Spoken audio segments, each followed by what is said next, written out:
Every year in spring, there is a very special event for investors. Some call it the Woodstock for investors. I'm talking about the annual Berkshire Hathaway shareholder meeting.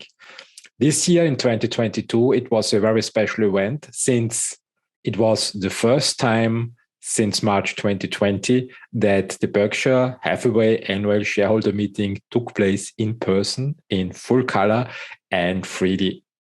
Did you miss this meeting? Then don't worry, here is the full morning and full afternoon session. Enjoy the show. Thank you. I don't hear anything from the index funds. Where are they? It really feels good to get back and be doing this in person. It's been 3 years, and it's a lot better seeing actual shareholders, owners, partners, and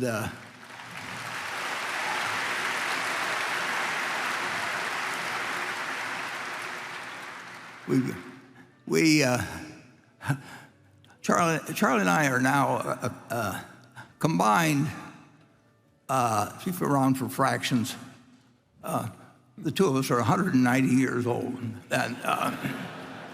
And I really think you're entitled, if you're the owner of a company, and you've got two guys, 98 and 91, running the company, you're entitled to actually see them in person. I mean, it really shouldn't be too much to ask that. I mean, for example, if we had a manager someplace that was 98, I might want to send somebody by occasionally to see whether he was cutting out paper dolls or something.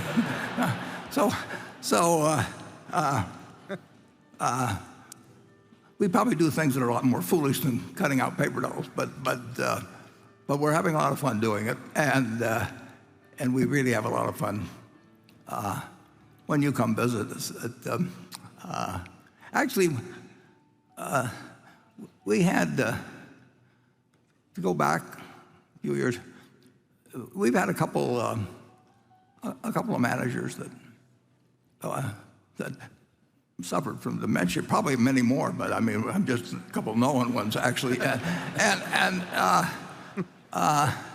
there was one fellow that Charlie and I really loved, and he ran a business for us. Charlie was out in California. Charlie would see him occasionally, and I didn't see him, but everything seemed fine. And then we found out that he'd really been suffering from dementia for quite a while, and he really was a wonderful friend of both of ours. But the business had done fine, so that's become our test. Really, is that for new businesses, and we try to find something that a guy with Alzheimer's can run, actually, and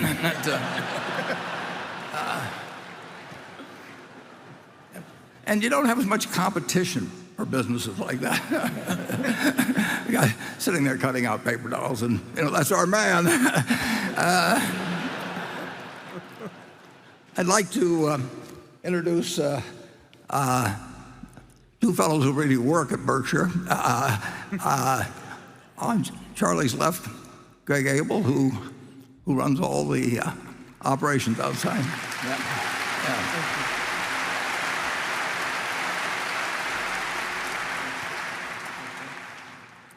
And next to him is, I ran the insurance business for about 15 years unsuccessfully, and then fortunately, the fellow on the far left came in one day, and I've written about it, but he came in on a Saturday, and I was opening the mail, and he said that he'd be happy to run our insurance business. I said, have you ever run an insurance business? And he said, no, and as I mentioned, I said, well, I never won one either, so I'm not doing so hot, so give it a try. And he transformed Berkshire Hathaway, and Ajit Jain is here with us.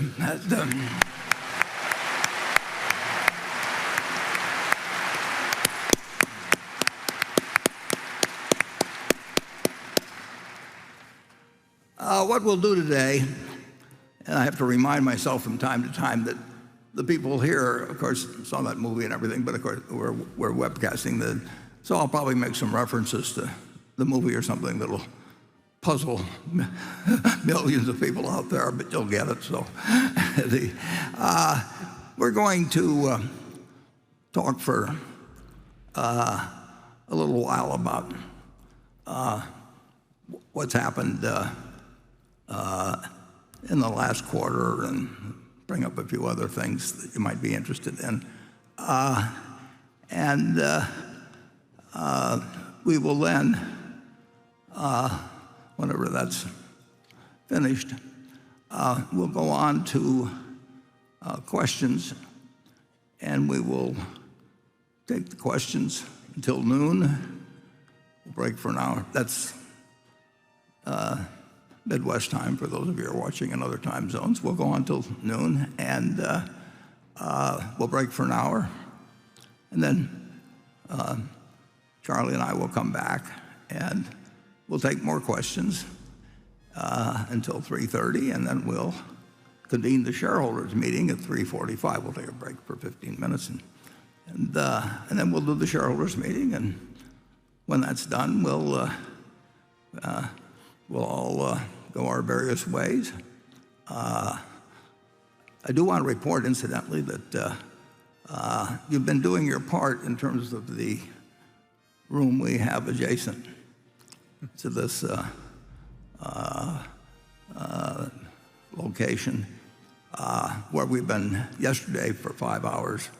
From noon to 5, we had 12,000 shareholders come and just spend money on everything we could think of to solve them. We brought in 11 tons of See's candy, and if we don't sell out, Charlie and I get the rest. So, but you did your part. See's sold more. They set a record yesterday for the Friday afternoon meeting, and it's pretty heartening. Yeah. Incidentally, I've got a box of See's candy here, and it's sort of interesting. On this cover, which I hope you can see, there's a picture of a woman who was born in 1854. And today, she probably gets her picture seen more often than just about any woman in America in terms of a commercial product or something of the sort. So we've got her picture up in over 200 stores, and on every box of candy. That's Mary C., born in 1854. A lot of people think this is me in drag, but that is not true. I mean, there's a certain resemblance, but it's just not. These rumors are started by our competitors. Don't pay any attention to them. We will. That's our schedule for the day, and what we will do. We like to give shareholders, owners, partners. We like to give everybody the same information at the same time, and preferably do it when stock markets aren't open. It seems to us that everybody ought to be on the same playing field. It's very interesting. We don't know how many shareholders we've got. They've changed the rules over time as to registered holders and getting stock certificates and all that sort of thing. So we can't keep track of it like 50 or 75 years ago, where we had an actual shareholders list. But we're told by the people who mail out our information. It's a firm in, I think, New Jersey. Let's see, Broadridge. And they pretty well do this for very significant percentage of American corporations. So they actually mail things out for us, and they bill us for 3.5 million accounts. And I'll take their word for it. I mean, the more accounts they bill us for, we pay them by the account. So some days I feel like I'd like to count, but that is a lot of people that trust us, and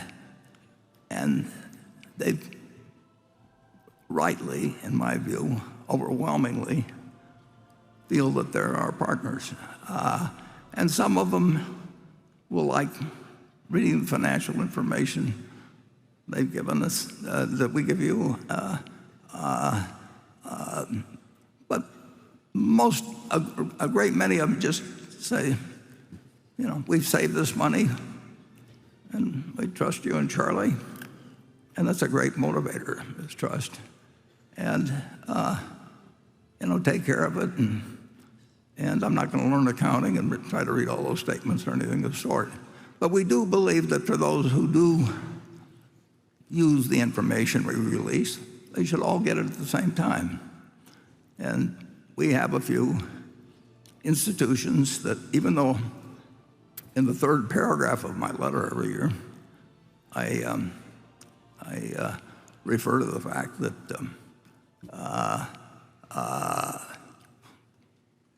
we want to have everybody get the same information, and that we don't feel that anybody's entitled to special meetings. We can't hold 3 million special meetings with our partners, but we like the fact that everybody gets the same deal, everybody gets the same information.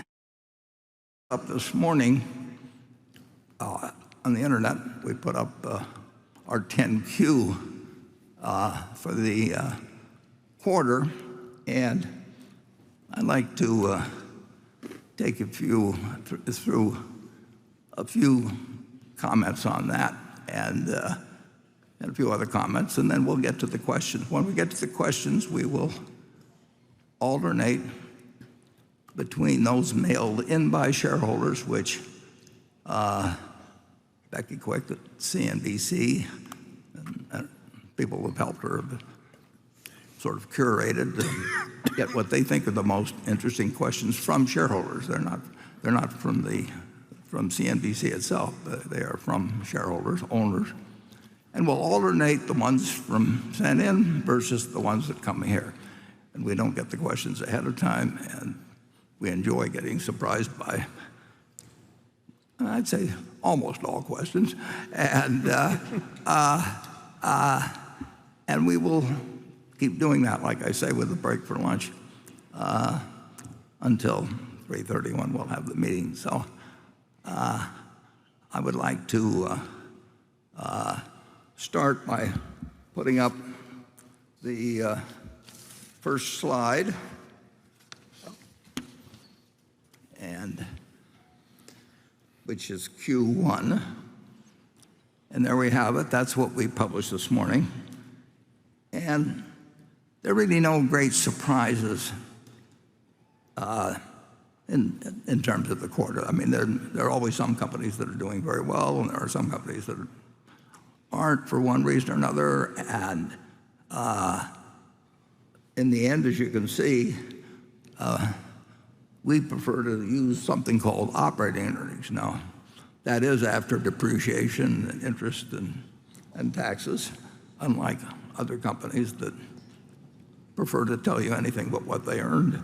But we do separate out capital gains. Now, over time, as I've said, over the next 20 years, I would expect us net to have more capital gains than not. But who knows? I hope I'll report to you in 20 years whether that's happened or not. But as you can see, we made about $7 billion in the first quarter, and that's real $7 billion. I mean, we basically have that in cash when the quarter's over. That isn't true every quarter exactly, but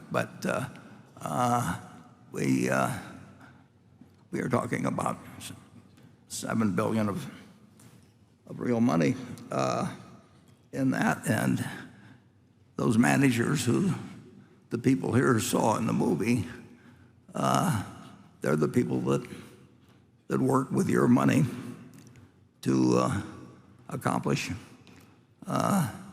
what Charlie and I never thought never really planned or anything to happen, but it just sort of came about with sort of putting one foot in front of the other. Now, obviously, the last 2 years in particular, including the first quarter, there have been all kinds of unusual things happen in our various businesses. I mean, when we had the meeting 2 years ago in roughly the start of May of 2020, we didn't know what was going to happen with the pandemic. We didn't know what was going to happen with the economy, and everybody that thought they did has gotten all kinds of surprises since. But here we are in 2022, and Berkshire, like I say, had $7 billion of operating earnings, and we've got lots and lots and lots of companies. We've got 360,000 people out there that have taken your savings and go to work every day, and they have jobs. We deliver products, and you put up the money for it, and you deserve to. You took the risks, and we feel very good about how things have turned out, and we want to keep feeling good. And we have a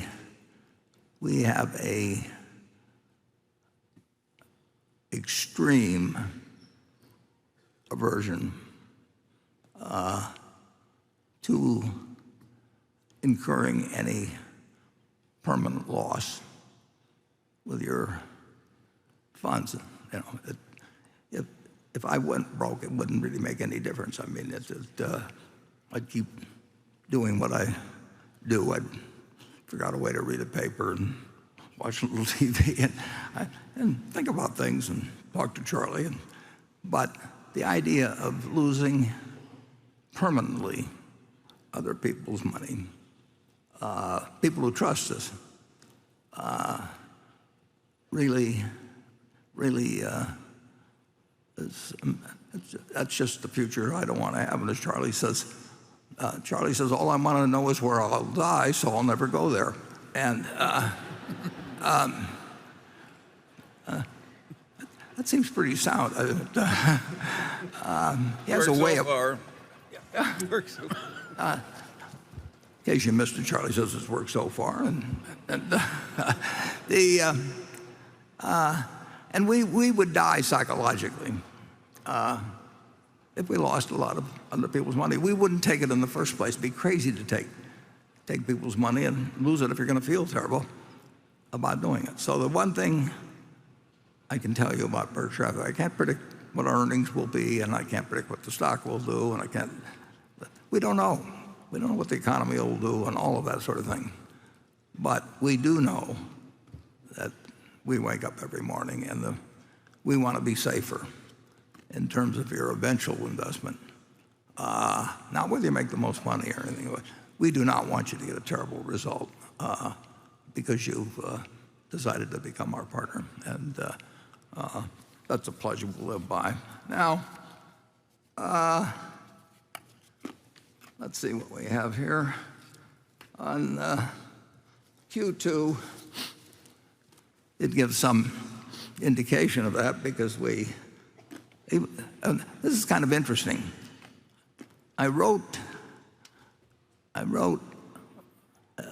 letter to our owners, and it was dated February 26th, and that was a Saturday, released. But I write the letter all through the year in my mind. I mean, I don't, we don't have anybody that sits out and writes out the letter or anything like that. I mean, this is a letter between partners, and I write the letter all year in my head. I'm writing next year's letter. I don't write out the words, but I have things I want to tell my partners. My sister's a partner, and I'm writing to her in my head. My older sister died not too long ago, but I used to be writing to both of them in effect. And I want to tell her, what I think and about the business and what I think she ought to think about it and so on. So the letter's dated February 26th, and I said not much is going on. And actually, we might jump over to Q3, if we will. So I sent out a letter on February 26th, but that wasn't written on February 26th. And I said, basically, nothing much is happening around here. And I said, we've repurchased some shares, and we just aren't seeing anything. And between January 1st and February 18th, as you can see, we spent $2.2 billion, which is half the quarter, so probably 30 trading days in there. And we sold them. So that basically we didn't do anything. And then in the next 3 weeks or thereabouts, we spent $40 billion. And incidentally, when I say we spent $40 billion, there's one fellow in the office that does this all. I mean, he buys all the stocks, he buys the government bond. He doesn't have an assistant or anything. But he spent $41 billion. Yeah, and he literally, I mean, and he does other things for me too. He puts together totals. He just does what he needs to do, and he's worked in other jobs in Berkshire long ago, but he likes doing what he does, and he does it very well, and we don't have a department for it. Then, as you can see, it fell off after that, and we did also in the first quarter, we spent about 3.1 or 3.2 billion, somewhere in that, for repurchasing shares. And we didn't, we talked about that in the annual report. And as Charlie would say, it was keeping us out of bars. I mean, that gave us something to do. We never do anything that we don't think adds to the value of Berkshire Hathaway, though. So we only repurchase the shares when that is the most attractive thing to do. We haven't repurchased any shares at all in April. So it's people who were looking for all these prints in the, footprints in the woods and all that is what we're doing. We're just doing it day by day as it comes along. And I think this table kind of illustrates that we spent $40 billion in a hurry there between 3 weeks. And now we're back somewhat in our more lethargic mood. But anything could change at Berkshire. But the one thing that won't change, going back to Q2, if you'll, is we will always have a lot of cash on hand. And when I say cash, I don't mean commercial paper. When 2008 and 2009 financial panic came along, we didn't own anybody's commercial paper. We didn't have money market funds. We have treasury bills. And as I may get into a little later, I'll explain to you why. We believe in having cash. And there have been a few times in history, and will be more times in history, where if you don't have it, you don't get to play the next day. I mean, it's just it's like oxygen. It's there all the time, but if it disappears for a few minutes, it's all over. So our cash was down on March 31st because, as you saw, we spent that large sum there in that brief period during the quarter, $40 billion. We've committed to buy Allegheny Corp for something over $11 billion, but we will always have a lot of cash. We don't. Some of our companies have bank lines. I don't know why they have the bank lines. We're better than the banks, and we'll give them the money if they need it. But the local bankers have been calling on them, and they need something to do. Everybody else has bank lines, so it's harmless. But there's no reason for any of our subsidiaries to have bank lines. Berkshire is stronger than the banks. I didn't hear exactly what I don't know whether that was a banker screaming or. I don't really like to torture. I don't like to torture anybody. I mean, but and I'm all for banks, and we'll talk about that a little later. In fact,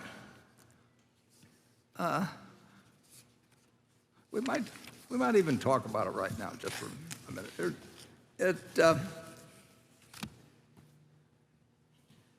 Money's kind of an interesting thing.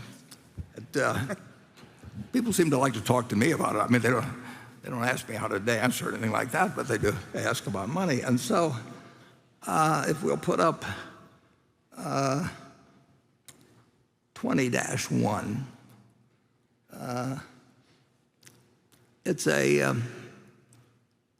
a photo of a $20 bill, and it says at the top, Federal Reserve notes. Now, Federal Reserve note, we've done all kinds of things with money in this country. It's amazing, country only a couple hundred years old, the number of different experiments we've made with banks and everything. But we finally just decided to let the Federal Reserve do the issuing of money. And down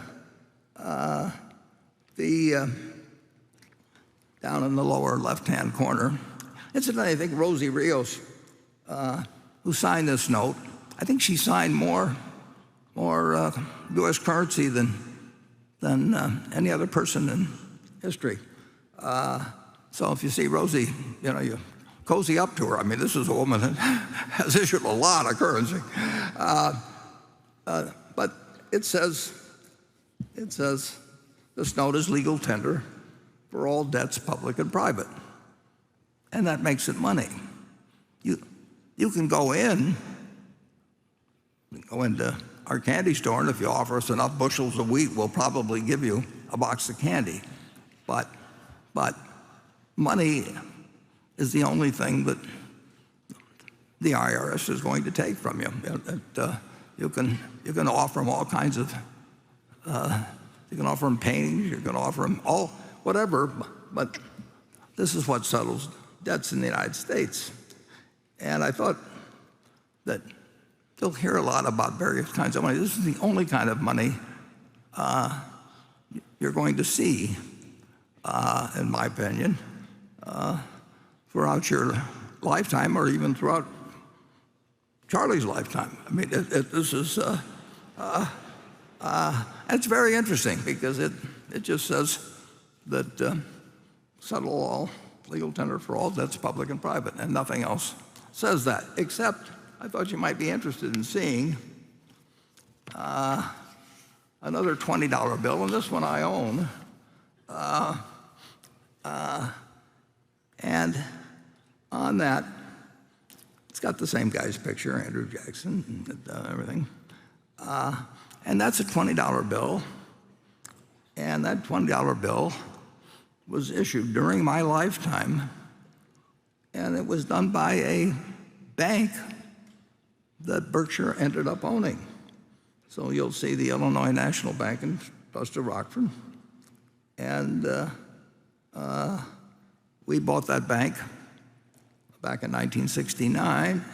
And if you look down in the bottom of that one, it's signed by a fellow named Eugene Abegg. and we bought it from Eugene Abeck. So we still have some $20 bills. They came in sheets, and we can cut them out like paper dolls. And they're our money. The Illinois National Bank issued money. But just remember, the United States government, in effect, said that this became exchangeable for lawful money of the United States. That's what money is. It may turn out that it becomes worth dramatically less in purchasing power. It can become almost like paper money, as it has in many countries. But that is all. When people tell you that they're issuing new forms of money, this is the only thing that will pay bills under some circumstances. And there were days, a few days in 2008, and we came very close to having a repeat in March 2020. And we had plenty of money on March 20th. But we were not very, very far away from having something that might have been a repeat of 2008 or even worse. And we have a bookstore here, but the Bookworm, that's in the other room, and they've got a book called $1 Trillion Triage. And for those of you who actually like to read about this sort of thing, it's a marvelous account of what took place day by day with the Federal Reserve and the Treasury. And believe me, if the Federal Reserve hadn't done what they did, at least in my view, in a very, very, very short period of time, things could have stopped.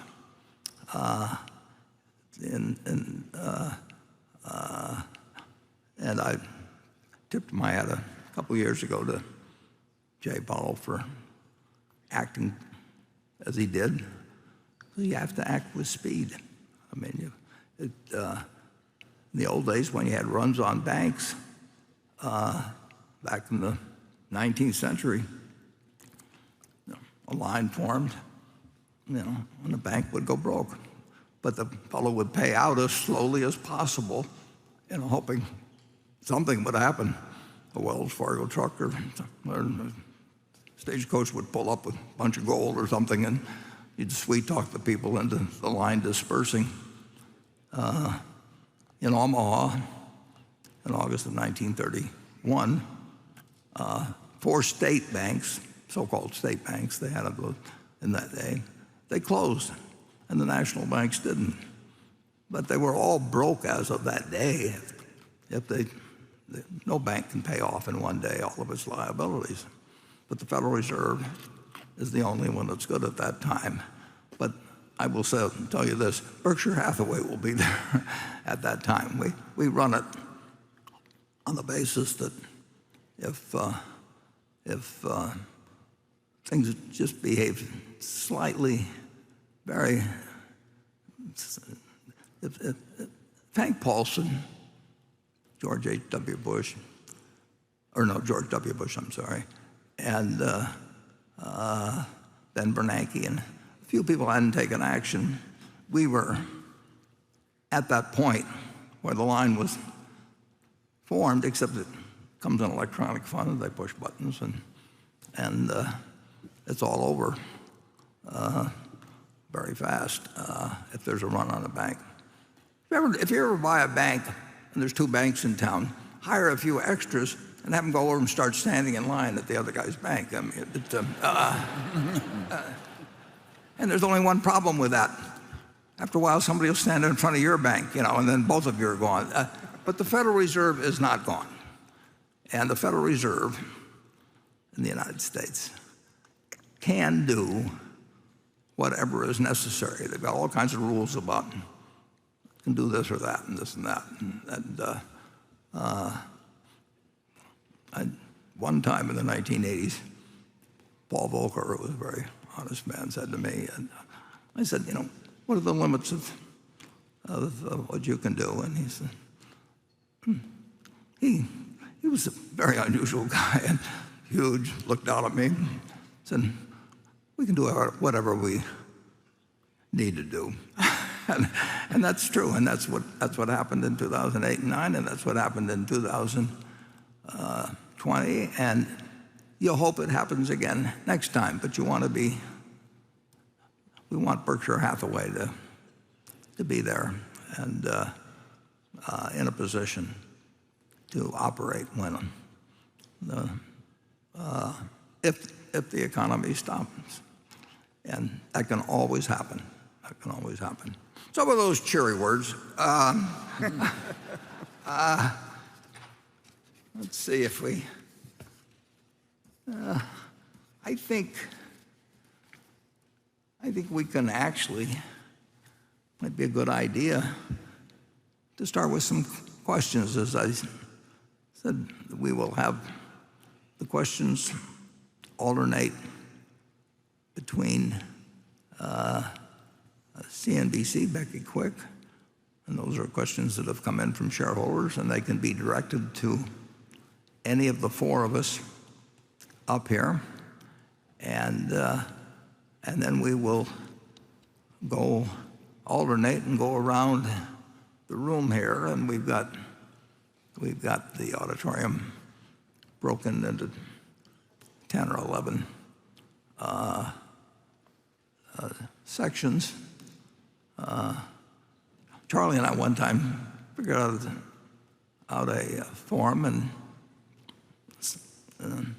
said officers of the company broken down by age, and we just put all of us as an answer to that question. But we'll have it broken down by categories around here, and we'll keep alternating, and we will break for lunch at noon and reconvene at 1. So let's start off, and Becky, will you lead the way? Thanks, Warren. The first question comes from Jack Sisaleski, and he says in the annual letter that you wrote in February 26, you mentioned that Charlie and you saw little that excites us in the market, yet around March 10th, the deal for Allegheny was announced, and then later the Occidental announcement, then the disclosure of the HP investment. His question is, what changed from the time you dated the letter to the time the investments were announced? Did the name suddenly become interesting in the space of a month and a half? No. Or half a month? Well, Charlie, you want to give your version? I'll give my version. Well, my version would be we found some things we prefer to owning to Treasury bills. Yeah. And as usual, Charlie's given the total answer, but I'll talk longer and say less.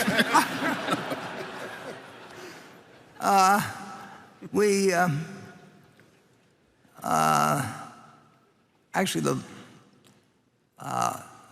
the letter's dated February 26th, where we were confessing our inability to find anything, which was a Saturday. But the day before that, February 25th, I got a email. Actually, my assistant, Debbie Bosani, gets it because I can't figure out quite how to handle the machinery. But so she brought it in, and or actually she puts a bunch on the edge of her desk, and then I collect them occasionally. And there was a note, just a few lines long, from a fellow that was a friend of mine and that worked for Berkshire a good many years ago. And this was on February 25th, the day before the thing. And he said he'd now become CEO of Allegheny Corp. I'd been following Allegheny Corp for 60 years. I read their annual reports. I had 4 big file drawers full of it because it was an interesting company, and all companies interested me. So I knew a lot about Allegheny Corp. And Joe said, this is my first annual report as CEO. And I just wanted to send it along to you, just like you write for your sisters. He says, I write this report as if I'm writing to you. And I sent a note back to Joe, and I said, I'm going to read it over the weekend or whatever I said to him on it, which was true. I mean, I look forward to reading it. And I said, by the way, I'm going to be in New York on March 7th, and can we get together? I'd like to see you. And I think I may have said I got an idea. Well, I didn't have that idea the day before. I mean, it just, this thing happened to come in on Friday the 26th, and I knew I'd buy Allegheny at a price. And if he hadn't sent me the note, it never would have occurred to me to write him and say, why don't we get together on March 7th or anything of the sort. It just wouldn't have happened, except for the fact that Joe wanted to send me along this annual report that he'd just written. So that's the orderly and decision-making progress. I didn't call up investment bankers and say, will you prepare me a report on this, and what's your advice and all this stuff. I knew we'd buy Allegheny at the price we offered, and if it was of interest to Allegheny, fine. If it wasn't, but otherwise, if that email hadn't been sent, we would not have made an offer for Allegheny. So give credit to the fact that Joe had written the annual report, and if he'd sent it a week earlier, I wasn't going to make a special trip to New York, but I wanted to sit down with him and tell him what Berkshire would do. But that explains the $11 billion. And what happened was that a few stocks got very interesting to us, and we also spent a lot of money. What happened, the market, and this is really important to understand, in the last couple of years, the stock market is it's always been a combination of a casino and when I talk about Wall Street, I'm talking about the whole capital formation market, and trading market, et cetera. But the market has been extraordinary. Sometimes it's quite investment oriented, kind of like it always you read about in the books and everything, what capital markets are supposed to do, and you study it in school and all that.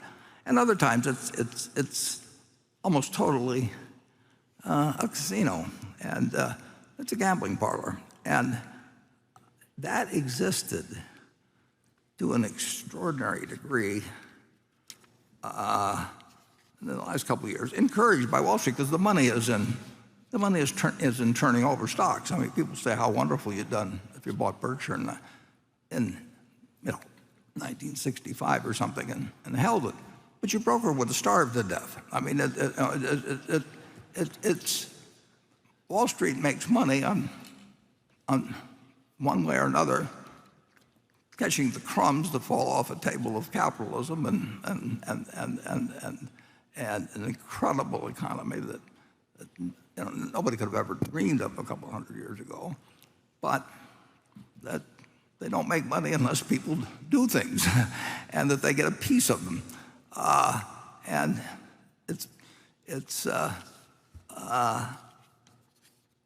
and they make a lot more money when people are gambling than when they're investing. I mean, it's much better to have somebody that's going to trade 20 times a day and get all excited about it, just like pulling the handle on a slot machine. That's who you may not say that you want that person. You'd like the other kind of person too, maybe, but that's where you make the money. And the degree to which the market got dominated by that is shown on a slide I have here somewhere. Here's on Oxy 1. If you'll put up the Oxy 1, that shows how we bought what became, well, we bought in 2 weeks, thereabouts, 14% of Occidental Petroleum. And you'll say, well, how can you buy 14% of a company in 2 weeks? And it's more extreme than that. Because if you look at the Occidental proxy, you'll see that the standard names, BlackRock, index funds, State Street index funds, basically, Vanguard index funds, and then one other firm, Dodge & Cox.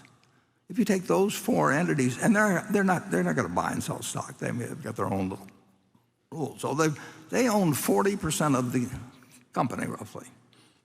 Those four firms, and they didn't do anything during this period. So now you're down to 60% of the Occidental Petroleum Company that's even available for sale. Now, Occidental's been around for years and years and years, big company, all kinds of things.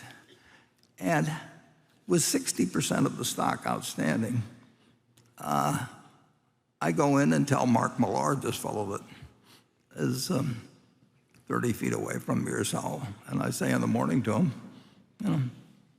buy 20% and take blocks or whatever it may be.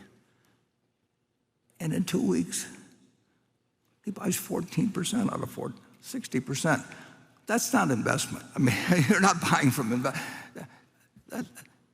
I find it just incredible. You wouldn't be able to do that with Berkshire. I mean, you can't literally buy it. You can say you want to buy 14% of the company. It's going to take you a long, long time. But overwhelmingly, large companies in America, well, all of them, they became poker chips, and people were buying and selling like 3-day calls or 2-day calls, and the more times people pull the handle on the machine, the more money the machine makes. I mean, it's very clear, and overwhelmingly, I mean, where did people go? The investors just were sitting around, and there weren't very many, and the money was being made essentially by a bunch of people gambling on things, and that enabled us in a 2-week period to buy 14% of a business that's been around for decades. And imagine trying to buy 14% of the farms in 2 weeks in this country, or 14% of the apartment houses, or 14% of the auto dealerships, or just anything, when already 40% were locked up some other place. It defies anything that Charlie and I have seen, and we've seen a lot. But I've never seen that percentage of the American public. Essentially, it was a gambling parlor, and the people that were making money were people that worked with gamblers. And then it declined very significantly a few weeks ago. You can feel it if you're around it. So when somebody asks a very good question, is why weren't you doing anything on February 20th, and why were you doing it on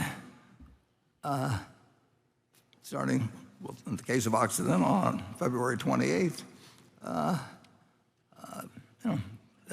It's because things developed in a way, and in the case of Occidental specifically, they'd had an analyst presentation of some, I don't know whether it was a quarterly one or what it was exactly, but I read it over a weekend, and that was the weekend when the annual report came out. I read it over a weekend, and what Vicki Hollop was saying made nothing but sense, and I decided that it was a good place to put Berkshire's money, and then I found out in the ensuing 2 weeks it was there in black and white. There was nothing mysterious about it. But Vicki was saying what the company had gone through and where it was now and what they plan to do with the money. And she'll do what she says. She doesn't know the price of oil next year. Nobody does. But we decided it made sense.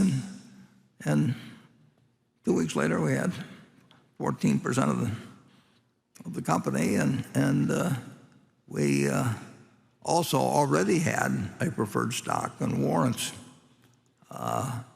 And the story of the preferred stock is we paid $10 billion. Preferred stock and warrants, we paid $10 billion for it.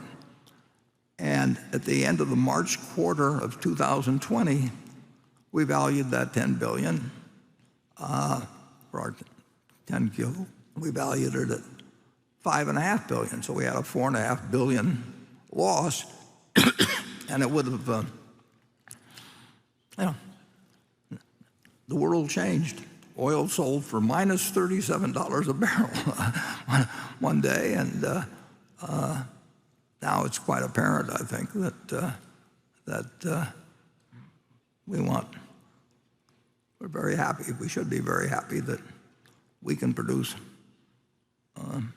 11 million barrels a day or something of the sort in the United States, rather than being able to produce none and having to find 11 million barrels a day somewhere else in the world to take care of keeping the American industrial machine working. Charlie, have you got any comments on that as to how something this crazy could have happened?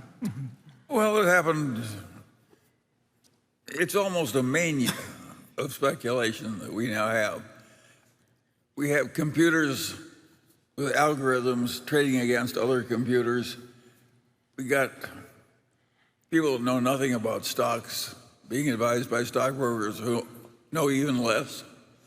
I understand the commissions, though. Yeah, it's just an incredible, crazy situation. And it's weird that we ever got a system where all this equivalent of casino activity is all mixed up with a lot of legitimate long-term investment. I don't think any wise country would have wanted this outcome. Why would you want your country's stocks to trade on a casino basis to people who are just like the people who play craps and roulette in the casino? I think it's crazy, but it happened, and it's respectable. Not with me, but with other people. Yeah. Well, and look at what the country. I mean, they formed the New York Stock Exchange in 1792 under a buttonwood tree, and it really didn't seem like that was the eureka moment in America. But just look at what's happened using the system for less than 3 of my lifetimes. I mean, it's unbelievable. So it's worked. Now, maybe it's worked in spite of itself, maybe with the country, but one way or another, America has worked in an incredible manner. Nobody could have dreamt it. Nobody. They'd have hauled you away if you said, in 3 lifetimes, this place where we're meeting. I mean, it became a state in 1867, but 1789, it asked Ben Franklin or somebody that was walking out of the Constitutional Convention, what do you think the prospects are for Nebraska? It's unbelievable what's been accomplished, and it's been accomplished. The people who encourage the gambling, they would like to say it's been accomplished because of we've got these liquid markets and all these wonderful things. Charlie would probably say it's in spite of that. Who knows? But the answer is that there isn't an answer.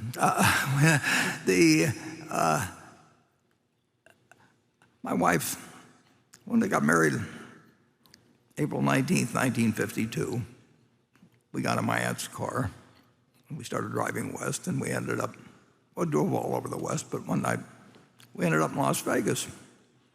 And there were three fellows out there. Eddie Barrick and Sam Zigman and Jackie Gone. And all three of these guys were from Omaha. And they'd bought little pieces of the Flamingo. Bugsy Signal had his career ended rather abruptly a few years earlier. Bad bullet. It was a stray bullet, undoubtedly. But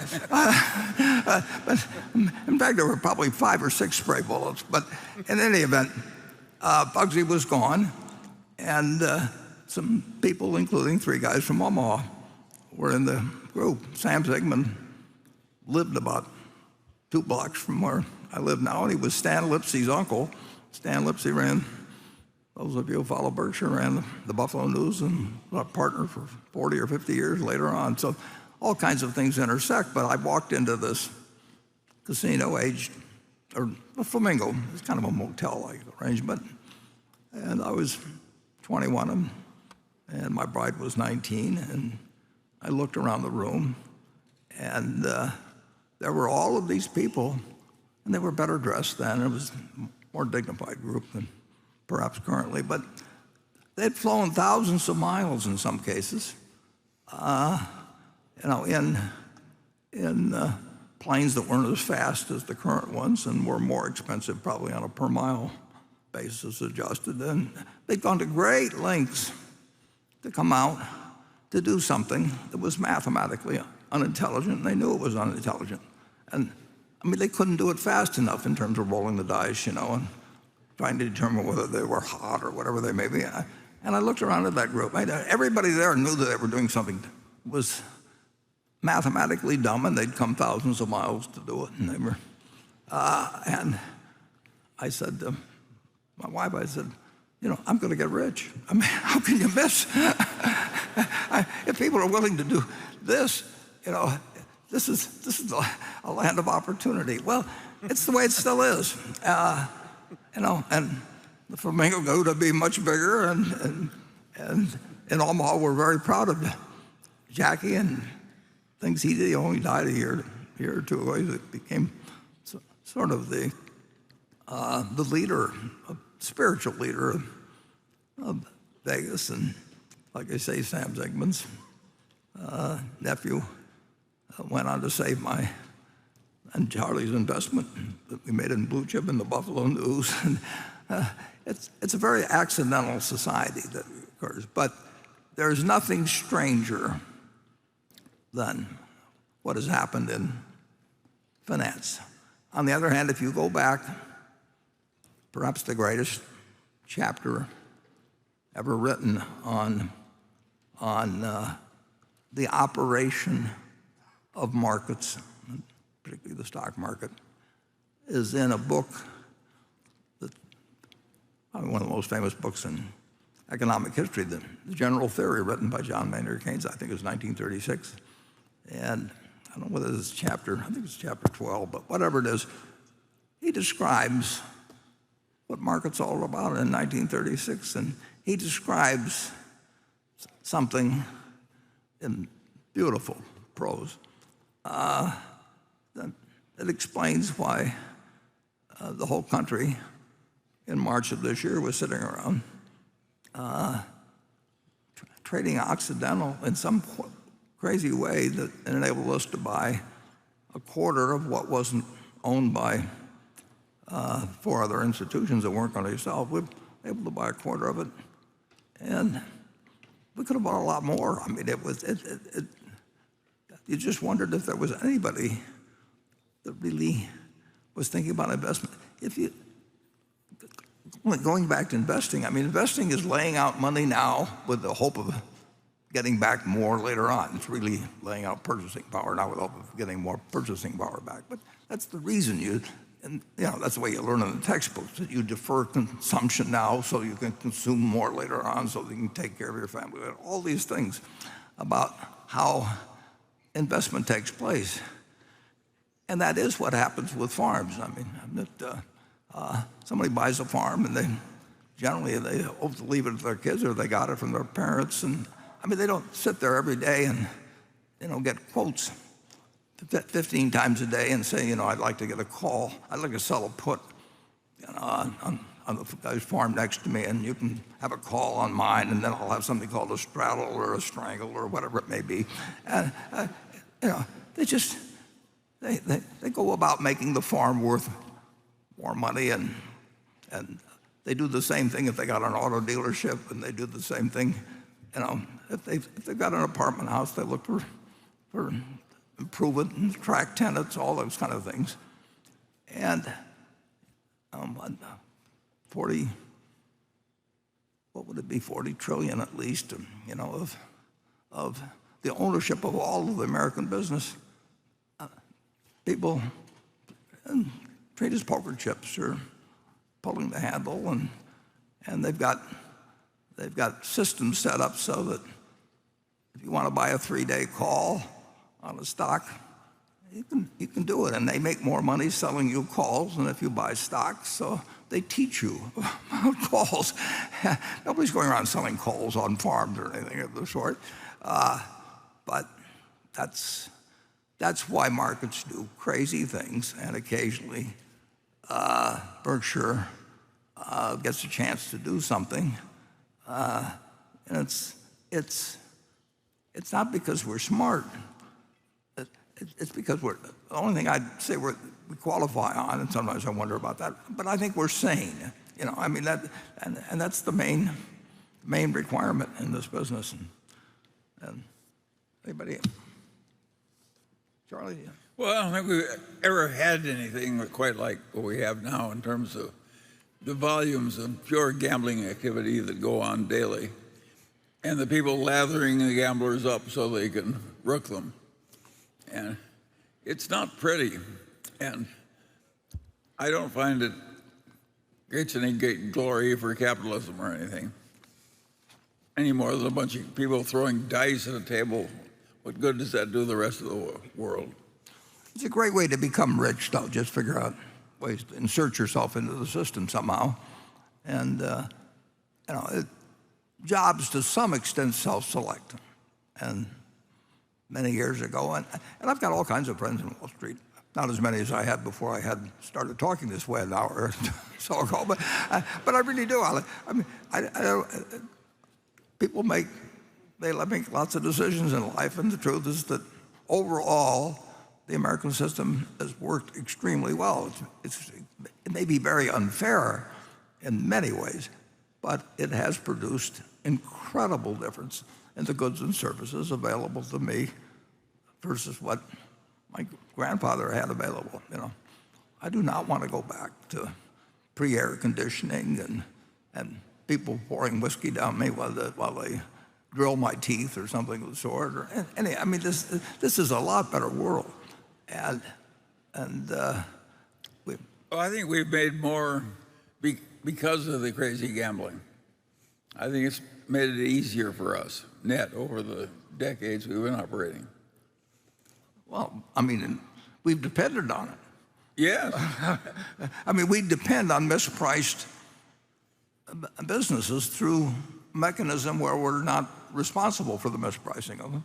And overall, we learned something a long time ago that doesn't take a high IQ, doesn't take anything. It just takes the right attitude. Well, we may talk more about that later, but I think we ought to prove that we've got an audience here by going to section 1.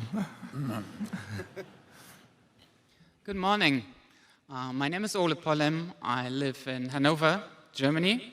This is my first time in Omaha. My question is on Berkshire buying entire companies outside the US. There were a few, Iska probably the first one, Louis in Germany. My question is, would you only answer calls from them if you're interested in, or would you proactively approach them if they would like to sell their company?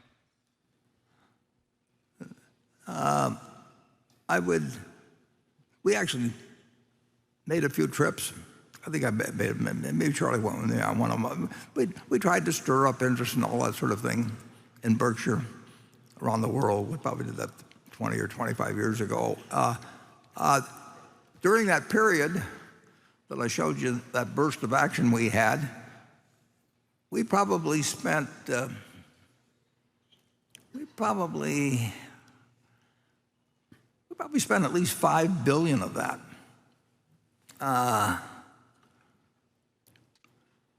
Yeah, it'd be pretty in the area of $5 billion of it. We bought 3 German securities. We bought 2. We bought 1 Japan. We rounded up on some of the holdings we already had there. We would love to buy it, but they don't think of us as quickly there. I mean, I don't have somebody that's going to send me an email about a company that I've been following for 60 years, and I know I can see him in New York, and I can name a number to him, and if he likes it, he can take it to his board and so on. And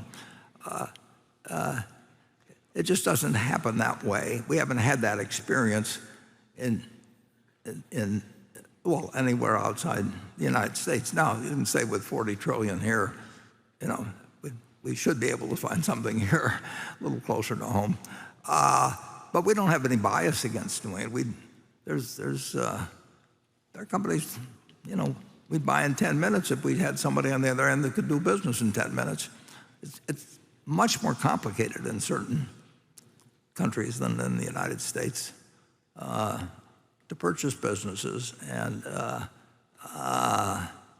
there's certain rules. But I would say this, we got a call, whatever it was, many years ago on our company in Germany, and actually the two fellows that run it are probably here in the audience. I saw them yesterday, and they're marvelous, and they run the business, and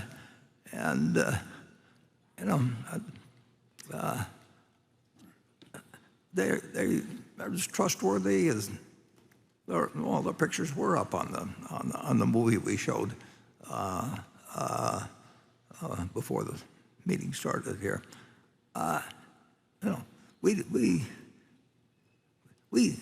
We have so much trouble finding good ideas that we can't afford to ignore any, but they do have to be sizable now. I mean, there really isn't.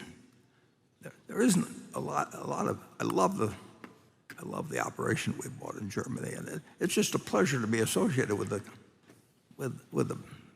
people there. I just wish we could add another 0 to all the figures, and it was a much larger deal. It's not going to have an economic impact on Berkshire, but they love it. They care. You can see it. You can feel it, and that's the kind of business we'd like to have, and we're very happy we've got it in Berkshire. But we can't do it one debt of Louis at a time, and we would never sell an operation like that, ever. I'm looking at you, Greg.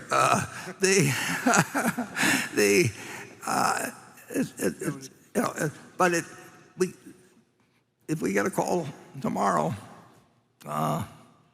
and we could make a deal that involved $10 or $20 billion that was in Germany or France or Britain or Japan or name a whole group of countries, we'd do it.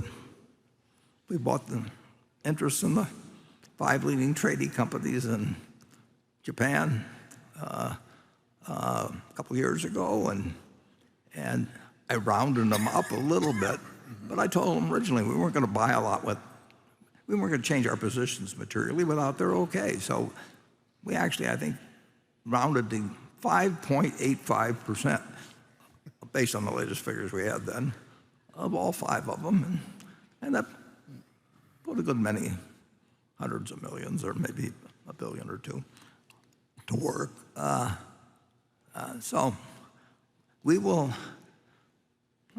President Kennedy said, we'll pay any price, climb any hills, whatever it may be to find businesses, but we actually prefer it when they fall into our lap, like getting a letter from somebody and you hadn't heard from them for a couple of years, and you know what you pay for the business, and And if the board of directors of that company regards it as attractive, that they'll be happy to buy it, and they know you're going to show up at the closing and that you're not going to pile debt on it or change things or anything.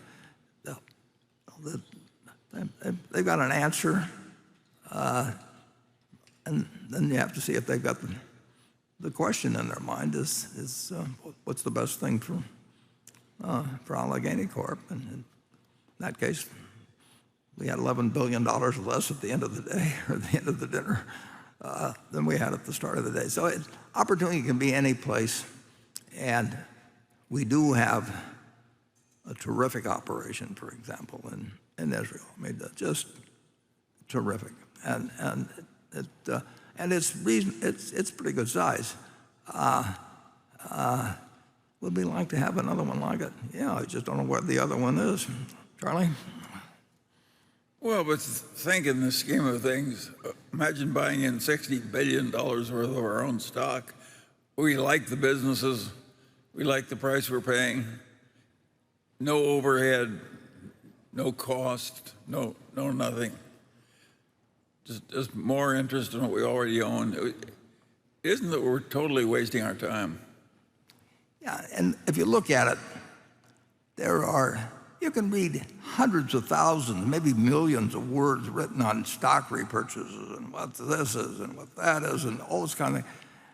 It's not very complicated. I mean, if you had a partner in a lemonade stand and they wanted to sell their interest, or two partners and one wanted to sell their interest, I mean, and the business had the money to buy it, our little lemonade stand, and they were offering it a price that was good for the other two people that are going to remain, you'd buy it.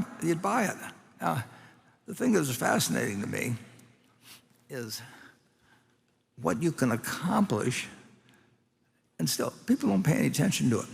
We owned, in 1998, it was more than 20 years ago, we owned about 150 million. I don't know whether they've split, whatever it is, if they've split it, split adjusted, but we owned 150 million shares of American Express. I think we bought our last share in 1998 or something like that. So, and we then owned 11.2% of the American Express company. Wonderful company. And since then, they've sent us a check every quarter as a dividend. And so we've taken some cash a little bit as they've gone along. And now we own 20% of American Express. That's what's happened because they've repurchased shares. That happens to have worked out extremely well. If they overpaid for the stock and all that, it doesn't solve every problem, but it's a wonderful thing if you've got an asset you like and they take your ownership interest up. And like I say, we've gone from 11.2% to 20%. If you're using your American Express card, or whatever it may be, 20% of whatever earnings are attributable to our interest, and they used to be 11.2%, and we've done it without putting up any money. Now, imagine if you owned a farm and you had 640 acres, and you farmed it every year, and you made a little money on it, and enjoyed farming, and somehow, 20 or so years later, it had turned into 1,100 or 1,200 acres. I mean, you'd say, how long has this been going on? What could possibly be, is this un-American or whatever it may be? I mean, is it, sensible use to meet its cost of capital, blah, blah, blah, blah, blah. And if you do it at the right price, there's nothing better than buying in your own business. I mentioned, used Apple as an example of how our interest in Apple, every time a company that earns $100 billion a year, it means that our interest in it goes up 1/10%. We've added another $100 million to earnings. Well, I mean, it takes a lot of work to a lot of $100 million earnings. And, in the first quarter, they just reported, they're on a fiscal year, but they just reported their March quarter, and they earned more money, and they had fewer shares outstanding. And we actually bought a little more Apple in the first quarter. So we decided we wanted to own a greater interest. And on top of that, we knew that we would own an even greater interest if they kept buying in their shares, which we didn't have any insider information or anything, but certainly would seem the way to bet. And, we feel better because we bought the shares we bought in the market, and we feel just as good as by the fact they use their cash to buy out some of the other people. It is the simplest thing in the world. And then I read all this stuff. It is unbelievable how people can't figure out something that, if they owned a farm and the guy next to him had a farm, and somehow you were getting more of his farm all the time without putting up any money while you farmed your own farm, that at least if you're using some of the earnings for that, you'd feel very good about it. Have you got any explanation for it, Charlie? Well, I have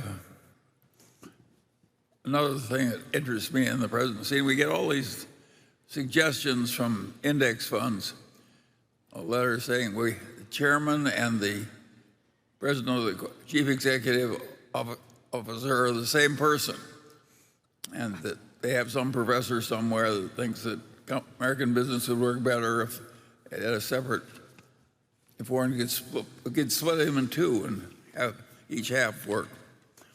And to me, it's the most ridiculous criticism I've ever heard.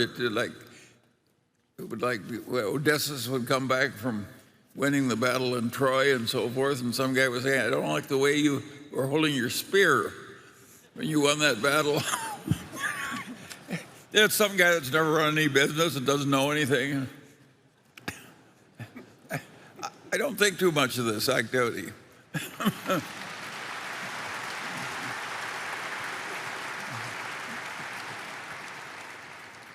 Well, let's see. Somewhere in here, I may find it at some point. Oh, here it is. We wrote in the annual report that in the third paragraph of a 9-page report, we said, we're going to treat everybody the same. It may be a crazy concept we have, but we really feel that somebody that gave us their savings in 1960 or 1970 or 1980 and just left them with us and trusted us, we feel that they're entitled to the same sort of respect and attention that somebody that is accumulating like crazy assets under management gets paid based on assets under management, that knows that they just need to have policies that essentially are popular in Washington. The only threat they have really is that Washington sometimes says that you're getting too damn big and we're going to do something about you. So they try to be very sure that they're doing things that people will share. So anyway, I say, well, we're going to treat you all alike. We've got 3 million people or shareholders out there. We're going to treat you all alike. And on March 25th, about a month after I wrote that letter, it's in the third paragraph. You'd think that they would get that far. They had 101 million B shares. I mean, somebody ought to read to the third paragraph. But anyway, we got a letter and says, we would like to meet with you in advance of Berkshire Hathaway's 2022 annual meeting of shareholders to discuss Berkshire Hathaway's perspective on governance and sustainability. Well, I've written probably more on that that's been honestly written by the guy who runs the company, but why in hell would they think that we should meet with them and not you people all individually that come here? I mean, it's,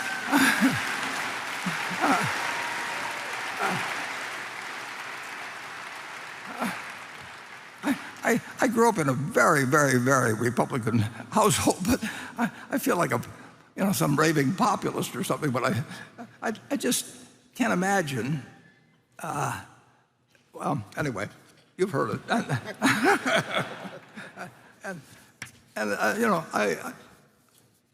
Somebody gets paid to well, there's a lot of people, I'm sure, in public relations, and they hire advisors because it looks better if they have advisors that tell them whether the chairman and the CEO should be the same person or not, and those people get paid for it.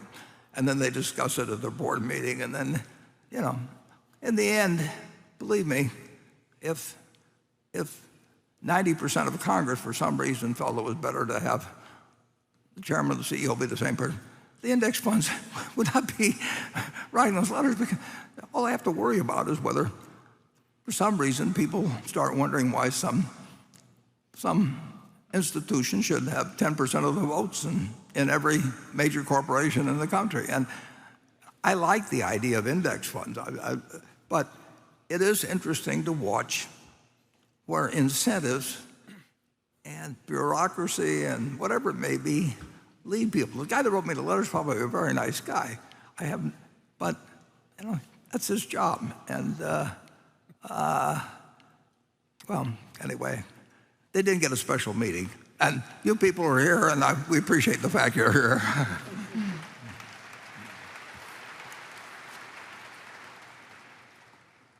Okay, back to Becky. This question's for Ajit and Greg. It comes from Ben Nall, who's a shareholder of 30 years. He's a Nebraska native, and he says he'll be attending the meeting here today. BNSF and Geico appear to be losing ground to their two primary competitors, Union Pacific and Progressive. Over the past several years, UP's operating ratio has been about 400 basis points better than BNSF's, and Progressive has grown faster while maintaining a lower combined ratio than Geico. On an operating basis, UP's precision scheduled railroading and Progressive's telematics appear to have jumped ahead of the Berkshire businesses. He wants to know what Greg and Ajit are doing to address those business challenges. There you go first. Okay. Thank you, Becky. Let me just start by saying, when we think of BNSF, we have an exceptional franchise there and a great business. And we do compete with other railways, and we're very well aware of how they operate, including their operating ratios and the metrics they operate to, and precision railroading, and it's all part of it. But what I would share with is, when I think of BNSF, we start with focusing on our customer, understanding how we can best service them, and yes, we want to do it in an efficient, effective way that delivers great results back to our shareholders, and that will continue to be our focus. So yes, we learn from all the metrics they report and how they operate their rail, and we observe it. But I would put our team up right beside them on any operating day, and we're gonna move our rail cars as well as any other rail company in America, and we're gonna do it on behalf of our customers. So we're very proud, but we're not ignoring the fact that there's more to be done, both operationally and for our customers. So we'll continue to see improvement there. We've got a great leadership team there. We've got a great employee group within BNSF. And what I like is we're just gonna see long-term improvement there. We have an exceptional intermodal franchise out of the West. It's incredibly valuable to our shareholders long-term, our partners. And that's what our team is focused on, building that franchise out. So couldn't be more proud of where we're at, but we also know we have a journey ahead of us, and we're going to continue to get better and better. Greg, if we were offered the opportunity, would you trade our operation for theirs? Never, never. And we love He knows a lot about it, Phil. We have a great franchise, and we have a great leadership team running it. So, well said, Charlie. Thank you. And I just, before we go to Ajit, and Greg, was a major partner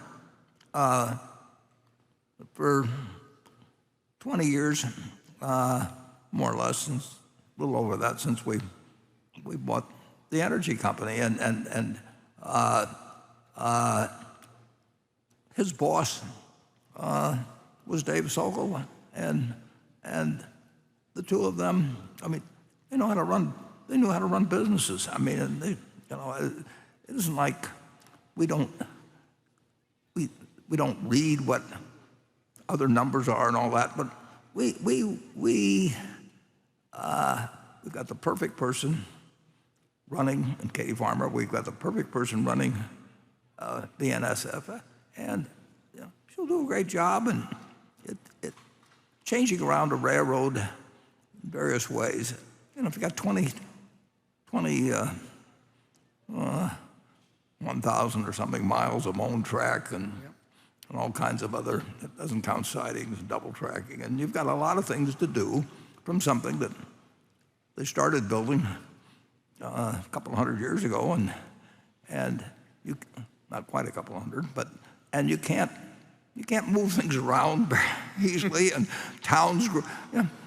When you came into Omaha in 1862, well, the railroad didn't even go across the river. I mean, even though we'd become a major rail center for the West, or the opening to the West, and we're going to be here 100 years from now. We will be a really vital asset of the country, and it will be a very big part, very important part of Berkshire, and we will take what is an incredible assemblage, I think, of 300 and some railroads or something over time, and the tracks got laid, and the routes laid out. 150 years ago, the world changes, but we have to adapt to it. But you don't put an order out to change 1,000 miles of how it's operated or anything of the sort. So we're running it to have that asset for Berkshire shareholders, and it will redundant to the benefit of the country. And if we do it, well, no matter who ran it, would be important, obviously enormously to the country. And the UP will be here and at that time too, and it'll be a better railroad 100 years from now than it is now. But I can't promise you what will happen if we get flooding and something in the next few months. It can wipe out a lot of the plans you have and disrupt lots of lives and disrupt lots of shipments. And there are no magic wands in railroading to make great changes. On the other hand, you ought to be working at it every day to make it better. I forget how many bridges we have, but some years ago, we were spending $3 or $4 billion a year on capital expenditures. And one morning I said, Matt Rose, I said, this is a lot of money to spend, keeping up a railroad. And then he said, well, we're going to have to do that and more and so on. And I said, I can handle this, but I'm not sure Charlie can. I have to explain these numbers to him. So the next bridge they built, they called the Charles T. Munger Bridge. So you can actually go see. Our railroad has the Charles T. Munger Bridge because Charlie kind of was asking similar questions 10 years ago. Ajit? Okay. Thank you, Becky. There's no question that the personal automobile insurance business is a very competitive business. Having said that, both Geico and Progressive are two very successful competitors in this segment. Each one of them have their pluses and minuses. But having said that, there's no question that more recently, Progressive has done a much better job than Geico, as you point out, both in terms of margins and in terms of growth rate. There are a number of causes for that, but I think the biggest culprit as far as Geico is concerned, and again, you rightly pointed out, is telematics.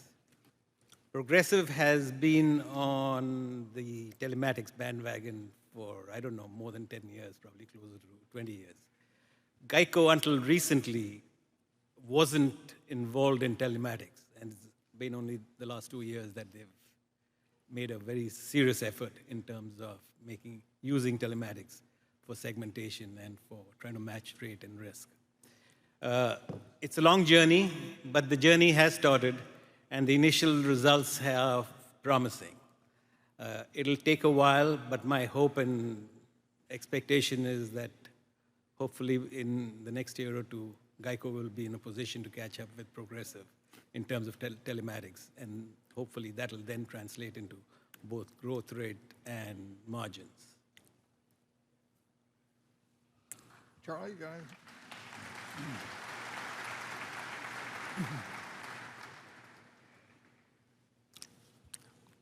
It's very interesting. I mean, the auto insurance industry is a fascinating one to study. In that the largest auto insurance company now, and we're talking 2022, and Henry Ford. I mean, it was 1903, or something when cars really got started, and it wasn't too many years after that he was turning out 2 million cars a year. Imagine that, one guy, 2 million cars a year is a lot of cars. So car insurance became very important after hundreds of years of when people thought about insurance. It was ships at sea and fire, where they had protective societies, and insurance as a product's been around a long time, but auto insurance has been pretty much the same thing since Leo Goodwin started GEICO in 1936, and we came along with a good idea and lots of big companies and all that. But the largest auto insurance company in the United States was started over in Illinois by a guy who didn't know anything about insurance particularly, and it's a mutual company. It's not supposed to succeed in capitalism. I mean, if you go to business school, they teach you that only because you have incentives and compensation and all kinds of things can a company succeed. Well, nobody's really gotten rich off State Farm. They've sat there, and they are the largest insurance company. While Leo Goodwin started 80-some years ago, and he probably wanted to get rich, and probably at Progressive, people wanted to get rich, and at Travelers and Aetna, and name off dozens and dozens of companies. And who wins? A mutual company. In terms of present size, they still are the largest company. They have, if you leave out Berkshire, they got the largest net worth by far. I think they've got $140 billion or something like that of net worth. And Progressive has had a very, very, very smart guy running it for a very long period of time. They got very smart people running it now, but they have a net worth that's 1/6 that of what some people over in Illinois that nobody knows the name of have after years of, they've had the time to sell the same product, and they advertise like crazy. We spend $2 billion a year telling people the same thing we've been telling them for 70 or 80 years. The policy doesn't change, but when we get all through, State Farm's still doing more business than anybody, and it shouldn't exist under capitalism. If you went there with a plan to start a State Farm today and have it compete with Progressive, who would put up the capital? I mean, a mutual company that you're not going to get the profits from, it doesn't make any sense at all, except they've got $140 billion or something like that of net worth. And Progressive, I don't know what their net worth is, but it must be somewhere around 20 or so billion. I haven't looked for a long time. Their net worth in the first, incidentally, I mean, they are very, very, very disciplined in underwriting. And of course, on the investment side, their net worth dropped in the first quarter because they own a lot of bonds. And they say, well, probably everybody in the insurance business would say that, well, we own bonds because that's what people do. And here's half the business where you do what people do, and the other half the business, you spend all kinds of time trying to analyze in every county and every single way you can segregate and properly rate business and all of that. And basically, Peter Lewis sat in my office 40 years ago, and he's smart as hell. And this guy was clearly going to be a major competitor of Berkshire's, and he knew insurance backwards and forwards, and very bright and everything, but he just ignored the investment side, and that was as important as the underwriting side. And it is interesting how organizations function and have what I would say are to some extent blind spots. And of course, Charlie and I know we've got all kinds of blind spots ourselves. So we have to be kind of careful of criticizing other people for having them. It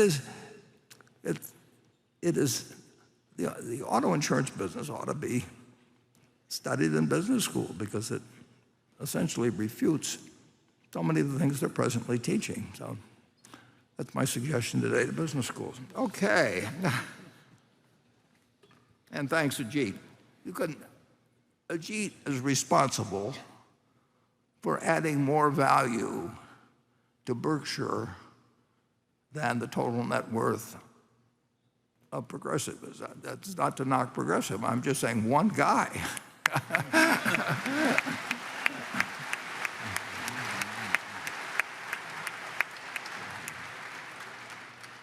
Okay, station 2. Hello, Warren and Charlie. It is great to see you both and the wonderful Berkshire managers. Our thanks for everything that you do. My name is Rajiv Agarwal, and I am from New Jersey. My question is on market timing. You have always said that it is impossible to time the markets. Yet, if we look at your track record, you have had amazing timings with some of your key decisions. You got out of the stock markets in 1969-70. You got back in 72, 72, 74, when the markets were really cheap. You did the same thing in 87, 99, 2000. And today, we are sitting on a significant amount of cash when the markets are going down. My question is, how do you time the big market moves so well? We'd like to offer you a job first. I will take it. The interesting thing is, obviously, we haven't the faintest idea what the stock market is going to do when it opens on Monday. We never have had. We have never made, Charlie and I don't think, in all the time we've worked together, and I'll tell you something later on maybe about how learning takes place, but we have never, I don't think we've ever made a decision where either one of us has either said or been thinking we should buy or sell based on what the market is going to do. No. Or for that matter, on what the economy is going to do. We don't know. And the interesting thing is,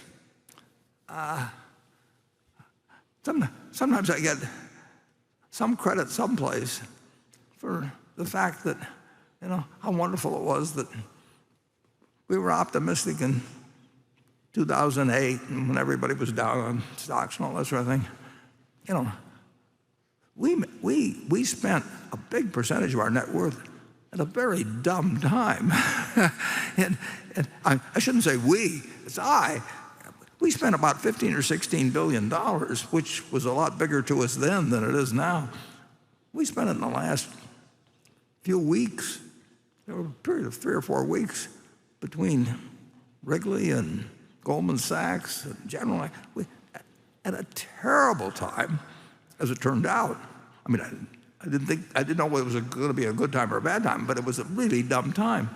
And I wrote an article for the New York Times and Buy America and all these things. Well, if I'd had any sense of timing and waited 6 months until, I think the low was in March, and in fact, I think I was on CNBC maybe that day or something, but I totally missed that opportunity. I totally missed, in March of of 2020.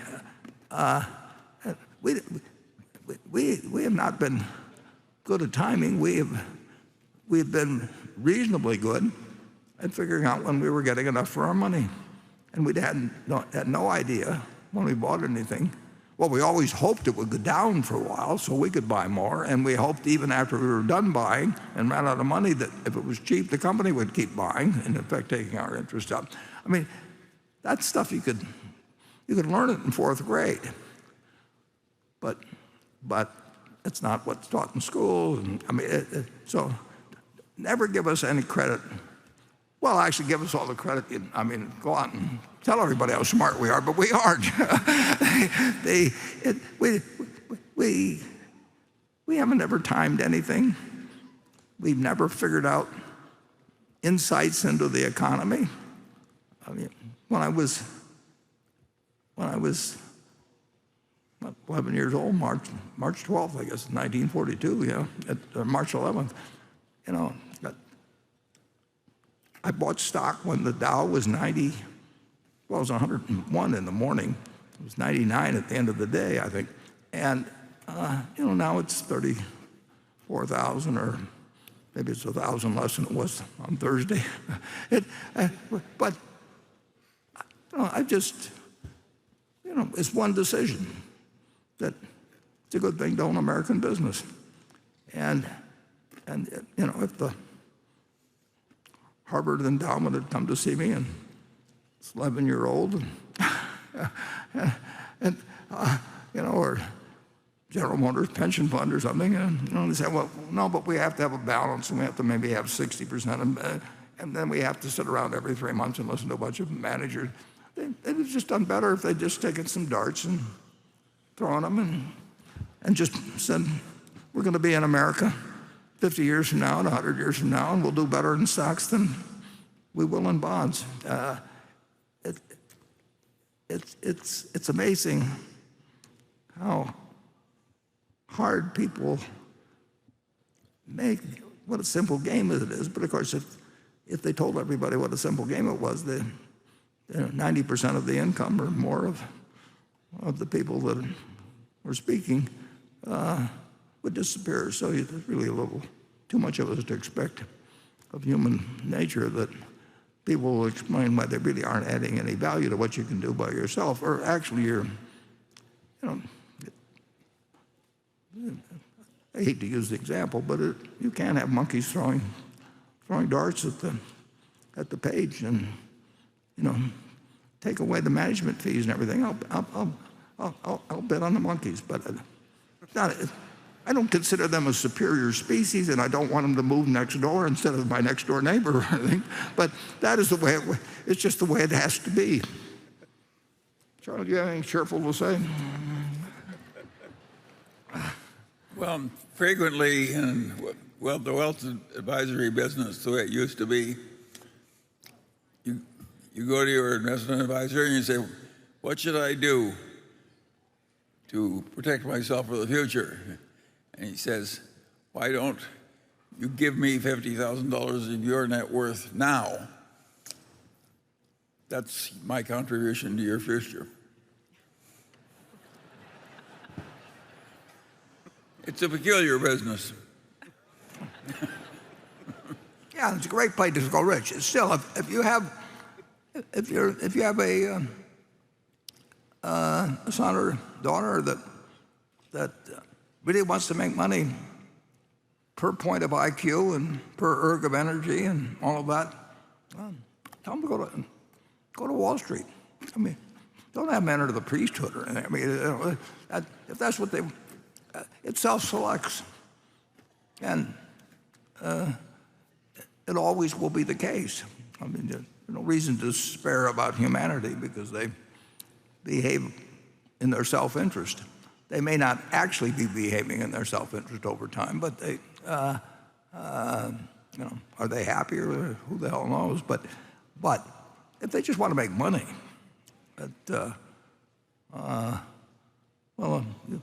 people here in the auditorium saw a little session from the Solomon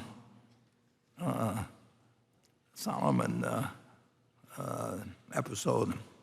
And Jerry Corrigan was then the head of the New York Fed, and that same committee was grilling him, and they said, Mr. Corrigan, they were giving him a hard time, and they said,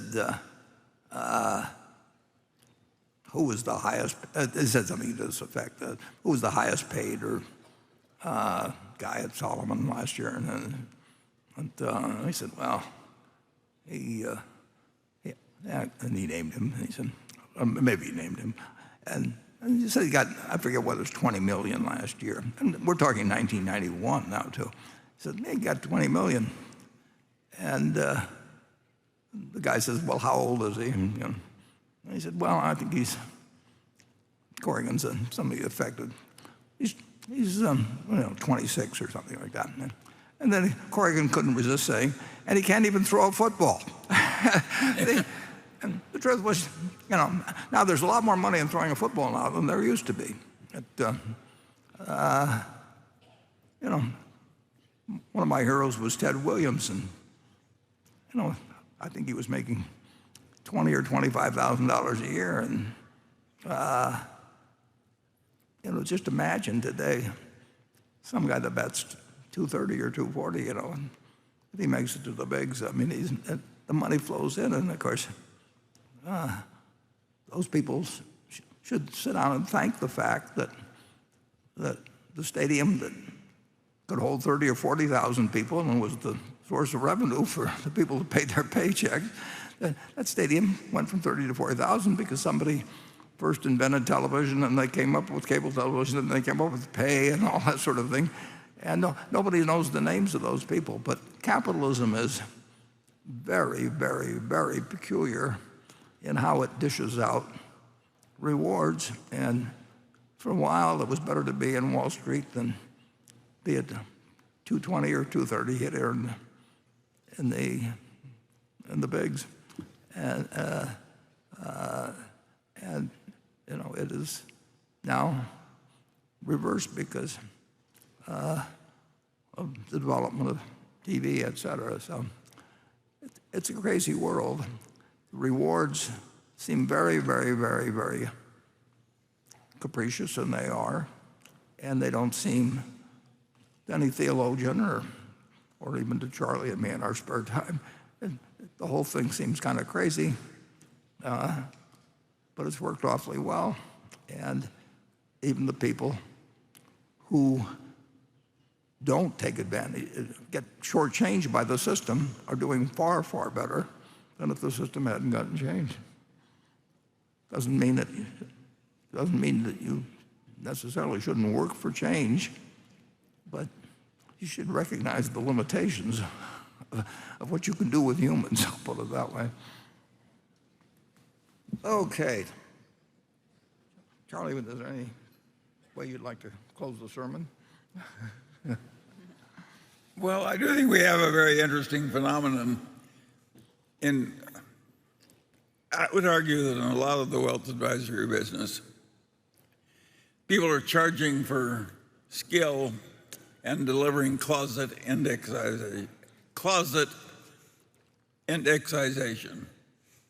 In other words, nobody can stand being that different from the crowd in results. They're afraid they'll lose their fees, so everybody does the same thing. It's mildly ridiculous. The world is mildly ridiculous. Yeah. Mm-hmm. But as Charlie pointed out in the movie, which only the people here saw, that before we were married, we tried to convince a couple of young women that we were really more attractive than we were. I mean, you can't expect people not to behave with their self-interest, and that was very important. That we didn't disclose all of our weaknesses before the marriage. So, Warren, we're trying to be a little better. Yeah, we may fail a little, and I don't know about you, but I've slightly improved since I was 17. Yeah, well, that's a really interesting point, because if fortune has just showered you with all kinds of good things, you ought to be a better person in the second half of your life than the first half. I mean, that is really should not be asking too much of people if they've won the ovarian lottery and all kinds, they're born in the United States and all kinds of good things have happened to them. And you've had a chance to see how stupid you were in all kinds of things you did. Why not have the second half of your life be better than the first half? I mean, and I would say, working from a very low base, but I mean, I'm not nearly, by any intelligence test or ability to do any of that, I haven't learned anything, but you do learn certain things only by interacting with people. And you don't know when you're 2 years old, no matter how much you're picking up all kinds of knowledge from the world. The learning machine that's going on in a 2-year-old's head is just unbelievable. But it's not the same as having 30 or 40 years of experience with actually how the human animal behaves, which is you're learning all the time about it. But that should make you a better person in the second half of your life than the first half. And I would say that if you say you're a better person in the second half, if you've got reason to say it in the first half, forget about the first half. Enjoy the second half. And I think both Charlie and I have had the luxury of living a long time, so we get to play what we would regard as the hopeful and expectable second half. And we have had enough sense to figure out, we figured out what makes us happy, and we've gotten somewhat more sensitive to what can make other people unhappy and all that sort of thing. And I'd rather be judged by the second half of my life than the first half. And so would Charlie. Yeah, of course. Okay. I don't even look at what I did when I was young because it would embarrass me. Yeah. Okay. Any of you who wish to quiz Charlie on specifics can do so later. Becky. This question is, there's a two-part question. It's for Warren and Ajit on the first part and for Greg on the second. It comes from Roger Cleffman. He says, several years ago, Mr. Buffett was quoted that a nuclear attack is the greatest risk to Berkshire Hathaway Insurance. Given the present circumstances, what would the fallout be on Berkshire Hathaway Insurance if a nuclear event occurred in the populated world? And then secondly, for Greg, has Berkshire Hathaway Energy suffered any physical or cyber attacks? And irrespective of that, has any special hardening of security been put into place? Yeah. Well, the first half, every day since August of 1945, every day, and accelerating dramatically when a second large country had the ability to kill millions of people, which has been magnified by an incredible factor. The truth is that there is a risk every day. It's a very, very tiny risk, but as Ajit, or anybody at this table could tell you, if you roll, well, they had a pair of dice out of the Desert Inn in Las Vegas for a while under a glass thing, and some guy throwing 32 passes in a row, and I don't know what, maybe the odds are 8 million to 1 against that, or 4 million to 1 against, 4 billion to 1 against it. But if you just keep rolling the dice, everything will happen. I mean, get 330 million Americans out tomorrow. Every American says heads or tails, and they do it every day. After 10 days, you've got 330,000 of them that have called the flip 10 times in a row, and if you do it 10 more days, you've still got a bunch of people who've done it 20 times in a row, and they really think they have learned how to control the flip. Well, the answer is the world is flipping a coin every day as to whether people who can literally destroy the planet as we know it. We'll do it. And unfortunately, the major problem is with people that have large stocks of nuclear weapons and ICBMs. When they talk about using tactile nuclear weapons because somebody will be upset because they're losing a war, I mean, does anybody think that somebody's willing to kill, hundreds of thousands of people with tactile weapons? I mean, why do they stop? But if they're, it is a very, very, very, very dangerous world, but we don't have any way of protecting against a big nuclear attack. No. I know a man who said, "I know what I'm going to do if there's a nuclear war. I'm going to crawl under the table and kiss my ass goodbye." Well, yeah, and Charlie is in charge of loss control at Berkshire.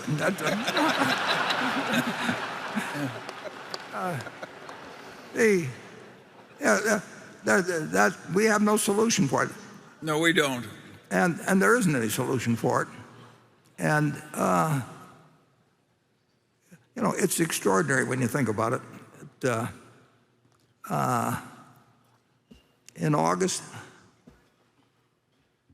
of 1939, September 1st, as you all know, Hitler moved into Poland, but nobody really knew that much about it here. I mean, the news you got from the newsreel you went to because the theater was air conditioned, or something. So if I went to the movies, which you wanted to do in the summer because it was air conditioned in August, September 1st in the case of the actual movement into Poland. But there was a few people on the screen and some guy with an authoritative voice telling you the German forces are just moved into Poland, and picture of a few tanks maybe, and it was over in a minute. Now, of course, all day, every day, you see people dying who you very much empathize with, and it could be you instead of them, and it's just so different. But in August of 1939,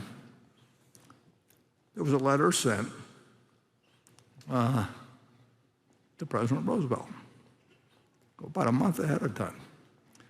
And why did he get that letter?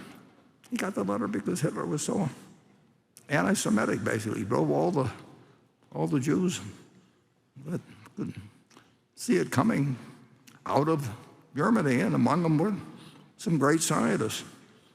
And Leo Szilard, who was obviously from Hungary region, but somehow he got driven out. Einstein got driven out. And Leo Szilard lands eventually in the United States. And he writes a letter to tell the President of the United States, Franklin D. Roosevelt, that there's a bunch of uranium moving different ways or whatever it may be. I don't know anything about physics, zero. I don't know what the off and on sign is. But in any event, I know what the letter did, because he writes a letter and says, something big may happen in physics, and America better get to it first. But then he has the problem of, how do I get it to Roosevelt? Leo Szilard, who's he, the President of the United States? So he figures if he gets Einstein to co-sign it, the President will pay attention. And he's right.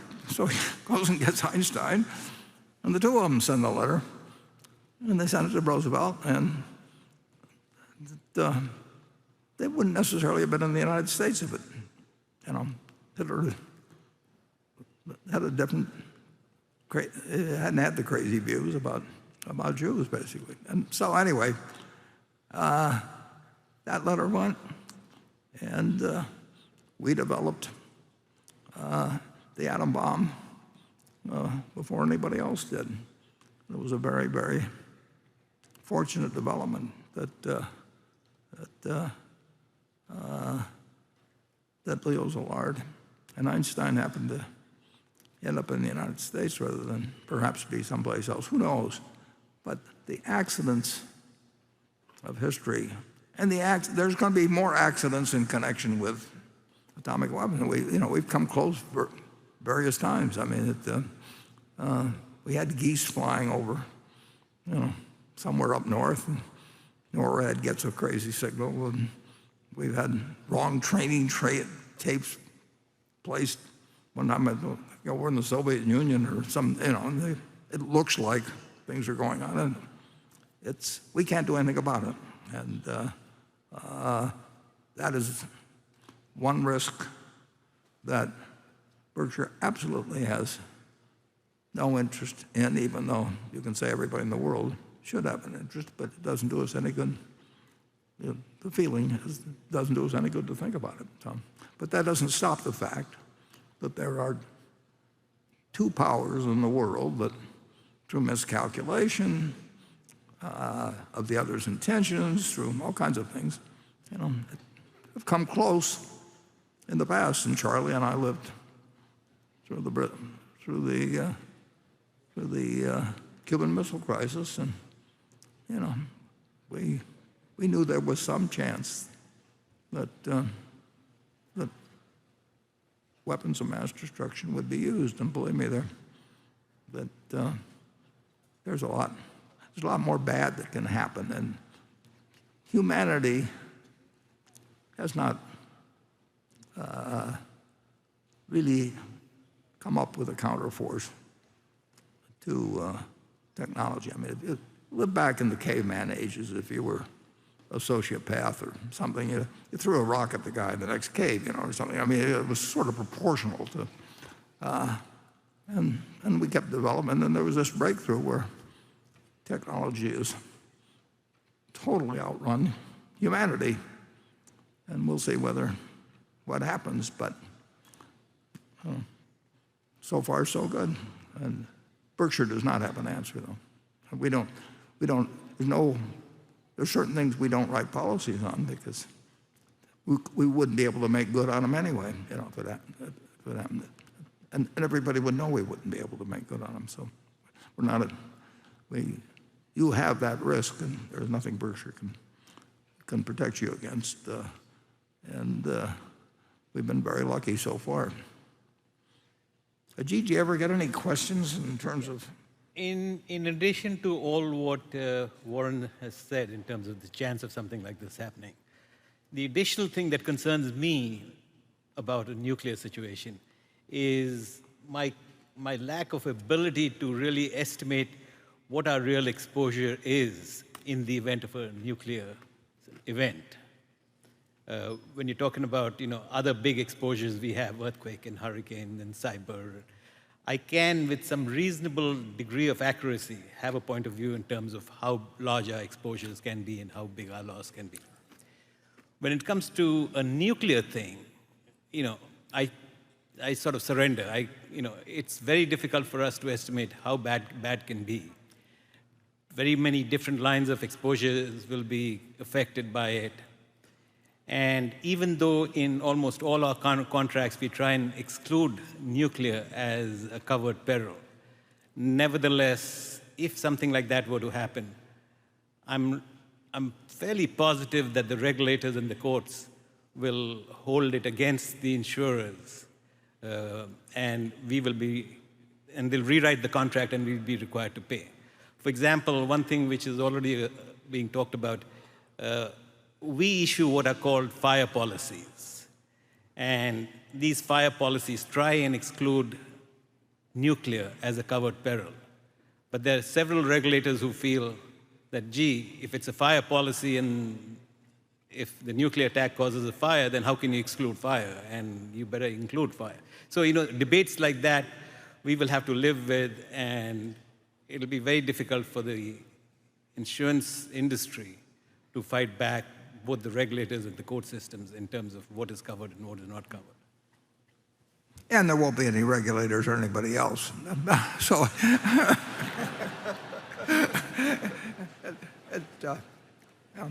we'll leave it to a million years of reconstruction. Einstein said that, he said, I know not what the weapons will be for World War III, but I know the weapons for World War IV will be sticks and stones. There's a lot of things. I mean, it just, if you're worried about the effect of nuclear attacks, you got other things to worry about than the value of your Berkshire. I'll put it that way. and what other cheerful things? Station. Warren, you want me to touch on the cyber? Oh yeah, sure. Yeah, I'll just touch on the cyber because it was raised, and when you do think of Berkshire and they use Berkshire Hathaway Energy as a reference, but cyber risk and managing that risk, both at Berkshire, really falls across all of our subsidiaries, and it's a constant risk that's there. It's one of our greatest risks we're always evaluating and trying to literally defend against. And if we use Berkshire Hathaway Energy as an example, we would receive billions of attacks every day against our various operating systems. So that's basically what our team is in place for. Both they harden the assets to deflect it, and then evaluating the underlying attacks we have, every second of the day. And by the way, that would we'd have a number of operating subsidiaries that experience that, but obviously it's the rail and the energy and a few others that we spend a lot of time on, a lot of effort, a lot of resources. And the good news is that through to today, our teams have done an exceptional job. We really haven't had a significant event. We've had some minor events at small businesses, but across our major businesses, across our major operating systems, we've had the proper security protocol in place to avoid events, but it never stops. Our team would tell you that every day that's a risk they recognize and a risk they're addressing within the businesses. So a significant risk, but a significant priority for all of our operating teams. Yeah, and I would add one thing. I think Greg knows way more about this than I do, but my impression from everything I've seen is that you always have, historically the private industry has always said the government can't do anything right, and government always says that private industry is just thinking about itself, all these things. The truth is, from everything I've seen, is that the cooperation between government and business in terms of trying to minimize the threat of cyber problems, I think has been magnificent, basically. Yeah, excellent point. When it comes to cyber, the collaboration between a variety of U.S. agencies and our individual businesses, it's incredibly strong, including down to the certain agencies will submit basically a lot of our operating data on a daily basis, where they're helping us go through it to identify if we have a bad character, a bad individual who's maybe penetrated into our system. So it's a strong collaboration, and Warren, you're absolutely right. It's very unique to see how both the industry and the government's working so closely. But I think we both recognize it as such a significant risk. We have to stay strongly aligned on the approach. It's a real partnership. It's a real partnership, and we can do better because the government is helping us, and the government can do better because we're helping them, and there's no lack of will on either side. And cyber, I mean, it blows your mind on sort of the nuclear is the number one threat, but it's a very, very, very low probability. Someday the sun will burn out too, but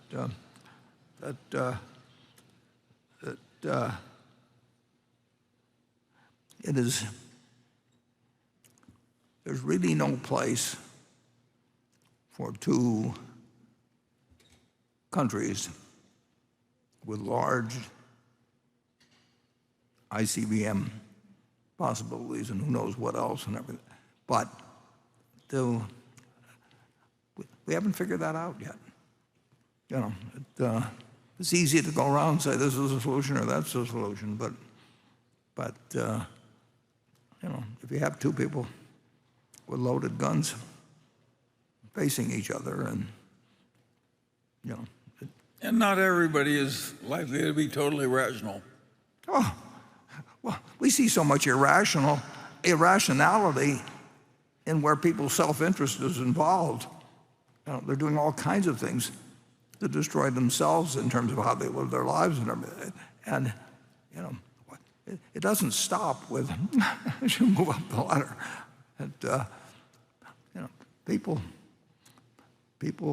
Some people do terrible things, and you just have to very much hope that they aren't in a position where they can do it all by themselves with the rest of the world as their supposed prize. Okay. If Station 3 will please ask something about motherhood and apple pie or something like that. Okay. Dear Mr. Buffett and Mr. Munger, my name is Daphne. I'm from NYC, and this is my 5th annual shareholders meeting. Well, we appreciate you coming. We do, sincerely. As you know, for the past 4 consecutive months, we've been going through inflation with an inflation rate north of 7% for the first time since 1982. You both have experienced this before, from 1970 to 1975, at a time where your portfolio took paper losses, and yet you made some of the best investment choices of your life. Reflecting on that, my question is, if you had to pick one stock to bet on. You kind of snuck up on us there for a second. And be resilient in the inflation, which would you choose? And what specifically enables that stock to do very well and might very likely be a difficult market? Well, I'll tell you something even better than that one stock. Maybe we'll get to one stock, but the best thing you can do is to be exceptionally good at something. If you're the best doctor in town, if you're the best lawyer in town, if you're the best whatever it may be, no matter whether people are paying you with $1 zillion or paying you, they're going to give you some of what they produce in exchange for what you deliver. And if you've got it, and if you're the one they pick out to do any particular activity, sing or play baseball or be their lawyer, whatever it may be, whatever abilities you have can't be taken away from you. They can't actually be inflated away from you. Somebody else will give you some of the wheat they produce or the cotton or whatever it may be, and they will trade you for the skill you have. So the best investment by far is anything that develops yourself. And it's not taxed, so that's what I would do. I got some advice for you too. When you have your own retirement account and your friendly advisor suggests you put all the money into Bitcoin, just say no.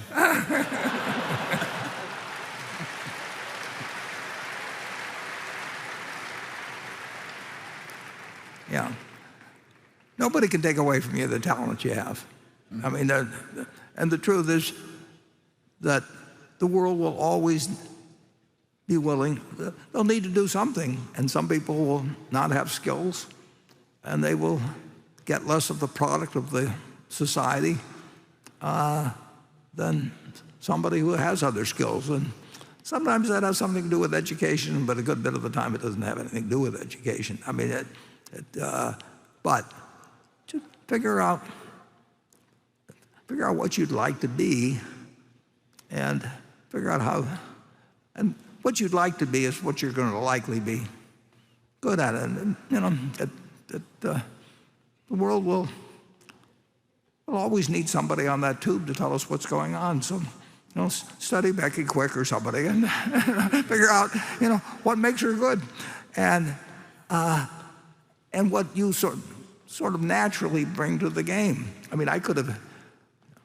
Who's the guy that says you got to spend 10,000 hours doing this or that? And then Malcolm Gladwell. Malcolm Gladwell, would say just spend 10,000 hours on something. Well, I could have spent 10,000 hours trying to become a heavyweight boxer, but I don't think I'd have felt very good at the end of the 10,000 hours. I mean, you stumble in to what you really like doing, what you're good at, what is useful to society, and then it doesn't make any difference whether the dollar bill, is now worth, in terms of the purchasing power, a cent or a half a cent or a hundredth of a cent. If you're the best doctor in town, they'll bring you chickens, whatever they may do, but they can't take it away from you. And my guess is that if you've come to 5 meetings, you've got a very good future ahead of you. I mean, that shows it self-selects. I mean, if you want to sell a piece of yourself, we'll buy that as the best investment we can make. We'll take 10% of your future earnings, and we'll give you a cash payment now, and we'll have a terrific asset. And you can have 100% of your future earnings, and if you develop your talent, maybe you'll be a great dancer. People pay money to watch great dancers. We had Fred Astaire and his sister Adele that came from Omaha. Their name was Austerlitz then, but they could dance.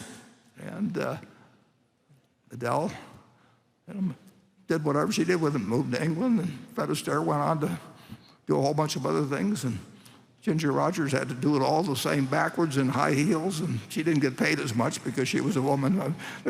But you're going to do just fine. I bet a lot of money on you. Okay. Becky? This question is for Warren and Ajit, and it comes from someone named Modi in Israel, who writes, "My family and I are long-term shareholders of Berkshire, and we plan to hold it forever. We like that the current management thinks in the long term to increase shareholder intrinsic value, but we aren't sure that at the time of the management change, the new management will act the same way you do.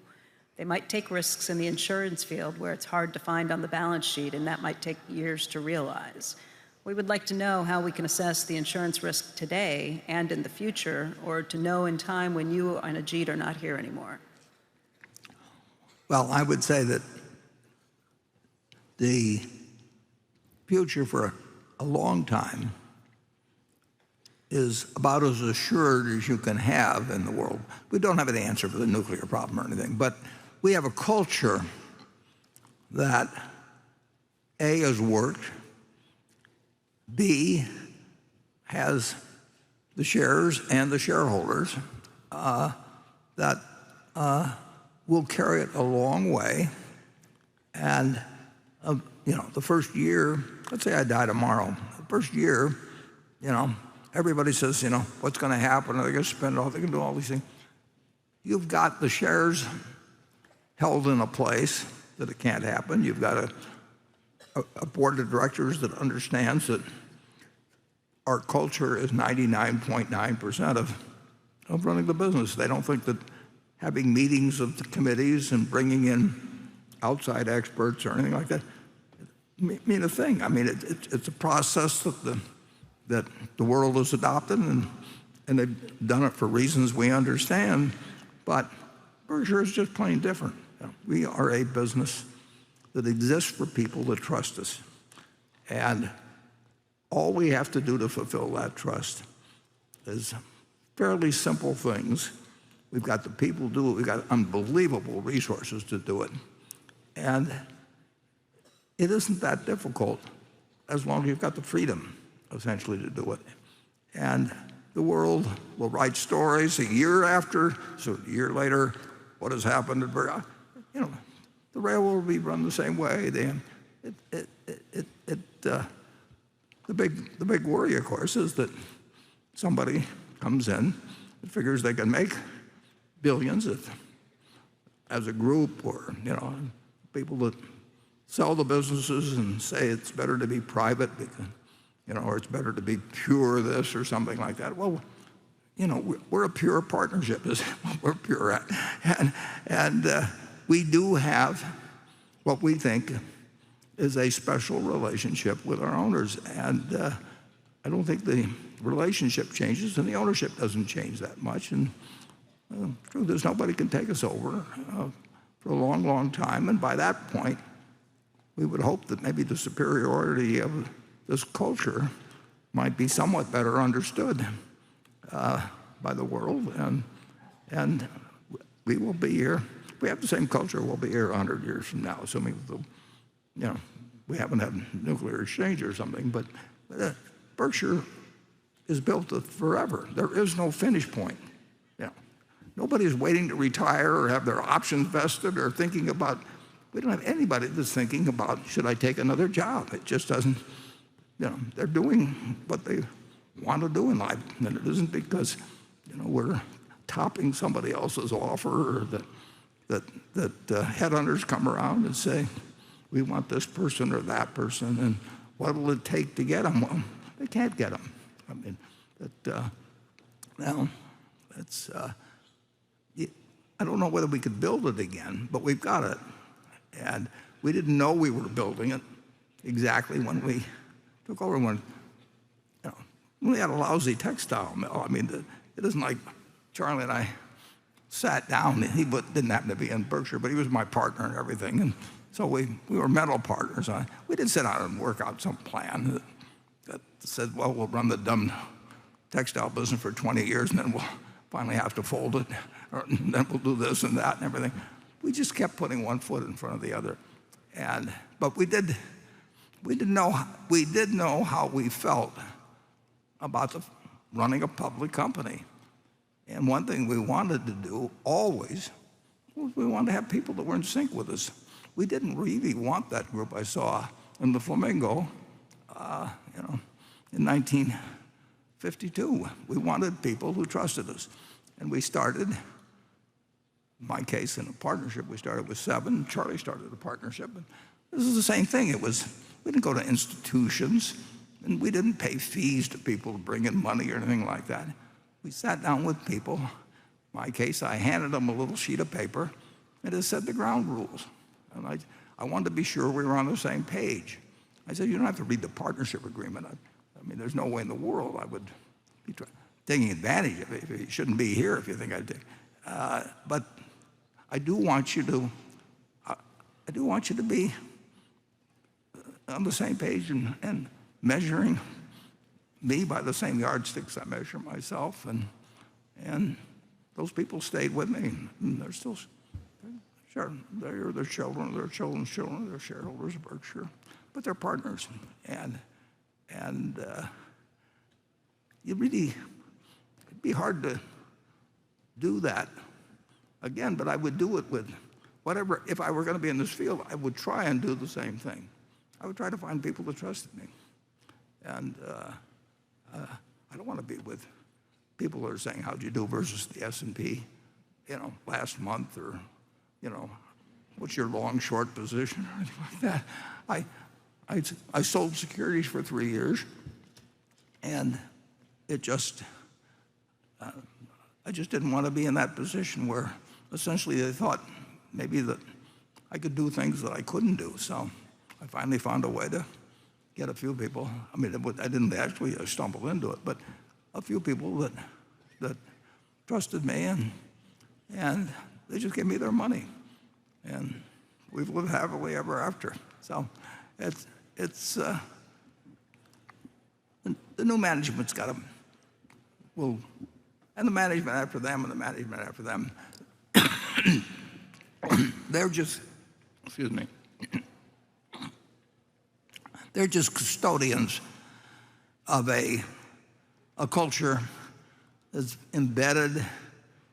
The owners believe in it. People that work there believe in it. And we're not saying other things can't do better or anything of the sort. We're just saying this is what we've got. And we have got the directors, we've got the share ownership and all of that and the size that essentially can ward off any attempts to change the culture. And it's silly to talk about if our board members did this and did that, and and in the end, obviously we're always going to follow the law. And we're a Delaware company, we follow Delaware law. But that doesn't mean that we have to do what every other Delaware corporation does and how they look at the Delaware statute. We'll follow the law, and then we'll run it as a group of people who trust us, and we appreciate that trust. Charlie? Well, I remember when you had a textile mill, God. and I tried to forget it. The textiles are really just congealed electricity the way modern technology works. And the TVA rates were 60% lower than the rates in New England. It was an absolutely hopeless hand, and you had the sense to fold it. 25 years later. Well, you didn't pour more money into it. No, that's right.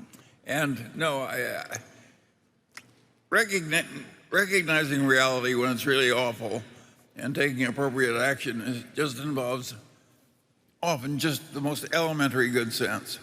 How in the hell can you run a textile mill in New England when your competitors are paying way lower power rates?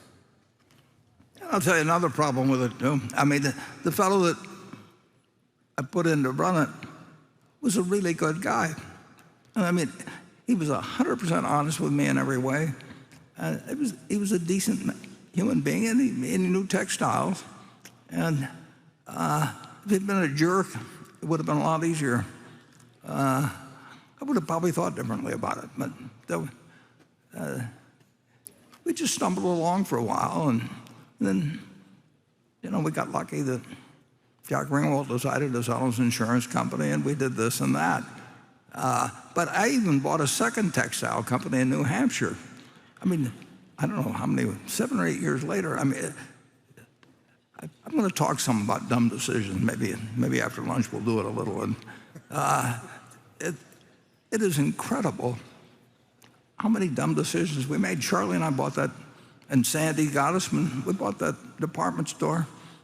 And that was 1966. And we were working with our own money. And why in the world did we think? And Charlie flew to Baltimore, and I mean, we used to really work in those days. and there again, we had wonderful people. Lewis Cohen couldn't have been a better guy. But everybody in that business had a different reference point. They wanted to expand their company. Well, who can blame them for that? And they were planning a couple of new stores, and each department, the shoe department, said, well, we'll do it better this time, and all that kind of thing. But the whole idea was crazy. And we got there for a little while, and we figured it out, finally. And we reversed course. Yeah. But why the hell did we do it in the first place? Well, because we were stupid. Yeah, okay, well, that's important to realize. We paid $6 a share for that stock. And if the department store has succeeded, it might be worth, $30 a share now. And it failed, but we did other things, and we merged it into Berkshire, and we'll talk about that a little later. And, I don't know whether it's $150,000 a share now or something like that from the $6. So if it succeeded, we would have maybe made a few dollars, and because it failed, we made hundreds of thousands of dollars per share. But that's the way life is. You just keep going. And keep learning, that's the secret. Keep learning. Keep learning. Keep learning. And you can say, why would it take guys that long to learn. And, well, we got a few minutes before lunch. Let's address that problem, because I did bring something along on that.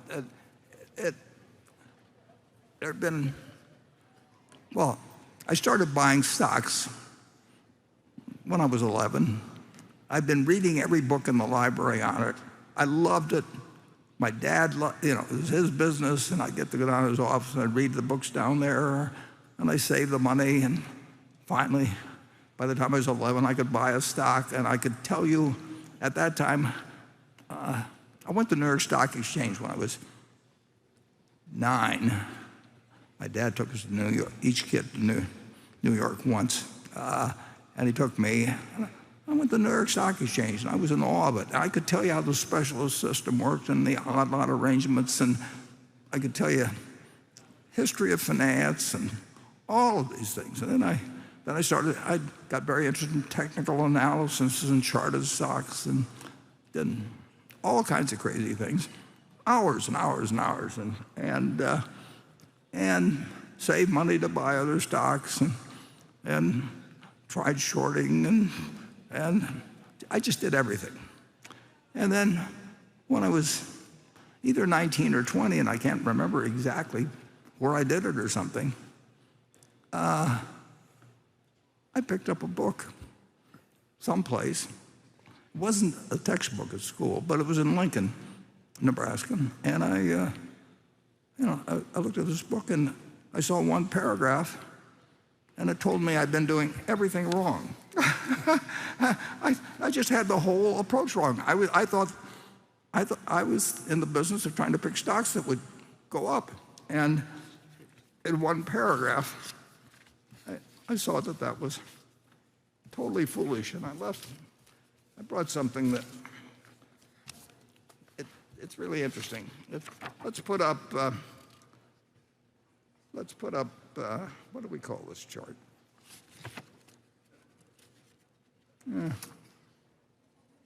Don't think we. Oh, here we are. Yeah. Let's put up illusion 1. Done. Yeah, there we have it. Now if you look at that, some people will see two faces. Some people will see a base. And some people will look a long time and only see two faces. But the mind flips from one side to another. And that's, there's some name for it that they call it ambiguous illusions or something of the sort.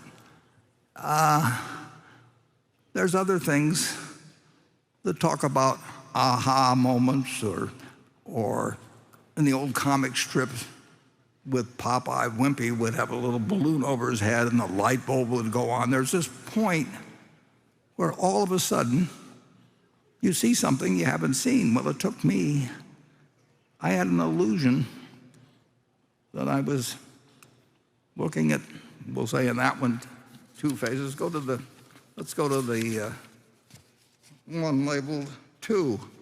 And if you're looking at it from one side, it looks like a rabbit. And if you look the other way, it looks like you're looking at a duck.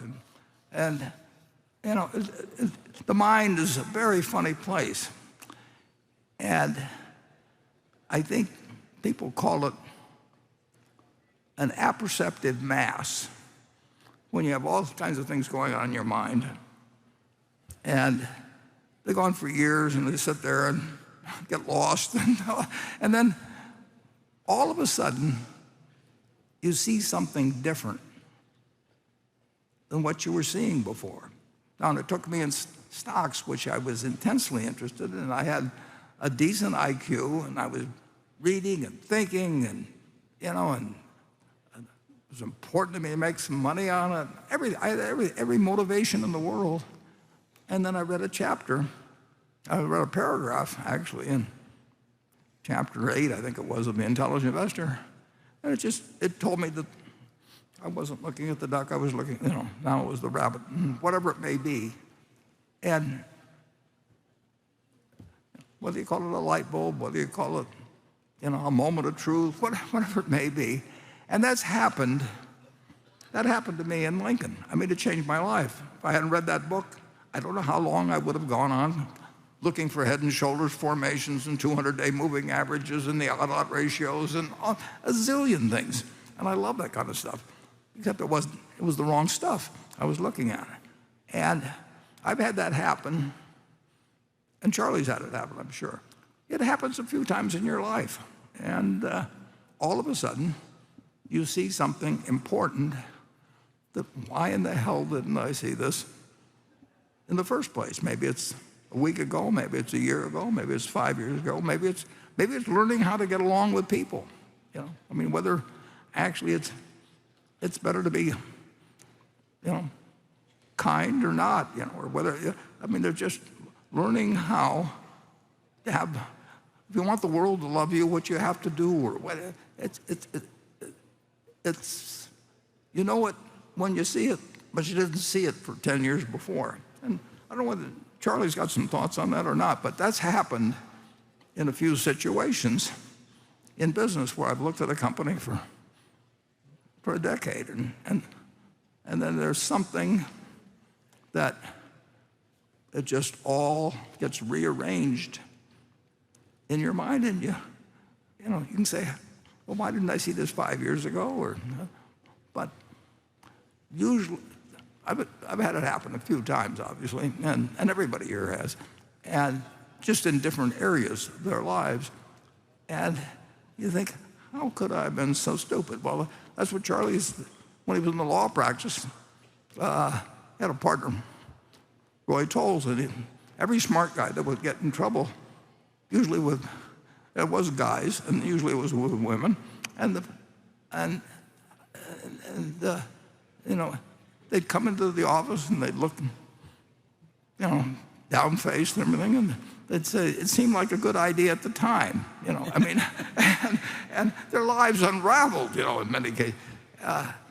So there is that apperceptive mass that's sitting in there inside somehow, and every now and then it produces some insight. It's better, actually, if it produces insight into your behavior than whether it produces insight to make money. I mean, and some people never get it, and they wonder why whether their kids hate them or whether there's nobody in the world that would give a damn whether they live or die. In fact, they prefer they die because then they've been courting them for their art collection or whatever it may be. It just, Charlie would say, just write your obituary and reverse engineer it.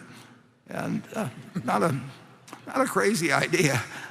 Charlie, I don't know, what do you know about apperceptive masses, which optical illusions? Well, I know that that's the way the brain works, and that it's easy to get it wrong. And part of the trick is to get so you correct your own mistakes. And we've done a lot of that. Yeah. Frequently way too late. Yeah, we've done better with the mistakes than we have with the reasonably good ideas. Well, it's so easy to overdo a good idea. That's what's going on now. You have a lot of good ideas that are being grossly overdone. Well, just tell me about one that hasn't been, but tell me later when the crowd isn't listening. That's where. Well, look what happened to Robin Hood, from its peak to its trough. Wasn't that pretty obvious that something like that was going to happen?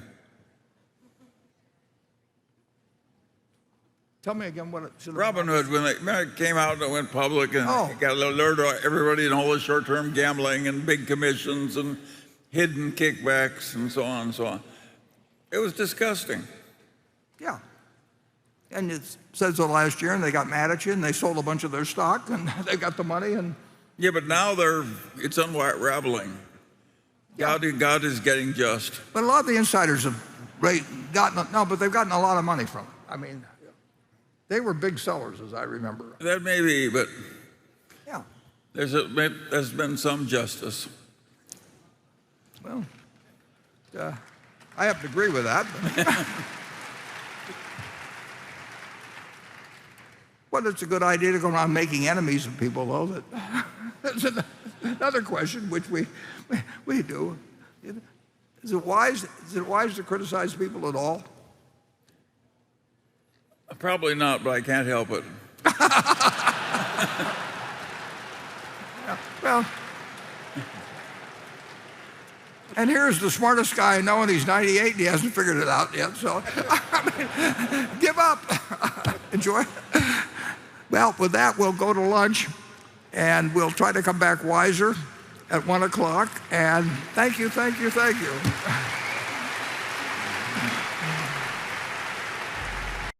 Okay, let's reconvene. I think we sold 15 boats so far. I was told that a little while ago out there, so get them while they last. We won't have the first one available for delivery for about a year, but people are getting 10% off, whatever that means, who order one, and I've ordered one myself, and things are going well in the other room, and we only got 7 questions, which is the new low in the first half, so we'll try and move a little faster. I can't imagine why it went that slowly. I mean, who's doing all that talking? Okay. Station 4. Hi, Warren and Charlie. I'm Jeff Malloy, shareholder from San Francisco. In recent years, American companies have taken on a more active role in the political realm, whether it is speaking out against specific bills or promoting various social causes, often at the behest of shareholder or employee groups. While the goals of these movements can be laudable, they risk alienating significant portions of customer and employee bases. How should CEOs decide which issues to take a stand on, or whether their companies should engage in the political realm at all? Thank you. That's a terrific question. And that is one, obviously, I've had to think about plenty. And at one point, I said, I don't put my citizenship in a blind trust when I take the job as CEO of Berkshire. But I've also learned that you can make a whole lot more people sustainably mad than you can make temporarily happy by speaking on any subject. And on certain subjects, they will take it out on our companies. And that means that the people that are employed by us, some of them we would end up letting go. It means that the shareholders get hurt. And do I really think that it's so important that I talk on every possible subject that people can get very upset about, whether they should be asked to pay that price? And I've come to the conclusion the answer is no. Why in the world do I want to hurt the people in that other room that do all kinds of things for Berkshire? Why do I want to hurt you because I say something that 20% of the country is going to instantly disagree with, and sometimes they will be so upset about it that they will try and take it out. And since they can't scream at me, they may have campaigns against their companies or anything else. So I think it applies to me. I'm not going to go around and take positions where instead of saying Warren Buffett says, it will say, Berkshire Hathaway or Warren Buffett of Berkshire Hathaway. I get it identified, and I do not want to make the lives of you and I just decided I'm not going to be doing that. And if I want to do that, I should quit my job. And if I think my citizenship speaking out is that important, I'll give up what I love the most, which is having this job. I don't want to do that. So I've decidedly backed off. I don't want to say anything that will get attributed basically to Berkshire and have somebody else bear the consequences of what I talk about. And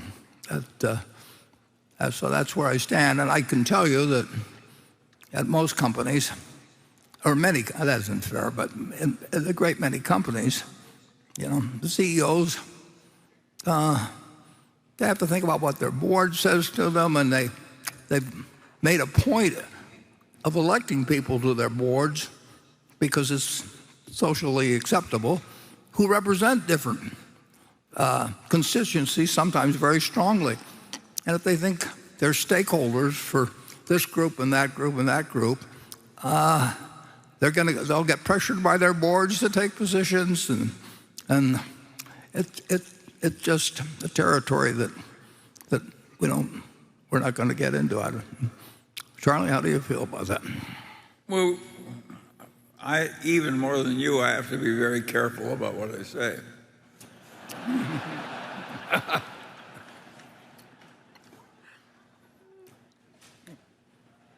Now,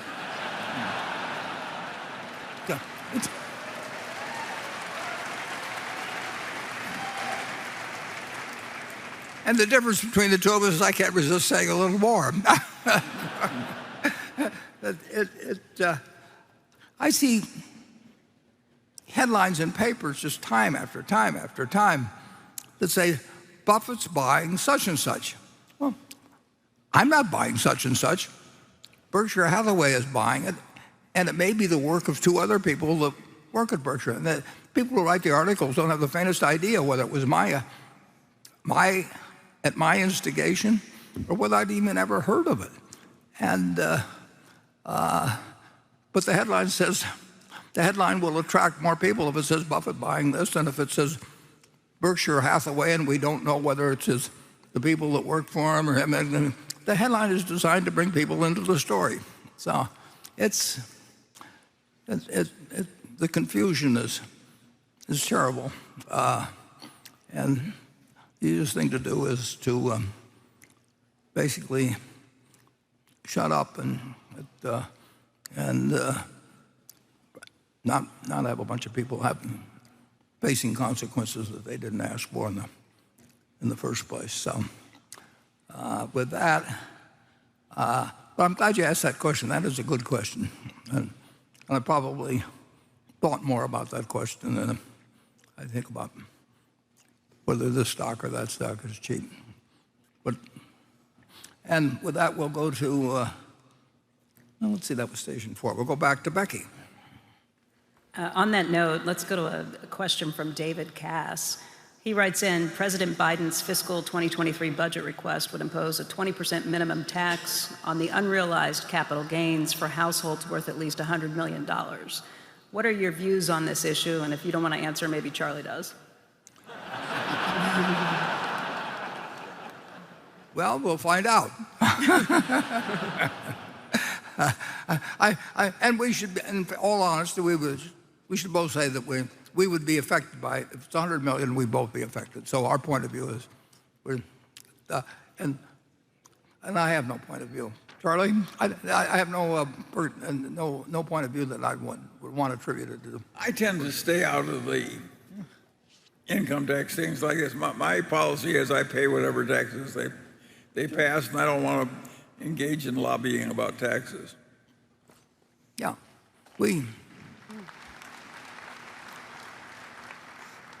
and I would add one thing. Lobbying is really distasteful. I once did it for a candidate, and I ended up in a room with a bunch of lobbyists for cigarette companies. They didn't care about Nebraska. They didn't care about it. They didn't have anything. They were there because they were handing over a contribution. They didn't, and I was a convenient accessory, and it made you want to throw up, basically. On the other hand, we operate in the railroad business, the energy business, insurance business, and they're extensively regulated. And I don't also want to be the only railroad that stays out of the railroad group, the only insurance company that stays out of the insurance group. So, other people can rightly figure that we're a free rider under those circumstances. So I tell the managers generally, don't spend Berkshire's money on candidates that you like. Don't pressure suppliers to do it. I mean, Berkshire is not a weapon to use, and it's been used by certain people in the organization, but don't use it to muscle money out of anybody else for who you like or what school your wife went to or whatever it may be. And some of it goes on anyway. But I don't tell our people that don't belong to any trade associations. Charlie wrote one of the great letters of all time. And if you go to search, type in, I think, 1989, Munger savings and loan or something. We resigned from the U.S. Savings and Loan League, I guess it was, and we warned them. We said, we just cannot stand what you're doing to the country. And when a bunch of very nice people get together, but they decide it's in the interest of their savings and loan to do this or that. And we warned them, and finally Charlie wrote a letter, which is, like I say, available on search. And it's should be one of the proudest letters, certainly one of the proudest letters that's ever come out of Berkshire. And he just said, we can't stand it anymore, and we're resigning. And but that's a very tough thing to do. You can't. It's a tough way to live, to just go around criticizing the people you work with and the neighbors, and they're perfectly decent people, but they run into institutions that are doing things that are very distasteful to them, and we support some of our subsidiaries in energy, and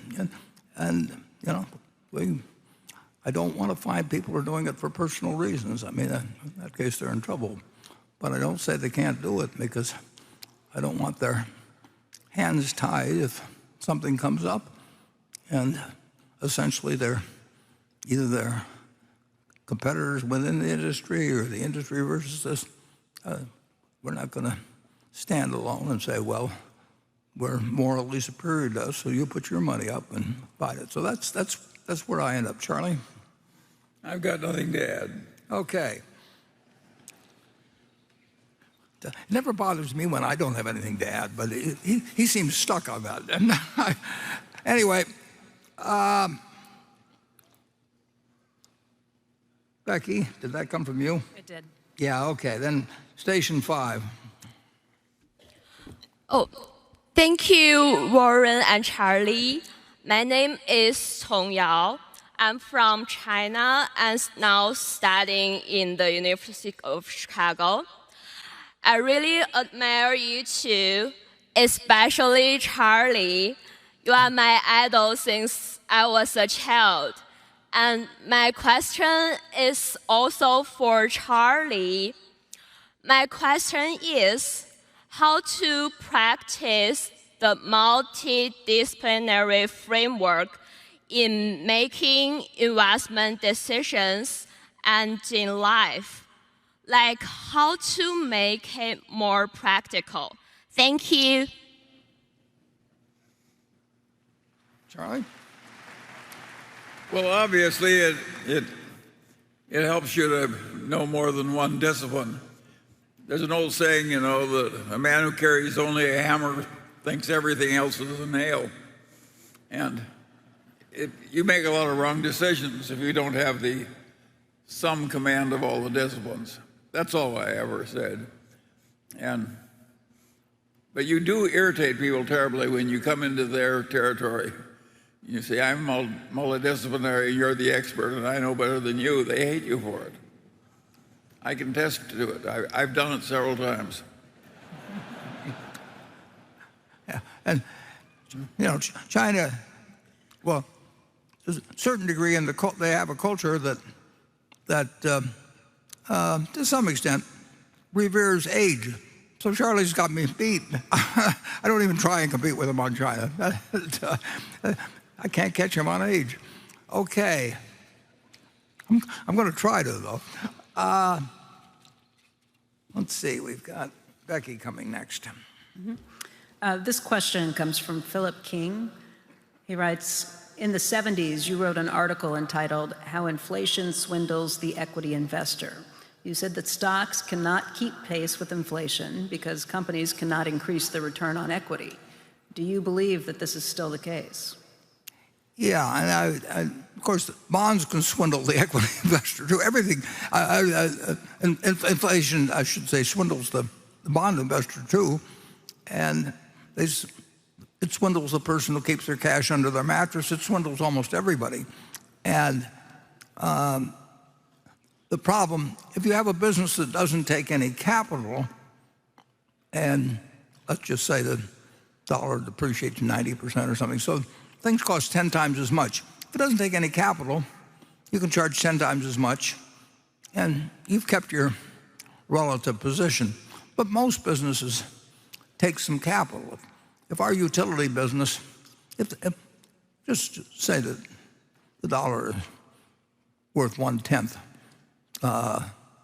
some years hence from now, we have to have 10 times the capital investment, basically. And we get paid a return on that.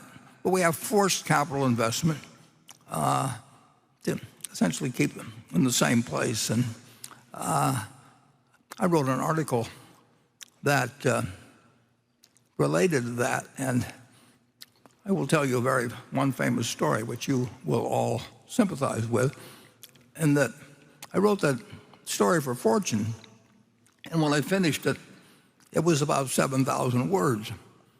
And Fortune didn't like publishing 7,000 words, and they had my friend Carol Loomis explain that to me, knowing that I would pay more attention to her than anybody else, but being stubborn and male, I said,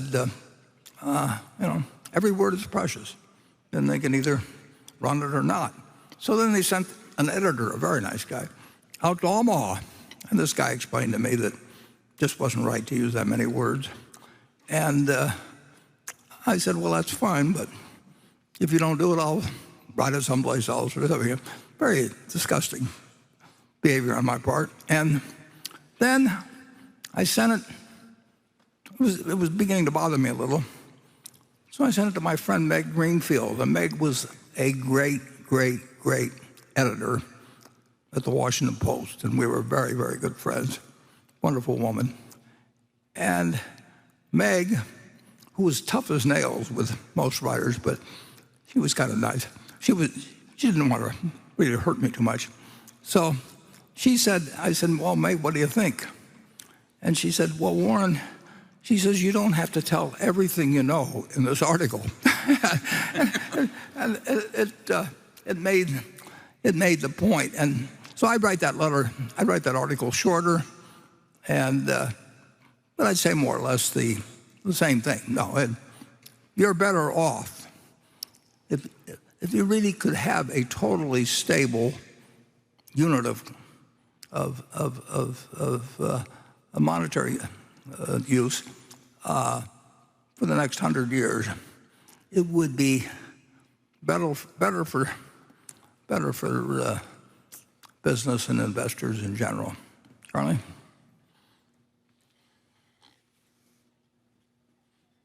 No? We will go to station 6. Inflation is, the question is how much, and the question is whether you can decide that 2% and keep it. The answer is nobody knows. You do not know, and nobody knows. You can list all kinds of stuff, but nobody knows how much inflation there will be over the next 10 years or 20 years or 50 years or next month. And people talk about it all the time because you're interested in knowing the answer to your question. And they don't know the answer, but there are a lot of people that will tell you they know the answer if you pay them enough. and other people that will tell you for nothing because they think it enhances their prestige and makes them more valuable and all that. But the answer is they don't know, and we don't know either. The best protection against inflation, though, still is your own personal earning power. If you play the violin very well, you will do reasonably well during inflation. I mean, it's play it better than other people. People will pay you for doing that if you know, all kinds of things. So your skills will not be taken away, and your money may be. Okay, station 6. Oh, wait a second. Was that? That's right. Is it Becky next? Becky? That's right. It's station 6. Yeah, station 6, okay. My name is Martin Wiegand. I live in Nashville, Tennessee. Mr. Buffett and Mr. Munger, thank you for your lifetime of teachings and for hosting us back in Omaha this year. Well, thank you.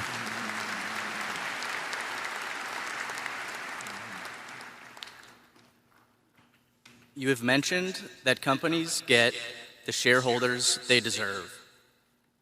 And in this year's letter, you mentioned a great satisfaction of yours is working for the individual long-term shareholders. With the growing influence of institutional index funds, how can management teams foster a shareholder culture like the one we have at Berkshire? Thank you. Well, fortunately, we have it. And we know more about how to keep it than to institute one. And it's very interesting. We have 1,470,000 Class A shares outstanding today. That's fewer than we had a year ago in there. Those seats are filled. I mean, the shareholders are in place. We like the group we have. So why in the world, when we got a fixed number of seats, should we go out and recruit other people to replace you? I mean, the ideal shareholder group we can have is the group we have today. And why, if we had a church, we'd want the people to keep coming back week after week after week. If we had a limited number of seats and we had some wonderful parishioners, and we would not go out and recruit another 50 or 100 of them and have to throw out 50 or 100 of the ones we already had. Every company I know virtually, is wooing new people to come in, and whether they're improving the group they get or not is another. I mean, it strikes us as basically crazy. We don't want anybody different than we have now, and we're not going to get rid of the index funds, so we have to get rid of people like you, and we don't want to get rid of people like you. And I just don't understand why if you had a neighborhood and the size of the terrain or whatever it was would be such that you could have 10 neighbors and they were all great neighbors, why in the world would you go out and say to a whole bunch of people going up and down the street, why don't you buy the house of the guy next to me? It is weird, but there's an awful lot of people who make their living by doing that, and they never really question. I would sort of ask any company that's making analyst presentations every month or something, which of the present ones are you trying to get rid of? Basically, because you're not going to have more. I hope you're not going to have more shares outstanding at the end of the year than you have now. And am I supposed to, get out of the way so some other fund that is thinking about what your stock is going to do next week replaces me? It is a very, very, very weird situation. And of course, the really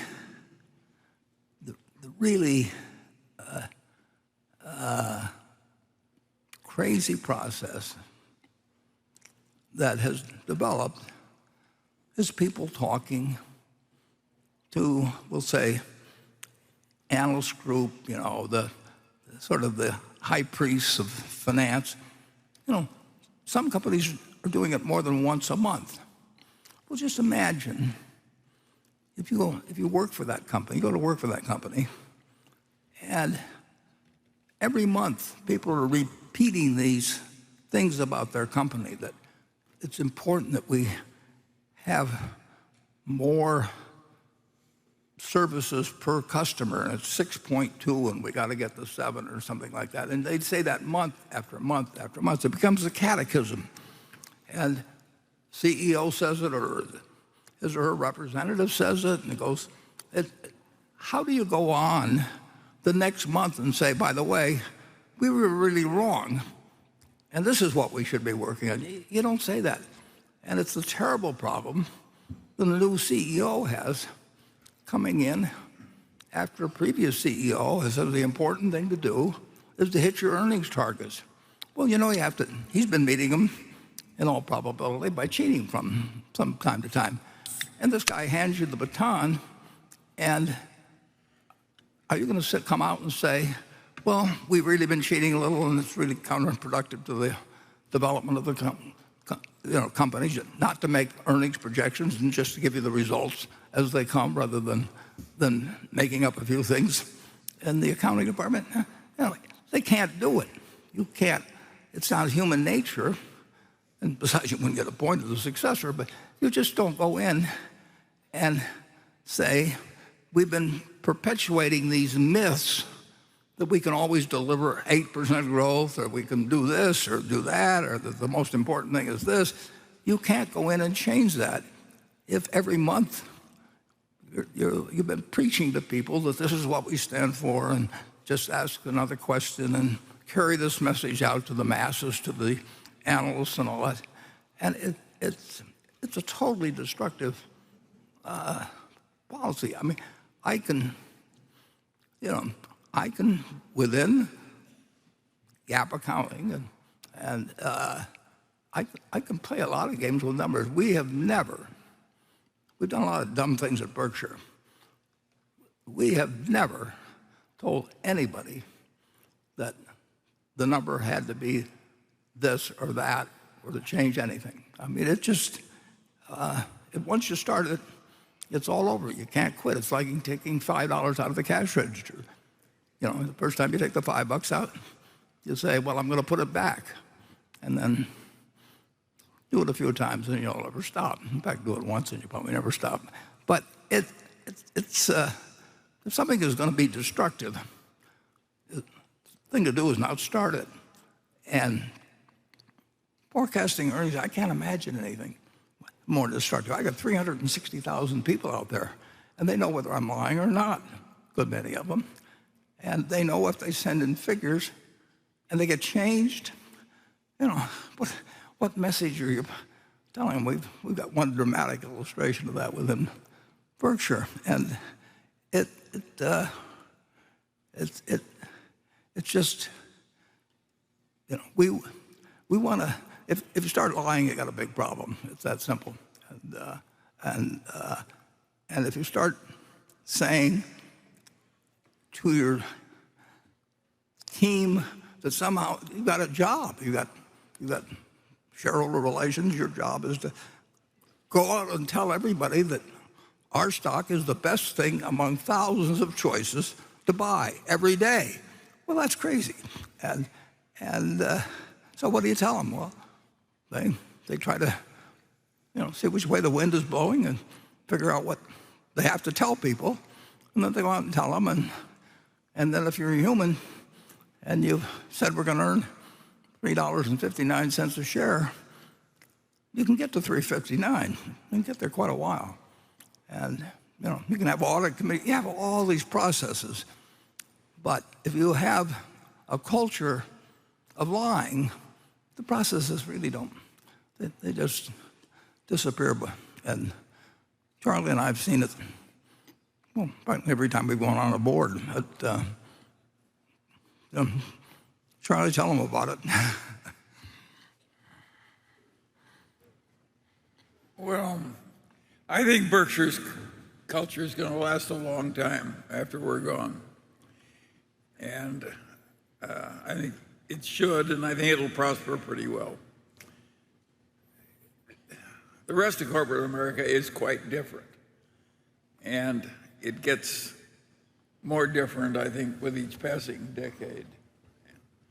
And it's getting very peculiar. Pretty soon they're going to hold all the shareholders' meetings online, and the shareholders won't even come, and it's getting very peculiar, and the index funds get more and more important in the voting, and it's like everything else in life. It changes, and not always in ways you like. And it ends up for selecting different CEOs and all kinds of things. I mean, you're not going to appoint a successor CEO that's going to come in and said everything that's been done before is, it's been kind of fraudulent. I mean, if we needed to book an extra sale after the end of the quarter, if we needed to adjust the reserves, and it's once you start lying, it's all over. And I just don't know any way around that except to try every way you can to not. You sure can't. If you set the wrong example at the top, you got a real problem. We've never told anybody to change a figure. We never will. And if they had been changing figures, we'd be in all kinds of trouble because they know it and I know it and the next person would know it, and it just deteriorates. And we've really seen it. We've really seen it time after time. The way boards operate, it has to be process oriented. I mean, I understand the problems that Delaware has in writing a statute that judges face when they look at things, but it's extraordinary. It's just extraordinary what an emphasis on process can do to an organization because they think they can do anything if it's allowed, and eventually the foundation crumbles. Okay. Oh, I should make a little news here. So, you've all come, and you may or may not see this, but it's very possible. One of the things I bought, it was bought for a different purpose by a different manager months earlier. He bought roughly 15 million shares of Activision, and I never paid. I knew about the company, but I would just see it at the monthly report. But then on January, 17th or 18th, something like that, Microsoft announced they were going to buy Activision for $95 a share. Now, when they announced that, at that point, Activision becomes a different kind of security. It becomes what Charlie and I used to call, everybody did, 50 years ago, we'd call them workouts or something like that, and they become known as arbitrage. Well, they're not really arbitrage, but they're securities, they're, in this case, a common stock, whose value depends not on what the market price does, but whether a given corporate event occurs, an announced corporate event occurs. Well, Microsoft wants to buy Activision, we'll say. Well, they said at $95 a share. And they've got the money, and obviously mergers and big mergers, tech companies, all kinds of things, have got all kinds of problems with the world generally in terms of opinion. So you don't know what the Justice Department will do, or you don't know what the EU will do, and all kinds of things. But at that point, it becomes a different security. And Charlie and I, 50 years ago, we used to do a lot of that sort of thing. And Gus Levy did it at Goldman Sachs, and we even went back one time, I think, on British Columbia Power, didn't we, Charlie? Yeah, we certainly did. Yeah. A guy named Bennett was up there, and we were trying to figure out whether some takeover of the power business. I mean, we spent a lot of time analyzing the probabilities of announced deals going through, and we call them workouts. Now the term became ARB, and it hasn't worked overall too well in recent years. Now, every now and then, I see something that I want to do in that field, but very seldom, because they got to be big. The profit is limited.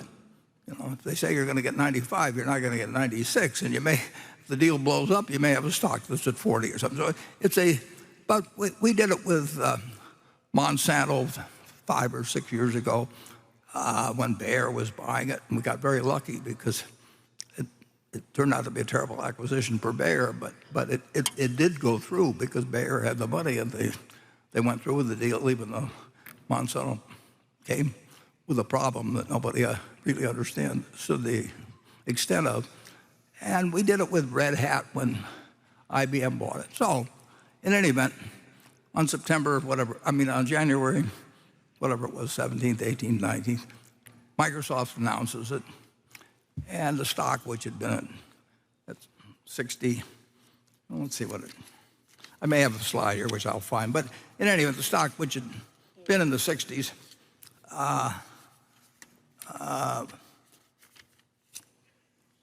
went up to the 81 or 2, and that looked like not a big enough spread to me for a few days.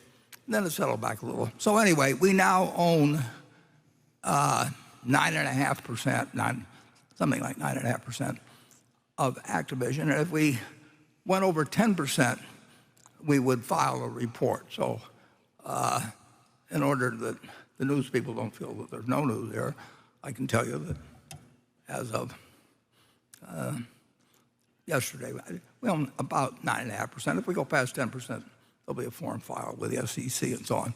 But it is my purchases, not the manager who bought it some months ago. If the deal goes through, we make some money, and if the deal doesn't go through, who knows what happens.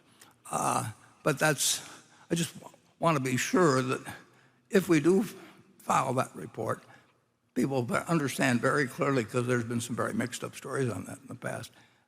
We want to be very clear that it was Warren Buffett's decision in that particular case, and he doesn't know what the Justice Department's going to do. He doesn't know what the EU is going to do. He never talked to anybody at Microsoft about it or anything. He's just read a document. He's made his own assessment, and it can change.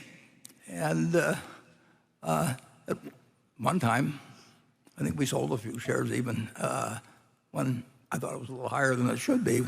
And turned out those sales were not bad sales.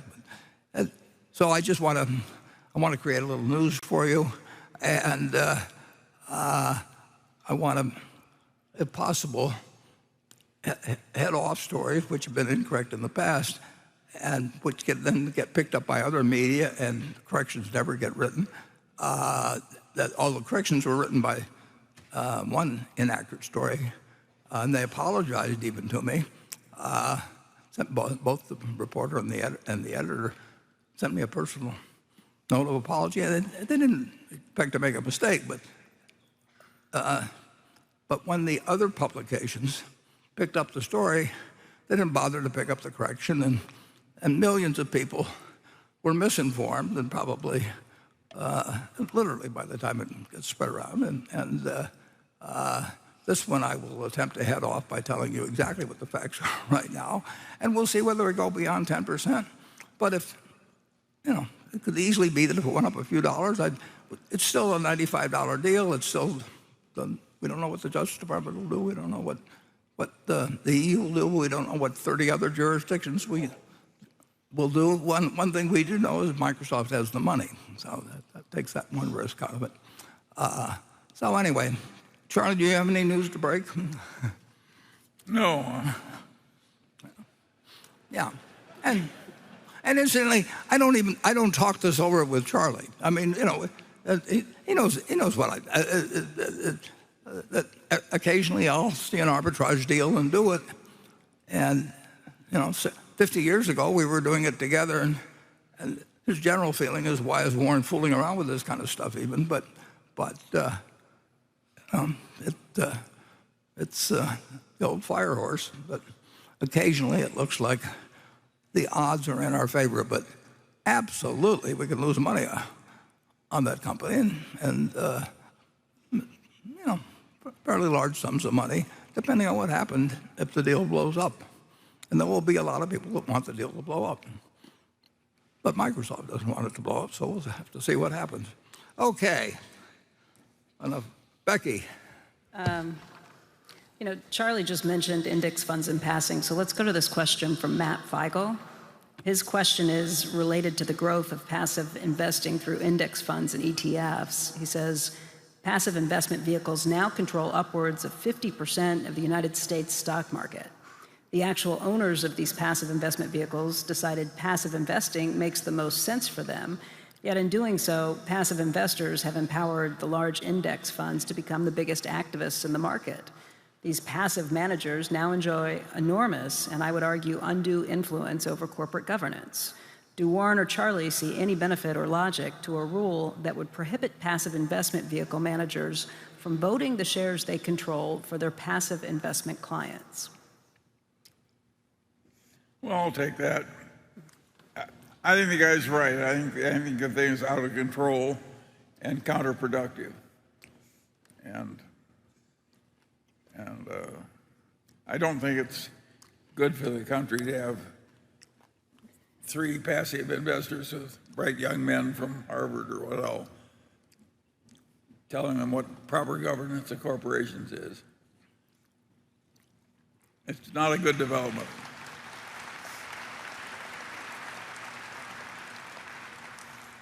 And it is, and I think indexing, if it gets to 90%, then it won't work very well at all. But at the moment, it's worked fine.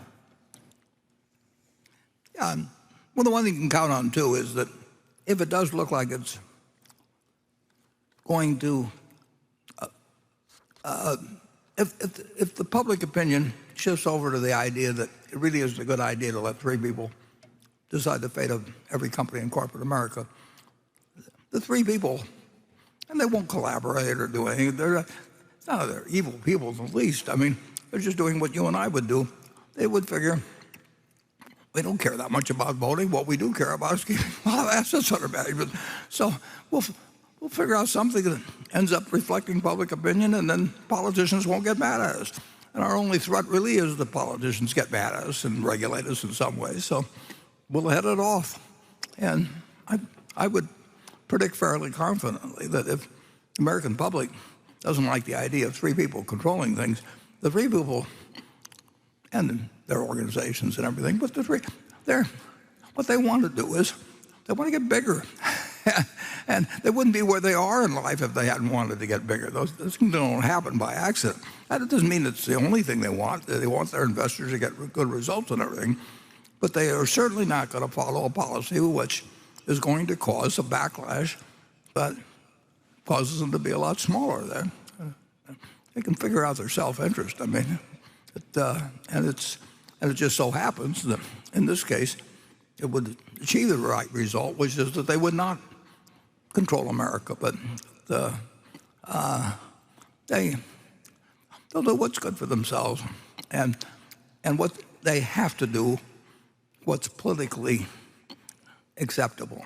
The only thing that really can mess up what is a very good deal for them is to have Congress change the rules, and the rules were the Investment Company Act of 1940 really changed how people behaved, and it's governed things in a big way for a very long time, and anybody that takes on the federal government loses. And if you're talking about trying to do that sort of thing, and they don't need to do it. They just say, well, we'll give up voting, or we'll vote our shares as the rest of people do. And of course, if you vote your shares as the rest of the people do, then if the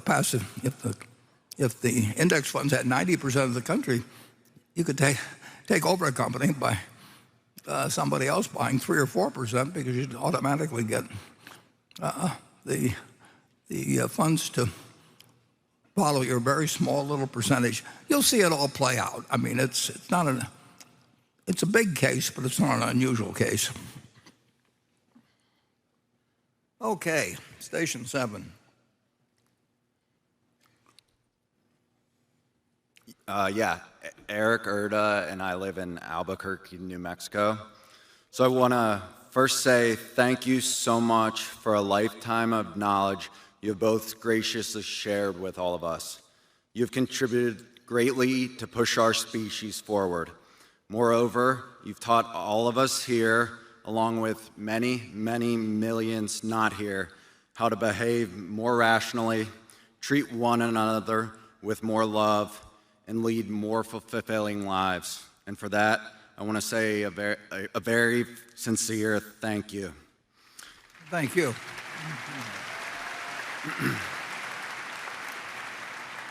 As for my question, I want to ask about Berkshire Hathaway Energy and the unique structure that has evolved there, given that Berkshire doesn't own 100% of the company. The first part of that question is related to Greg's ownership and his corresponding incentive alignment with overall Berkshire. Now, there's a wise man named Charlie that in 1995, at a speech to Harvard, taught us how important incentives are to human behavior. I would conservatively say that Greg's stake in BHE is worth more than $500 million at present. And I'm curious if you can share any plans that you have to convert his Berkshire Hathaway Energy ownership to Berkshire stock. And if there isn't a plan to do this, can you please explain why we shouldn't be concerned about Greg's incentive structure going forward? The second part is about leverage at the entity. You have always said that BHE operates with an appropriate amount of leverage given its earning power. With that said, it's still a very, very large debt figure in relation to current earnings, especially with what we have become accustomed to at Berkshire. And I'm curious, if Berkshire owned 100% of Berkshire Hathaway Energy, would you still operate the business with the same amount of leverage? Okay, thank you. The second part is the easiest one to answer, so I'll take that. And I'll throw the first one back to Charlie. But the Berkshire Hathaway Energy actually is required with its regulated utilities, and it basically started pretty much with regulated utilities, and still is dominated by that, and we're interested in buying more regulated utilities. It's required in different ways by different states and by different regulatory authorities to have a large amount of debt, because the regulatory authorities will say in Iowa or to pick any state, the regulatory authorities are going to say you can get debt money cheaper than you can get equity money, which historically has largely been, almost always been true. And they say that since we're going to allow you a return on equity, we'll say, just pick a figure, but let's say they allow us a return on equity of 9%, and we can borrow a lot of capital at 3%, they say it'll result in higher rates to customers if you use it, put in all equity. We would love to have all equity in our utilities, but we wouldn't, the regulator wouldn't stand for it, because it would result in, under the traditional system, it would result in higher prices to consumers. So that's built into the system. And we would, well, our regulator wouldn't allow us essentially to get the same return on equity and have an all equity structure. The answer is, we put, well, you actually saw in the film earlier, which the people that are listening or hearing the webcast didn't see, but just in Iowa, we recently got approval to spend $3 and a fraction billion, but they want us. Iowa has a history in, like every other state in the union, except Nebraska, which is all public power. But every private powers, they have a history of wanting X percent to be in debt. They want you to raise a lot of money in debt because it's cheaper, means cheaper power for the consumer. So the answer is if we owned 100% of Berkshire Energy, we would absolutely be following the same. We would be operating pursuant to what the utility commissions tell us they want us to do. That they represent the people of those states. Now, Charlie, do you want? Well, the other one's simple too. It's a historical accident. It's not causing any big tension or breaches of fiduciary duty. We had the same problem with Walter Scott, who was a director for years and years, owned stock in the same company, also an historical accident. I just don't think it's a big problem at all. I see no behavior from Greg ever that isn't in the best interest of Berkshire. Yeah. And we've had various percentages of Berkshire Hathaway Energy ever since we bought it in around 2000. And it happened, we were at my sister who's here, we were at her house and there was a party going on and 20 or 30, probably 30 people. And Walter said to me, if you got a minute or two, I'd like to talk to you about something. So we went in the library or someplace, and Walter says, we've got this company and it doesn't seem to fit the public mold very well, and would you want to buy in and go private? I said, sure. Depends on the price. And when we got back to Omaha, I was out on the West Coast. We got back to Omaha, and we met with Dave Sokol, who was the big holder, aside from Walter. And we agreed on a price. And I remember Walter saying to Dave, "Don't negotiate with Warren. He'll tell you to forget it and he'll do something else." And so we bought it. And so it was kind of a weird structure from the start. And we had a public utility holding company act to deal with and all kinds of things. And it's evolved. And it now has us with 91% roughly, and it has Walter's estate, and I don't know where that goes at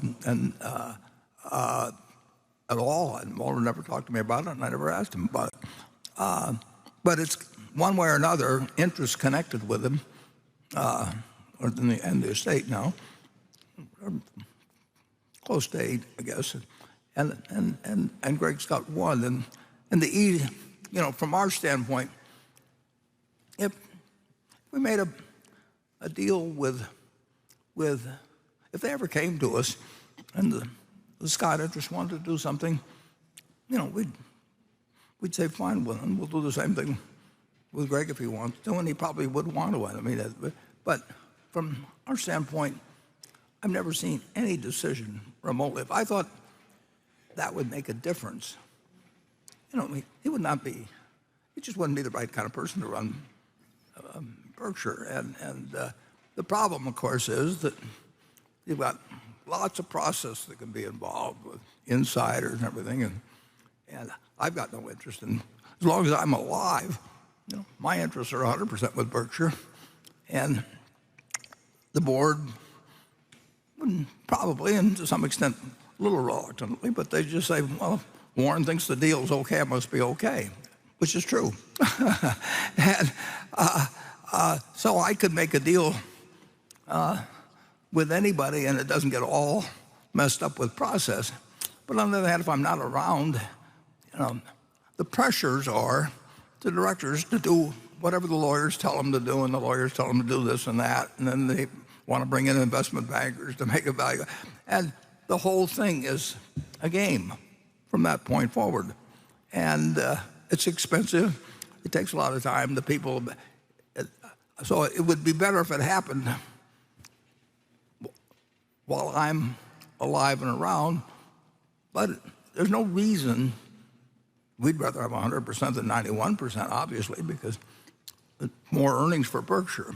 But there's no reason to try and do anything with either the Scott interests or Greg, unless they want to do it. And the logical thing is if anything happened with the Scotts, we'd certainly offer to Greg. But who knows what happens in the future. The one thing I guarantee you, Berkshire Hathaway holders will never be taken advantage of, and you can sue my estate or something like that if anybody felt differently about that. It isn't going to happen.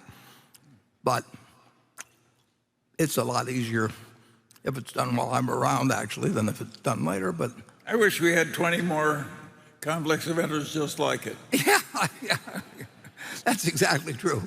Yeah, it's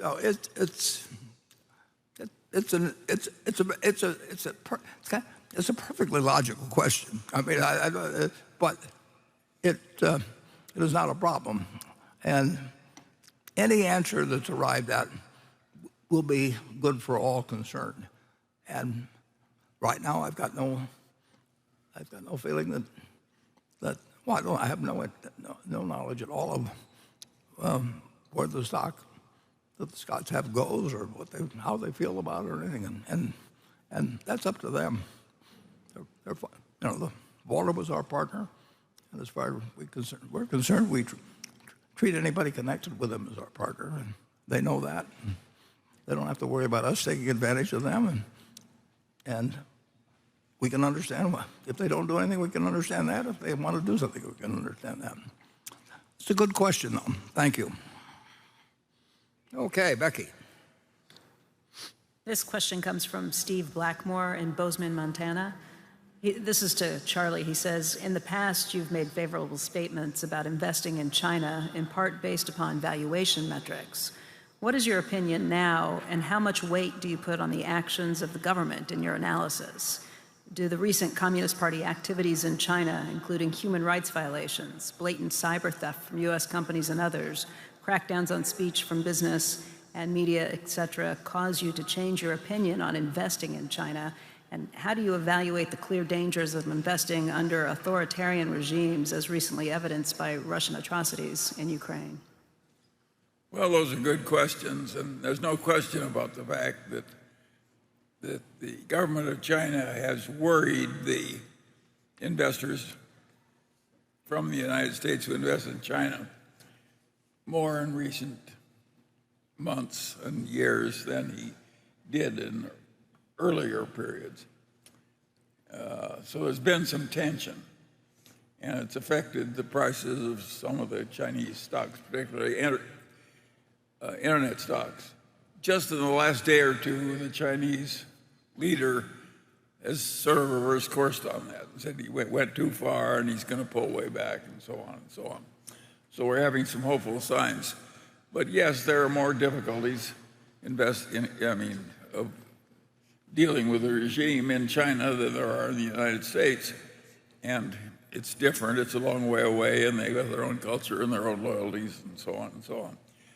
And the reason that I invested in China is I could get so much better companies at so much lower prices, and I was willing to take a little political risk to get into the better companies at the lower prices.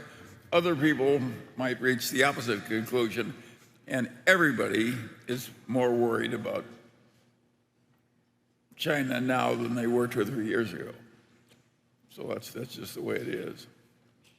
I have nothing to add. Okay. Station 8. Hi, Warren and Charlie. My name is Tom Ringe. I'm from Wayne, Pennsylvania. It's great to be back here after 2 years. Thank you very much. Thanks for coming. In this year's letter, you talked about insurance float the evolution of float, the per share float, the effect on repurchase to increase the per share float. And in regard to the repurchase, I would say thank you as your partner for your careful repurchase as well as careful issuance of our shares. My question is about your expectation for the likelihood that float will be stable and the cost will be zero or close to that over time with adverse years from time to time. What about Berkshire's insurance businesses give you the confidence to make that statement when your competitors are trying to do the same thing but haven't been able to come close to achieving Berkshire's record in cost and growth of float? Thank you. Yeah, well, they really aren't trying to do the same thing, which is kind of interesting. The answer to your question is we wouldn't be in the business unless it was my judgment that the likelihood, the weighted probabilities are higher that the flow will be useful to us rather than costly to us. And nobody will know the answer to that for a very long time. So far, so good. But it is a judgment, and absolutely I could be wrong about it. But you know,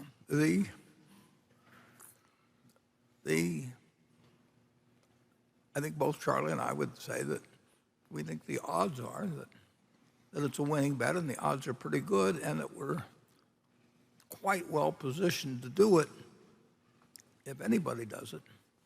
But, you know, did we know 9/11 was coming? Or, you know, I mean, it is not a sure thing. Just think of what the potential is, though, when you're reviewing it. If we could buy common stocks we were virtually sure would give us 8% after taxes with our whole float, that would be a hell of a lot of money. Well, it would be 11 billion. I can tell you what it'd be, but and 11 or 12 billion. Yes, it's an enormous amount of money. Annually. Yes, and the float has been growing, so relax. We're glad to have the float. But Charlie stuck in a couple of ifs there. If we could earn it, and if we could, the answer is, you know, it's our job, and we think we can do it as well as anybody, or we wouldn't be doing it. But it's our job to figure out what businesses we want to be in, and when they don't make sense, reluctantly, occasionally, to give up on them, like the textile business. But those are the hard decisions, and insurance. We didn't have the faintest idea back in 1967 when Jack Ringwald stopped by the office at he stopped by at about 11:45, and Charlie Hyder set him up. And Jack, about once a year, he'd get mad at the regulators. He just didn't like being regulated. And he'd say to himself, you know, I'm going to sell this damn thing. And Charlie caught him one day, and he said, Jack is in the heat. You know, I said, bring him around. So he came up, and 11:45, and Jack said he wanted to get rid of this damn business. The regulators were driving him nuts or something. And I said, fine, I'll buy it. And I said, what price do you want? And he said, I think $50 a share then. I said, fine, we've done it. We don't need an audit. We don't need anything.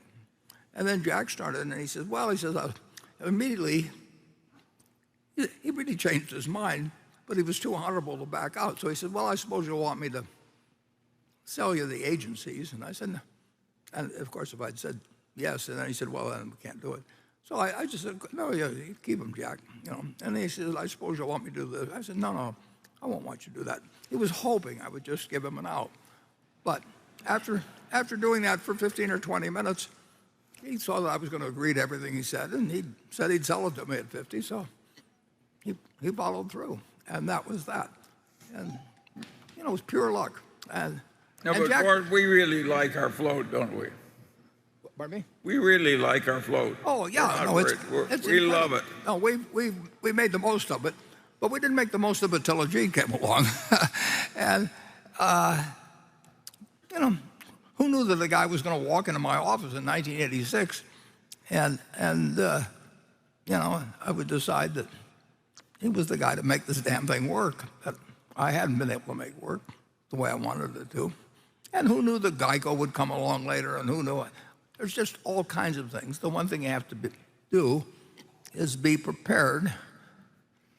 When opportunity comes, you really do have to just move. And fortunately, I operate in an environment, and I wouldn't operate in any other environment. I get out of there. But I operate in an environment where I can do it.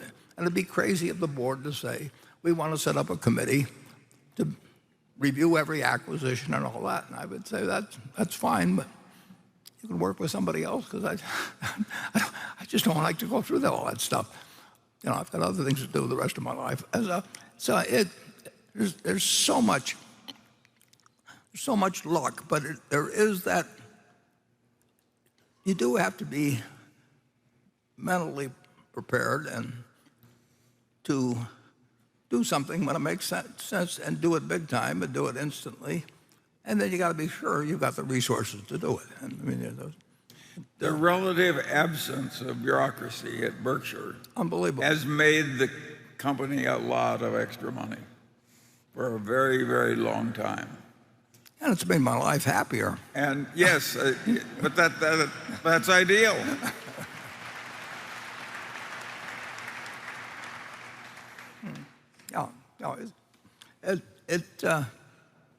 But in the end, we are extraordinarily well positioned to do exactly what we want to do with float, while at the same time never putting ourselves in the position, never coming close to making a promise we can't keep. We had two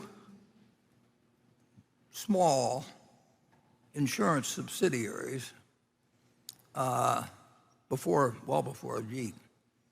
Two companies I bought. One I really didn't know that much about. The other one I did it all by myself. And they were disasters. And left alone, which they could have been, they'd have gone bankrupt. And we just didn't want to do it. So, we could pay the liabilities if the parent company got involved, or we put it in another insurance company or something. And we did it. I mean, it's Berkshire. In a crazy way, I look at Berkshire as a painting, and it's unlimited in size. It's got an ever-expanding canvas, and I get to paint what I want. And if somebody wants to paint something else, then I'll go someplace, and I'll get a smaller little thing, and I'll paint away. And I actually, I'm no good. I don't know anything about paintings. Take me to an art museum, and all I really want to know is where the men's room is. But I'm just not interested. And other people look at paintings, and they see something, and then they see something additionally later on. And I mean, they really have a different sort of perception ability in relation to that. And to me, Berkshire's a painting, and I get to paint. And the object, obviously, I want my partners to come out well in it, but the real thing I like is the painting. And as long as it's in my head, and I see different things in it as I go along, and it's the closest thing I can come to enjoying myself every minute of the day. And it's not, I don't prescribe it for other people. And occasionally not so occasionally, but I see things in the painting, I think, well, I should have done that differently, and I go back and paint it over, and it's satisfying. And who knows why human beings react in that manner, but I do know what makes me happy and what doesn't make me happy. I found what makes me happy, so why in the world would I change it? So that's a short answer to a question that I can't remember what it was. Okay. Becky. This question comes from Andrew Kiesau from Minneapolis, Minnesota. He says, last year, Warren mentioned that inflation had noticeably impacted the prices that Berkshire's businesses were paying and charging. Given those inflationary trends have continued and in some cases accelerated since last year's meeting, could you comment on how this particular inflationary period ranks among previous such periods in the United States, like the 1970s and 1980s? And what can American businesses and citizens do to reduce the negative impacts that inflation brings about? Well, we've sort of attacked what you do yourself. And you develop skills that people are willing to pay for in the future, regardless of what the unit of exchange is. But in terms of inflation in our own businesses, it's extraordinary how much we've seen. I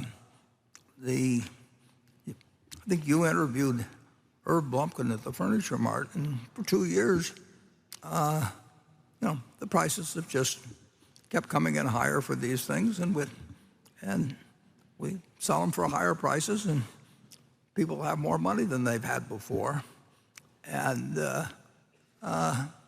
they like to buy. And there's certain things they can't buy. It's like during World War II, you had a lot of money created, and people couldn't buy cars, and they couldn't buy refrigerators, and they couldn't even buy as much sugar or coffee or things as they wanted. They had little stamps and gasoline and all kinds of things. Well, eventually, if you get a lot of money in people's hands and you don't have very many goods, prices go up. Now, you can do all kinds of things to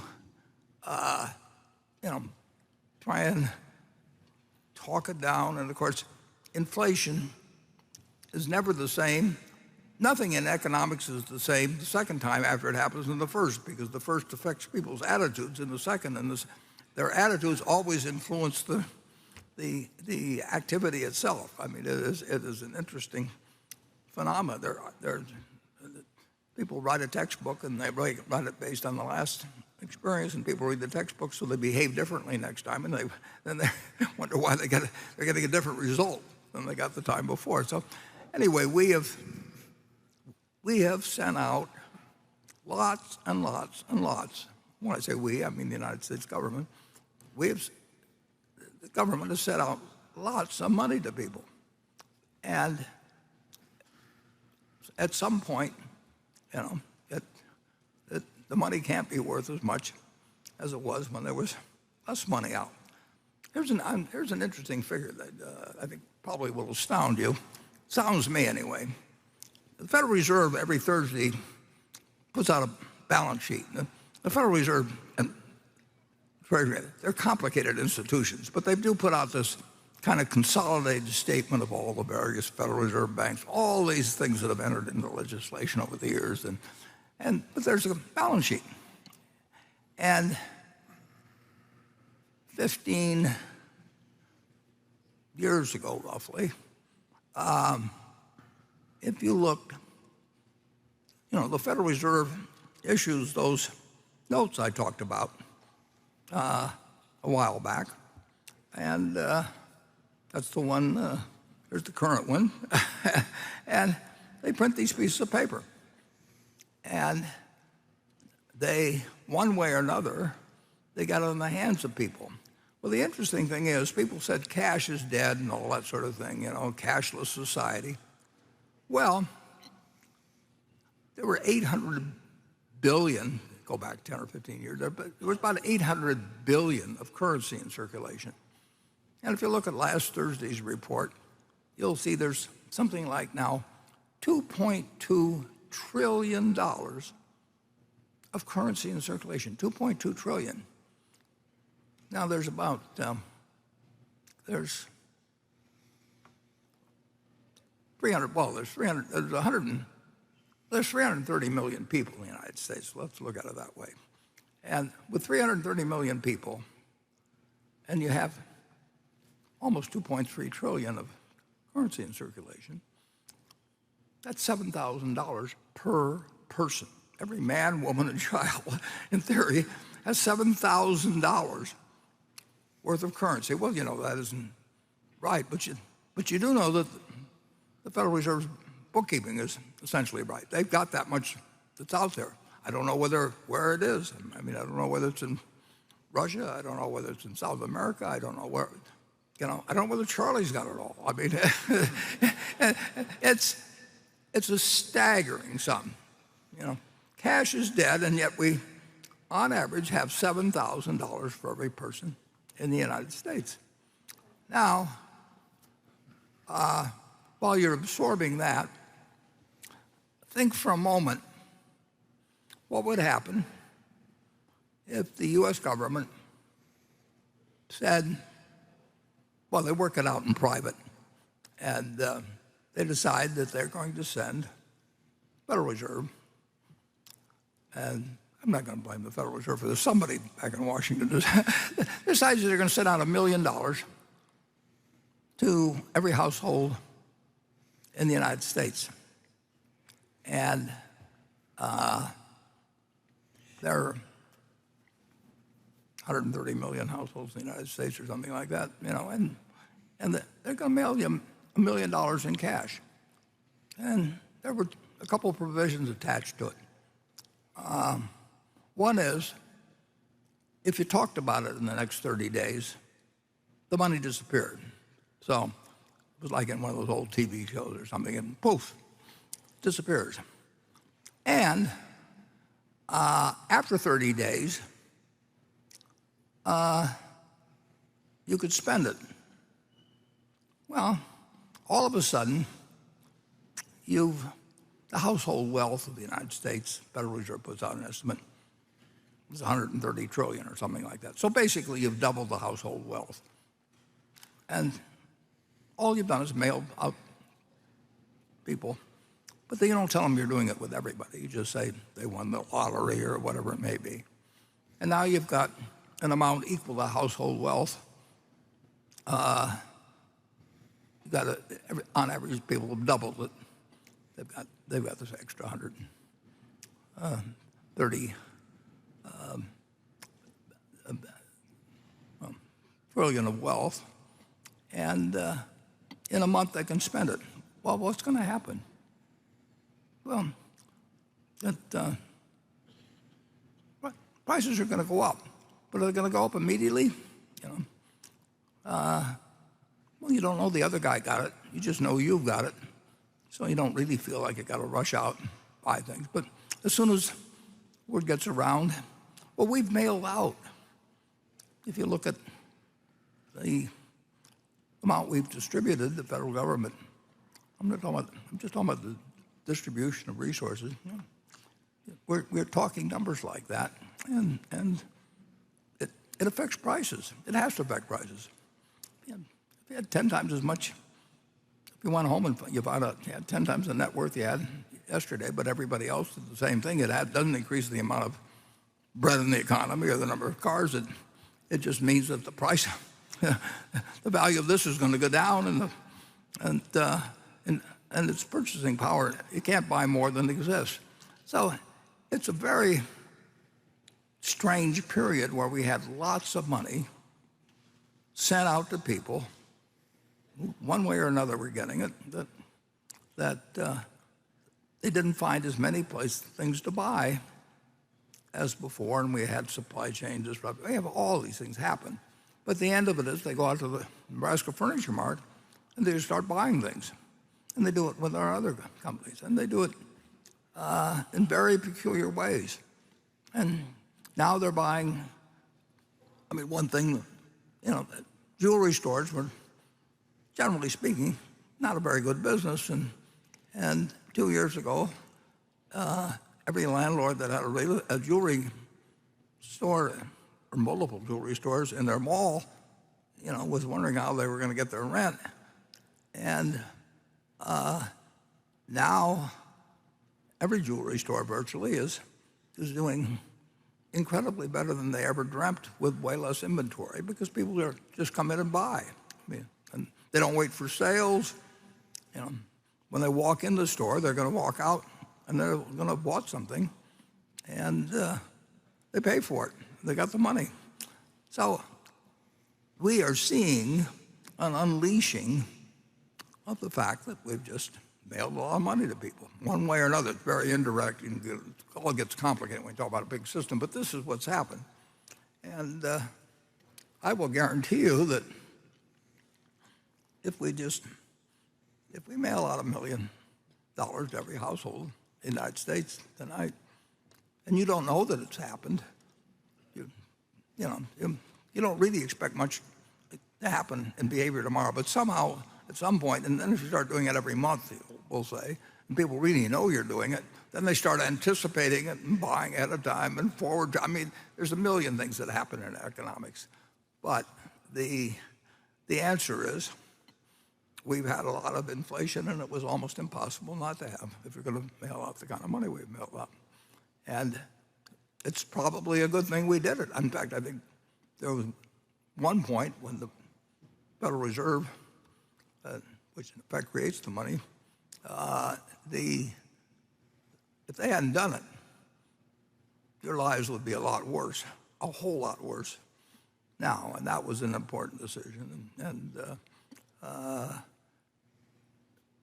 that's the way that's why you've had inflation. And heaven knows, I mean, it could end. You can throw the country into recession. You can do all kinds of things. The country's going to have recessions, incidentally, and it's going to have depressions periodically. And things will happen differently. And you'll read a newspaper today, and you'll wonder a year from now, why was I reading the newspaper a year ago? I mean, it's just the way it works. When I bought the first stock in 1942, did I know everything was going to happen afterwards? Of course not. I didn't know a damn thing. But I just needed to have one idea, and that idea wasn't really well formed. It was just probably the way practically every kid felt about the country when we just gone into a war. You know, we thought America was going to win, and America was going to win then. It was going to win just generally, and savings bonds were paying 2.9%. I learned that because we bought them. They called them war bonds originally, and they called them defense bonds, and they called them savings bonds, but they were the same thing. And you print loads of money, and money is going to be worthless. Not worthless. I got in trouble doing that one time with CNBC because I said it was going to be worth separately less, but it got contracted down to worthless. So it took me a few years to learn to separate those words somehow. Anyway, that's everything I know about economics and more, and Charlie can probably improve on it. Well, it happened on a scale this time we'd never seen before. Those checks that were just mailed out to everybody who claimed to have a business and claimed to have employees, they probably drowned the country in money for a while. And as you say, they probably had to do it. But it was something that had never been done on that scale before. But we had a problem we hadn't had before. Yes. No, I'm not saying it wasn't a good idea. I mean, in my book, Jay Powell's a hero. I mean, it's very, very simple. I mean, he did what he had to do. You know, when if he had done nothing, it would be he would be, it'd be very easy to engage in what you would call thumb sucking then.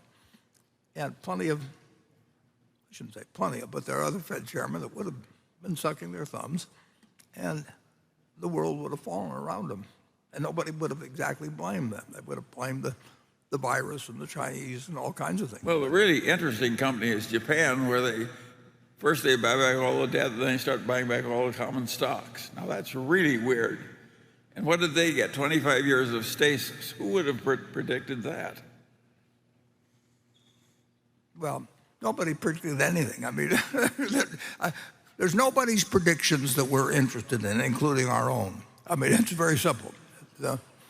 What we do know is that we can deserve your trust, and there's no reason to do things that don't deserve it. And we can't tell what.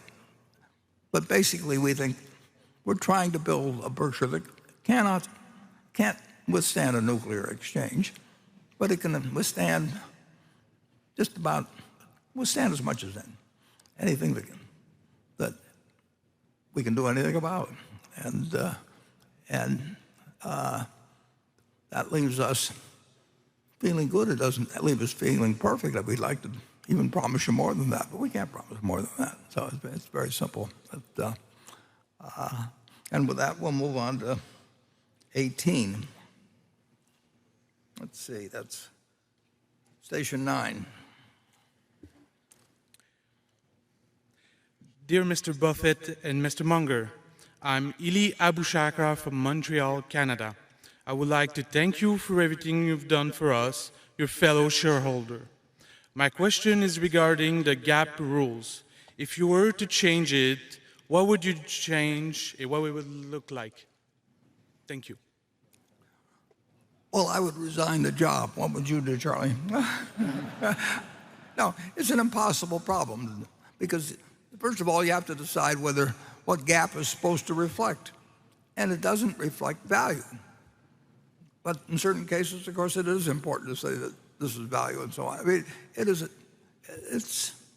it's a convention, and it is done so that the auditor generally is protected, because otherwise everybody sues everybody in this country for anything. And it's designed to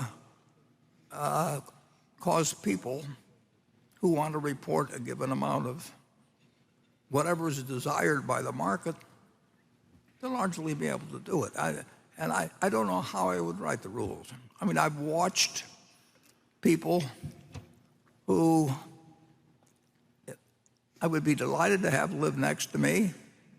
You know, if I was going away for 2 weeks and my kids were to stay at somebody's house, it'd be fine with me if they stayed there. If I lost my wallet someplace and they found it, they'd return it to me. But they'd play games with any number that came to them. And of course, it's a very awkward thing to be on the audit committee of a company where people are playing around with the numbers, and they don't want you. If you raise a stink, you've got all kinds of problems. And I actually wrote something some years ago of 4. I was kind of anticipating your question about 15 years ago, I guess, and I wrote 4 suggestions for questions to be asked of the audit committee. And I don't know whether I was on the audit committee then of Coke or where. But anyway, it was just clear to me what was happening. But you really had to follow the charade, or you got in all kinds of trouble for doing that too. And so I just put 4 questions out that I would want to know, and they were perfectly logical questions. And in the end, nobody adopted them. I mean, the system was fine as it was. The auditors got sued, but not that often, and the SEC had lots of rules, and I admired the SEC enormously. I think the country is better off because of the SEC, but it is a hopeless question or problem to devise rules that people can't get around. I mean, it's not. I think it was, who was it that my friend that was a writer said, it's not the illegal things that are outrageous, it's the legal things. It's very hard. You try, and it's worthwhile. You need an SEC, but the SEC can't really stop the stuff that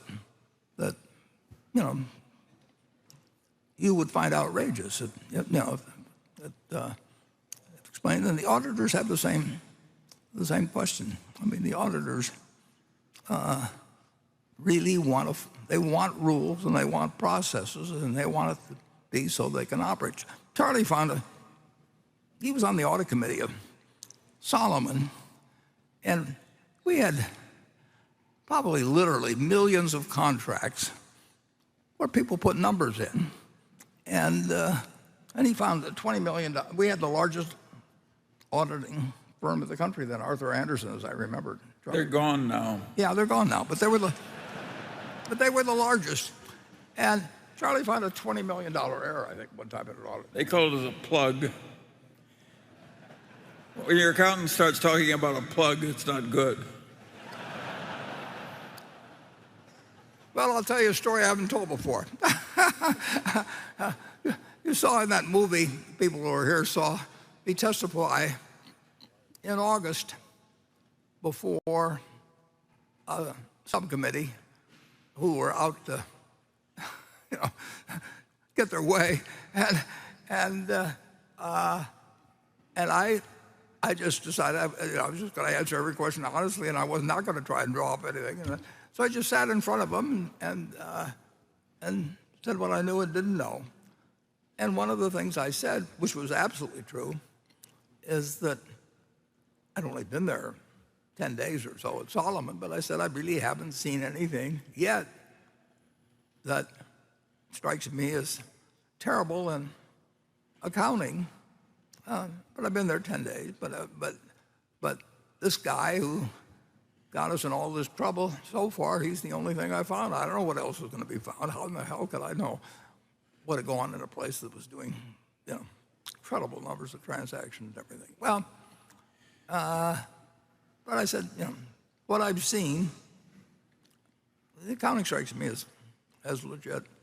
About a month later, I was so happy I'd testified earlier, not later, a very fine CFO, and these are decent people. They're very decent people. And he comes in and he said, Warren, there's probably something you should know. And I said, well, what's that?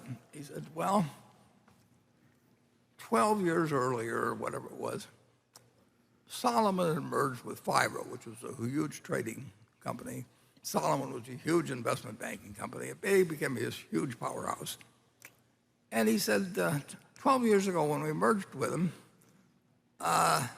we sort of couldn't find exactly, they were on a trade basis and we were on a settlement basis. And they said, we've never really figured out how to put the books together. This is the largest audit company in the United States, Arthur Andersen, that's responsible for signing this thing. So we have this number, and every day it moves around. And it's just put in there to make assets equal liabilities. and today it's 173,412,000, it's down to a penny, and tomorrow it'll be something different. And I thought to myself, I am sure glad I testified before Congress a month ago, because I did not know then. But if they ever ask me again, I'm going to tell them exactly what happened. That we just got this number that floats around every day, and we haven't found it in 12 years, and Arthur Andersen doesn't know where it is. And you got to make the assets equal to the liabilities, right? I mean, so what else do you do? And that's exactly what happened. And strange things happen in this world. There's one thing the name was the floating plug. Yeah. And Charlie's on the audit committee. Yeah. Yeah, the one thing I've always suggested, nobody ever wants to do this. I can understand why. But you've got trillions of dollars worth of contracts and everything that people are putting down little numbers for every day at banks and investment banks and all over the world. I mean, commodity traders. And at Berkshire, we stick down something. There's certain hedging that even the regulators want us to do in terms of giving utilities, and we put a little number in. And I've made the suggestion once or twice that if you really want to do something sort of interesting, just get some young guy that give him a couple of weeks and pick the 100 most kind of complicated, long-term, lots of wording, derivative contracts, and look at what one side, who promises to do something, values it at, and look at what the other side, who also reports and just let them do it for 100 operations at random. I just like to know if somebody's valuing we're valuing a contract at $28 million, the other guy's valuing it at $33 million, and you've got the same auditing firm in both cases, and they're signing their name to them. I don't think anybody's ever done anything with that suggestion. It's, that would be the first thing I would do, actually, if I really wanted to sort of dig into what was happening in accounting. But there's a lot of things in life you can't change, and nobody is going to go looking for ways to create lawsuits and newspaper stories, all kinds of things, and I don't blame them. I brought one thing I just couldn't resist. I was hoping I'd get a question, so I'll ask it myself. I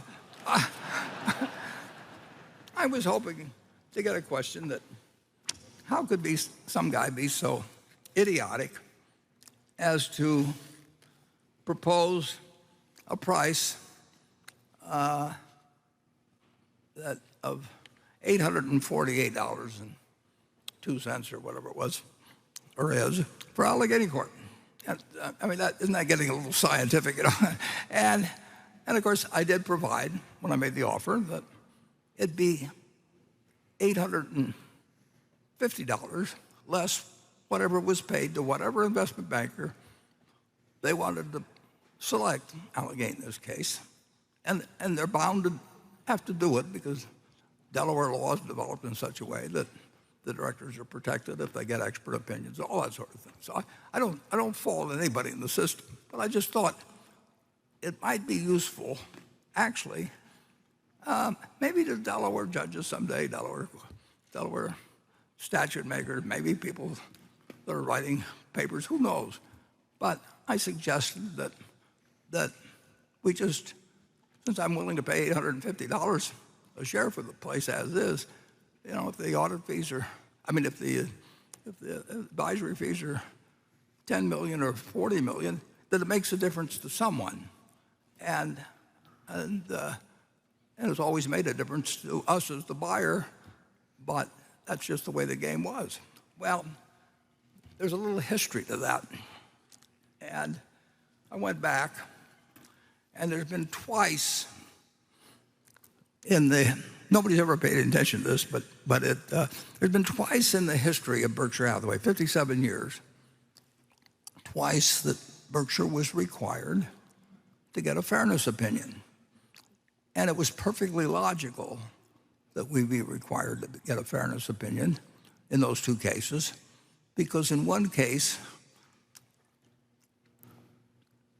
Diversified Retailing, which was a company I was invested in both of them that came out of our partnership, but one had a group of shareholders that were different than the other group of shareholders at Berkshire, and the two want to merge. So you have two companies with me being the biggest beneficiary in between. And it wasn't up to me to determine the ratio. Even though I had the most involved, but I had a little more of one company than the other. So anyway, a fairness and opinion was required. And this has only been twice in the history of Berkshire that one was required. So naturally, I went to Charlie. I said, Charlie, we do have to, Charlie told me, he knew it better than I did. We need a fairness opinion in this case. And I said, I know what's fair. You know what's fair. Sandy knows what he thinks is fair. If the three of us owned it, in 10 minutes, we could have worked out a deal that all three of us regarded as fair. But because there were public shareholders and everything, it wasn't right to do it that way. And the first one, we have two of these, but the first one was November 27th, 1978.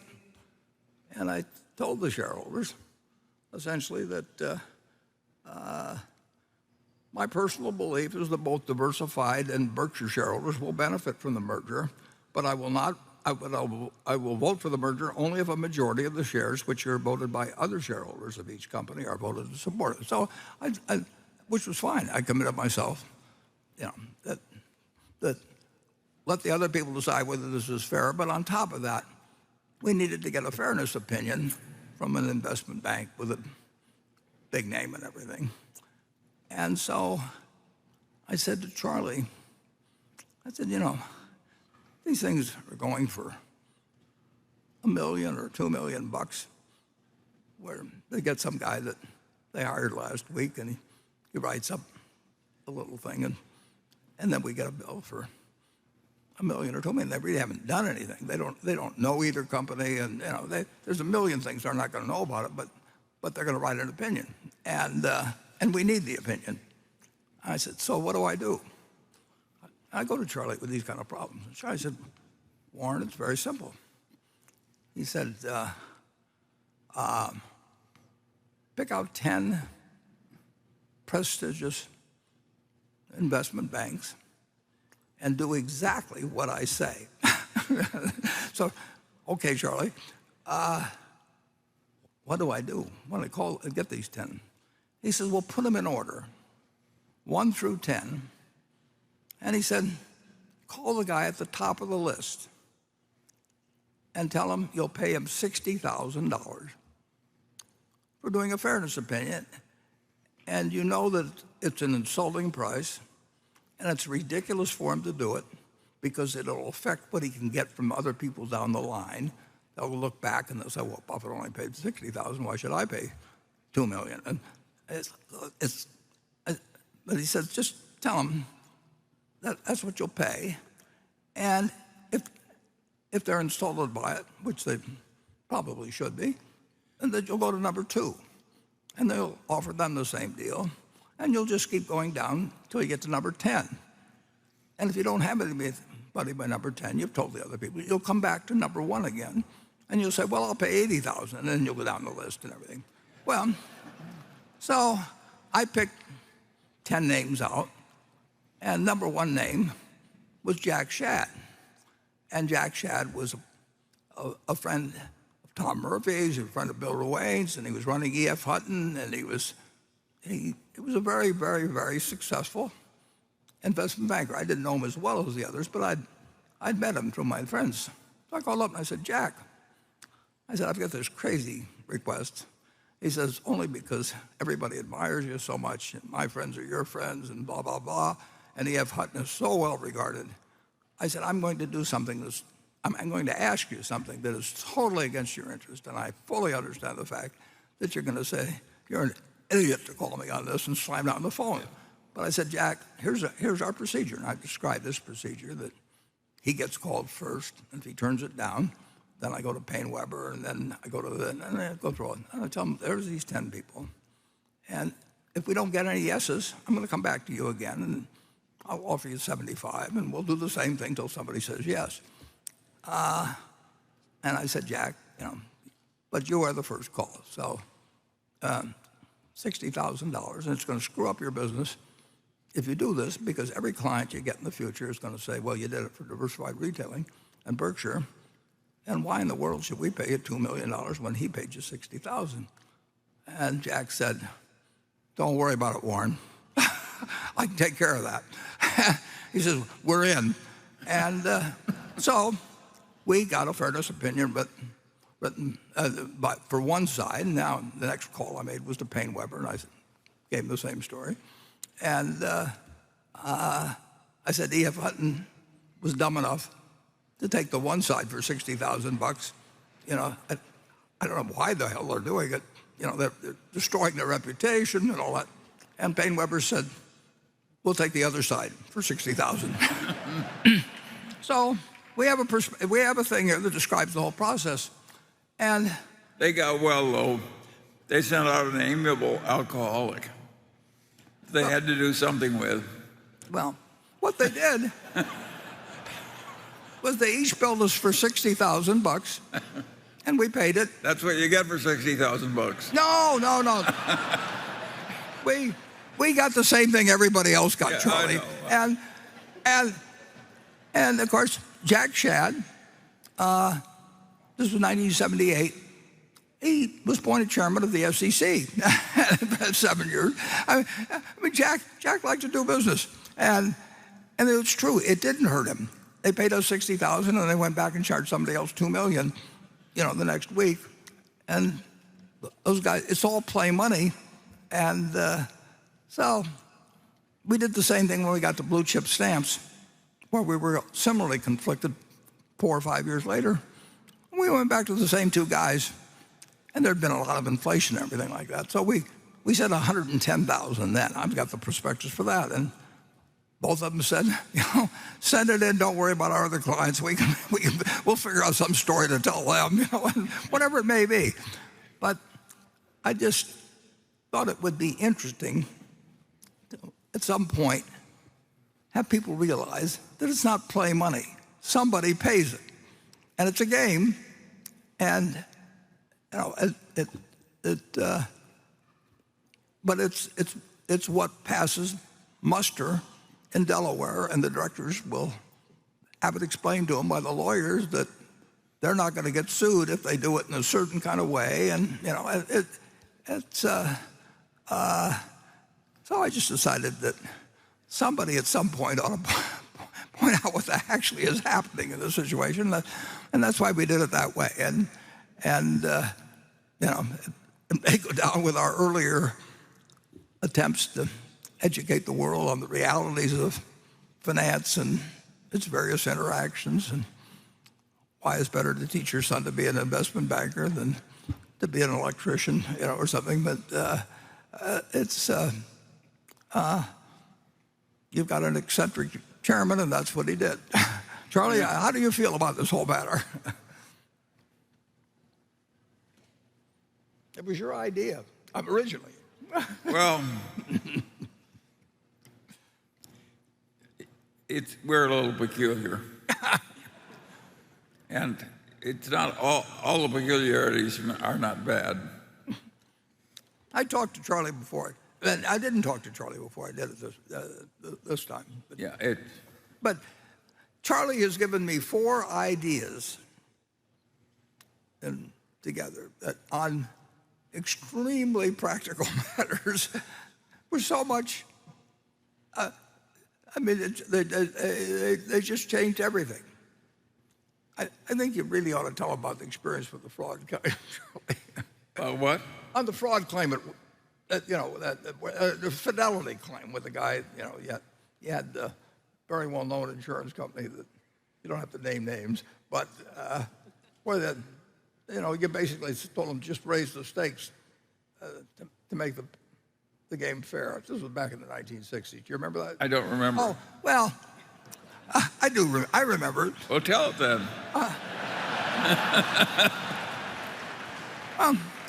Charlie had this tiny little operation which he ran his fund, also had a seat on the Pacific Coast Stock Exchange. The firm was called Wheeler Munger.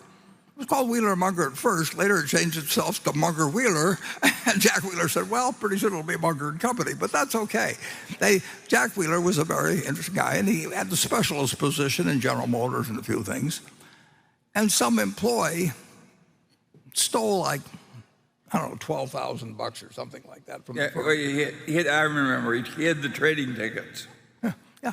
Some guy steals some money. And Charlie's firm, Wheeler Munger, was required to have a fidelity bond and all these things that covered dishonest employees and all of that sort.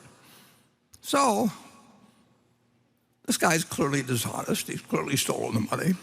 So Charlie puts in a claim for $12,000 or something like that, whatever the loss was, and sends it to this very big and prestigious insurance company.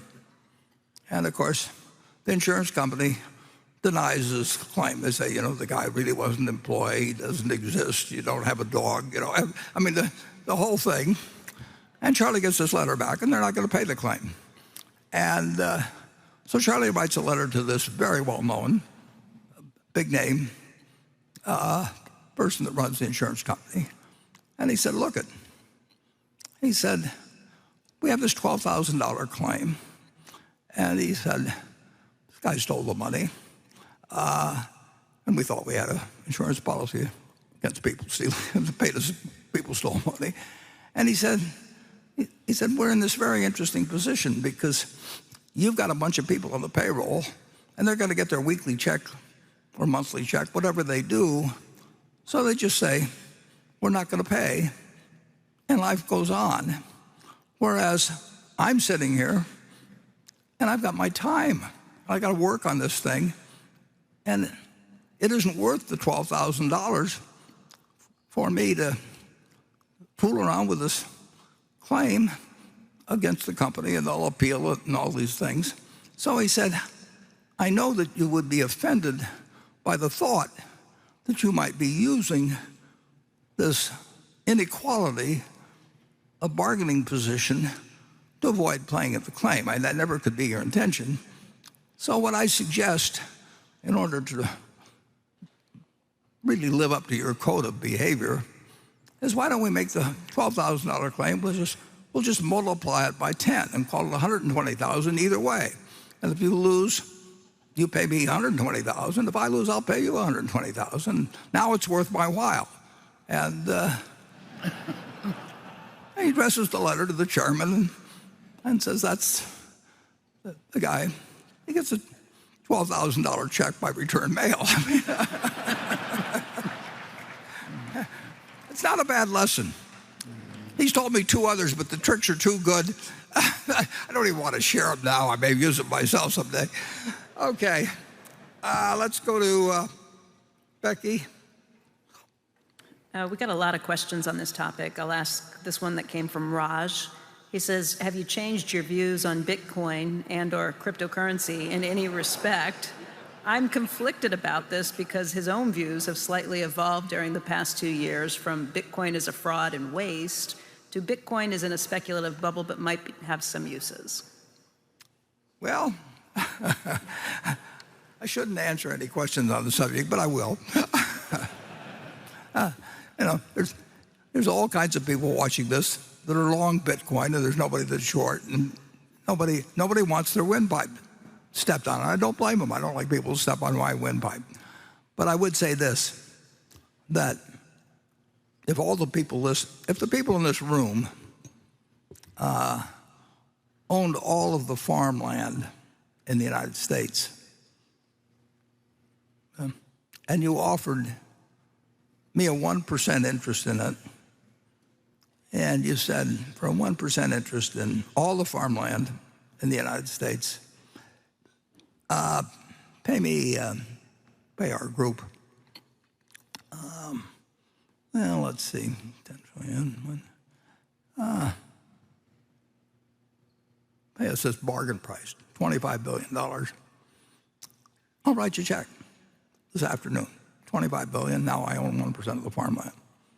If you tell me you own 1% of the apartment houses in the United States, and you offer me a 1% interest, so I'll have a 1% interest in all the apartment houses in the country, and you want whatever it may be for it, then call it another $25 billion or something. I'll write you a check. It's very simple. Now, if you told me you owned all of the Bitcoin in the world, and you offered it to me for $25, I wouldn't take it because what would I do with it? I have to sell it back to you one way or another. I mean, maybe I have the same people, but it isn't going to do anything. The apartments are going to produce rental, and the farms are going to produce food. And if I've got all the Bitcoin, I'm back where whatever his name was, who may or may not have existed, was 15 years ago. If I've got it all, he could create a mystery about it. But everybody knows what I'm like. I mean, so if I'm trying to get rid of it, people will say, well, why should I buy some Bitcoin from you? I mean, why don't you call it Buffett coin? Make your own or something. Do something. But I'm not going to give you anything for it. And you'd be right, incidentally. But that explains the difference between productive assets and something that depends on the next guy paying you more than the last guy got. Now, net, if you look at it, a lot of commissions have been paid, and there's all kinds of frictional costs that are very real that somebody has paid. to a bunch of people who facilitate this game. But whatever one group of the public has taken out, or one group of owners, has come in from other people. I mean, it's other people have entered the room and they move money around, but no money there's no more money in the room. It just changed hands with a lot of maybe fraud and costs involved and, a whole bunch of things. You lose, you forget the numbers or forget the equation. You can do that with a lot of things. I mean, it's been done throughout history. Certain things have value that don't produce something tangible.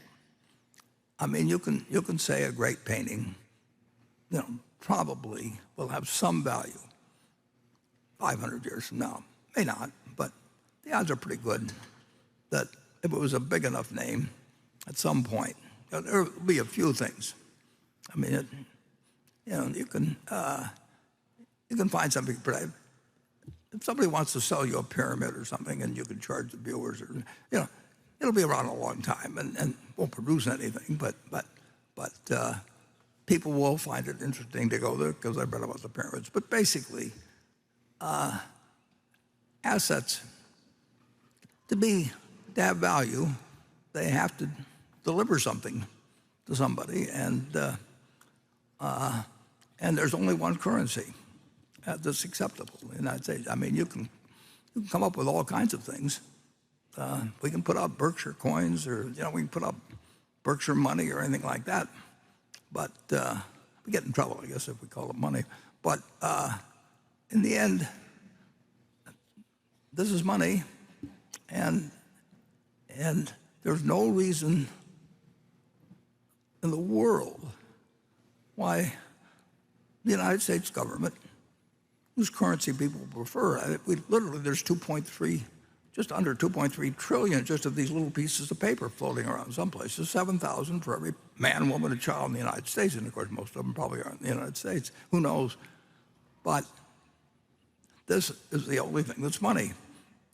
And anybody that thinks the United States is going to change to where they let Berkshire money replace theirs, is out of their mind. I mean, so anyway, with those few deficiencies, you can, whether it goes up or down in the next year or 5 years, 10 years, I don't know. But the one thing I'm pretty sure of is that it doesn't multiply, it doesn't produce anything. It's got a magic to it, and people have attached magics to lots of things. I mean, the gold on Wall Street, create magic. We are not an insurance company; we're a tech company. Well, they're an insurance company, but a dozen people or so have raised a lot of money. They just say, just don't pay any attention to the fact that we sell insurance. We are a tech company. Well, in the end, they wrote insurance, and overwhelmingly, they've lost a lot of money since then. You can make up things that work well in getting money from other people, and that's why. Well, I have a slightly different way of looking at it. I'll sell you some then. Well, in my life, I try and avoid things that are stupid and evil and make me look bad in comparison with somebody else. And Bitcoin does all three. And in the first place, it's stupid because it's very likely to go to zero. In the second place, it's evil because it undermines the Federal Reserve System and the national currency system, which we desperately need to maintain its integrity and government control and so on. And third, it makes us look foolish compared to the communist leader in China. He was smart enough to ban Bitcoin in China. And with all of our presumed advantages of civilization, we are a lot dumber than the communist leader in China. Yeah, and when 25% of the people of the country get mad because we've said what we've said today, just remember Charlie spoke last and was the most...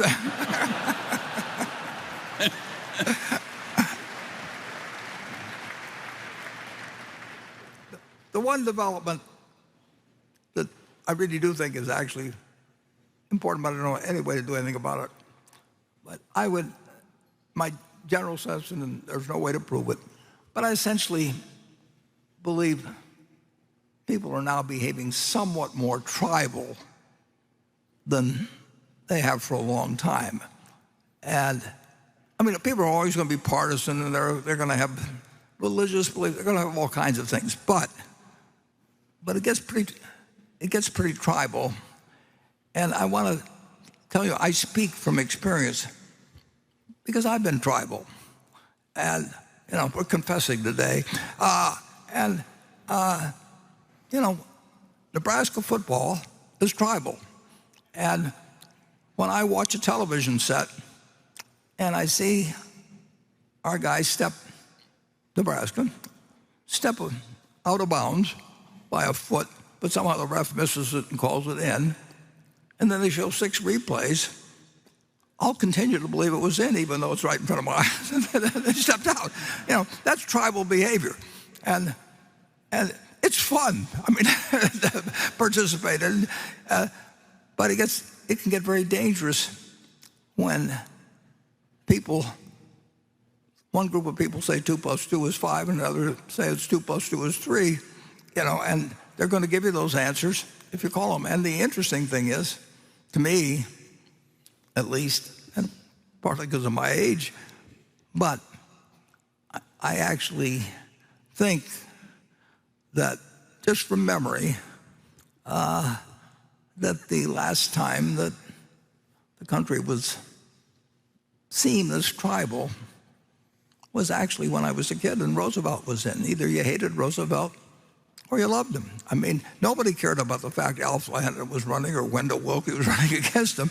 They just had these feelings. They either had Roosevelt's picture on the wall and named their kids after Roosevelt, or they hated him. And they thought he was going to, no third term, and a million things. And the country was very, very tribal in the 30s, but Roosevelt's tribe was bigger. And in my opinion, they did some wonderful things, but I happened to grow up in a household where we didn't get served dessert until we said something nasty about Roosevelt. I mean, I'm speaking. And believe me, if you don't get dessert, you're going to say something nasty about Roosevelt. And so you trained them young, and all kinds of things. And so I think I've seen a period that it wasn't that way when, if Eisenhower was running against Stevenson or whatever it might be. I mean, people, they had a partisan behavior, and they had a certain amount of tribal always, but I don't think it's a good development for society generally when people get tribal, regardless. I mean,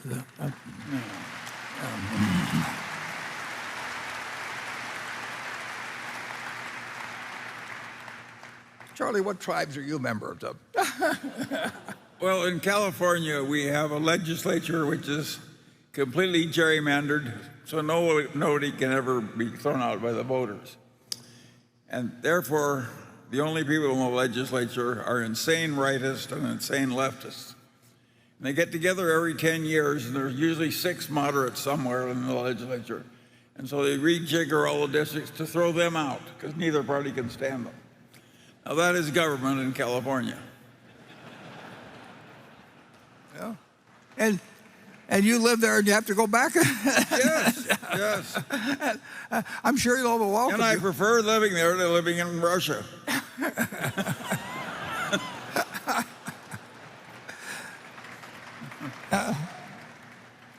Okay, who haven't we gotten in trouble with? Who was it, Lenny Bruce, that you say, is there anyone I've forgotten to offend? The Section 10, I believe.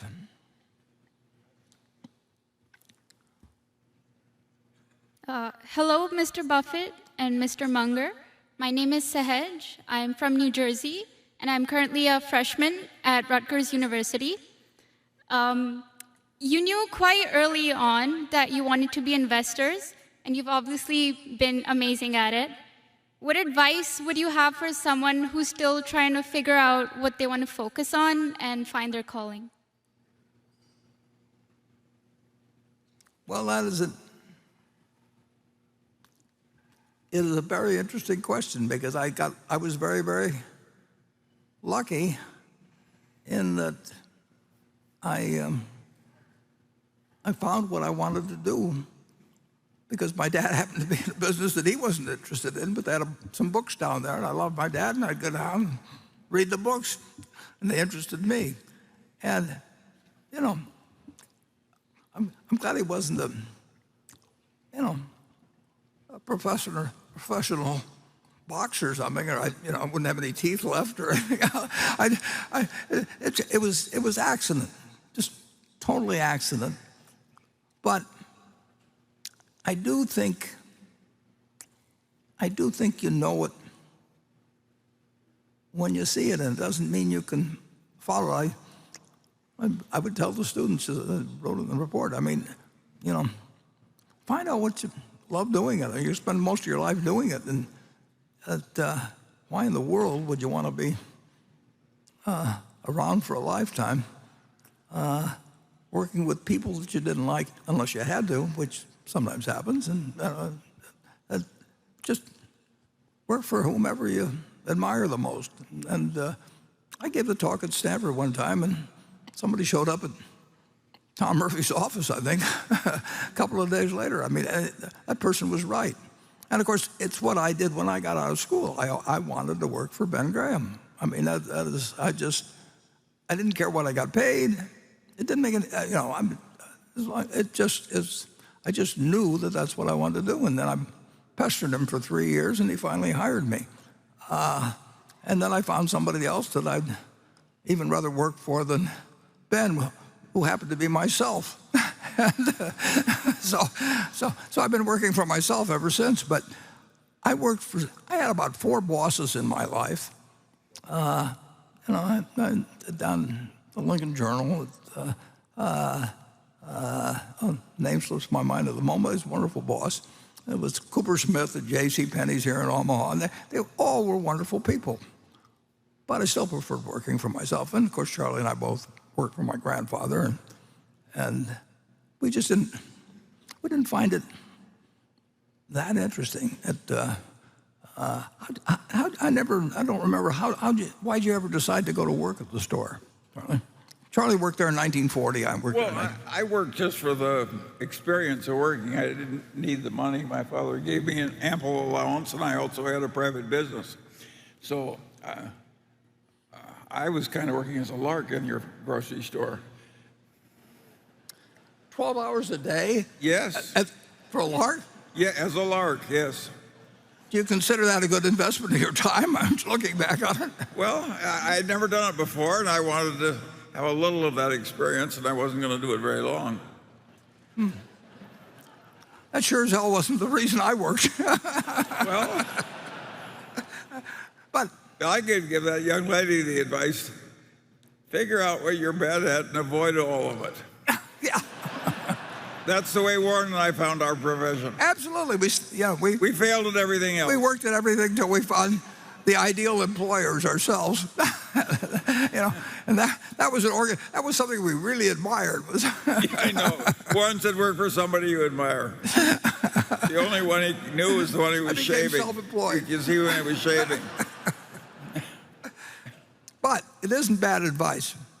It isn't bad advice.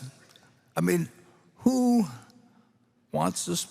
If they've got an option. If Charlie went into the service in whatever year it was in the 40s, and he didn't really have a choice of who he was going to work for. And as I remember, it didn't really work out that well who you worked for, Charlie, did it?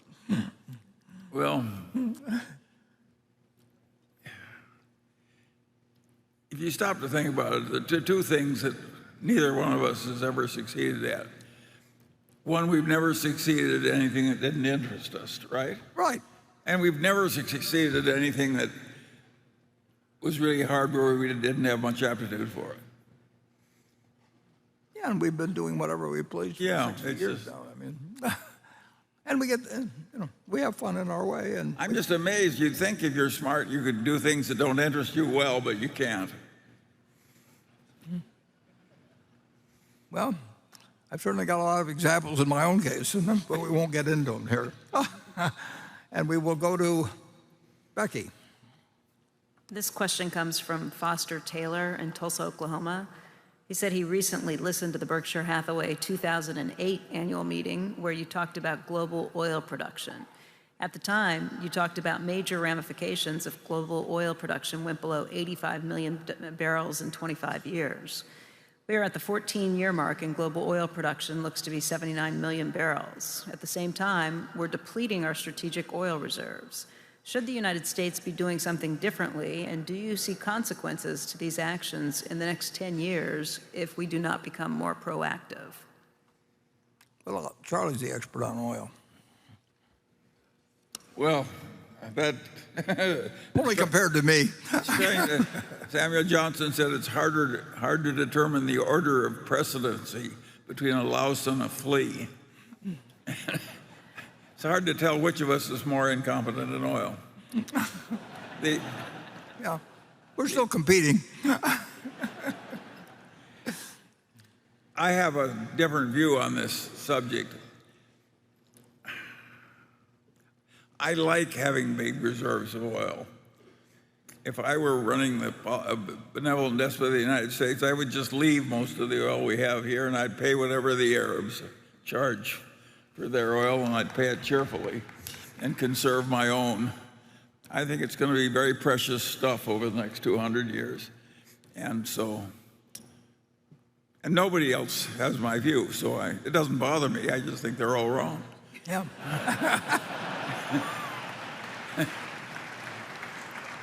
Well, but at any rate, that is not the normal view. And we've been pretty flexible in our own view. I mean, actually, the federal government is serving up however many billion barrels of the stuff that into the economy. And it wasn't that long ago that the idea that anybody produced a barrel of oil was somehow something terrible. I mean, just try doing without 11 million barrels a day and see what happens tomorrow. It is something that everybody has a feeling on immediately, and this gets into a whole bunch of different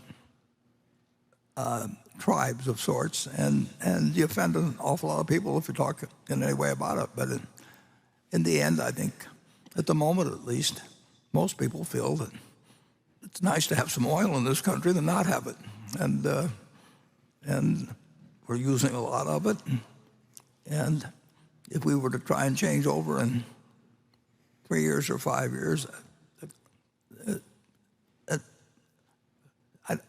nobody knows what would happen, but the odds that it would work well are extremely low, it seems to me. Charlie, why don't you say something more dramatic so you'll be the one that offended the most people? Well, if you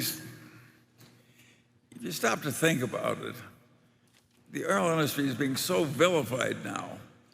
I can hardly think of a more useful industry, and I don't know about wildcatters, but certainly the petroleum engineers I know, and the people who design our oil refineries and pipelines are some of the finest and most reliable people I know.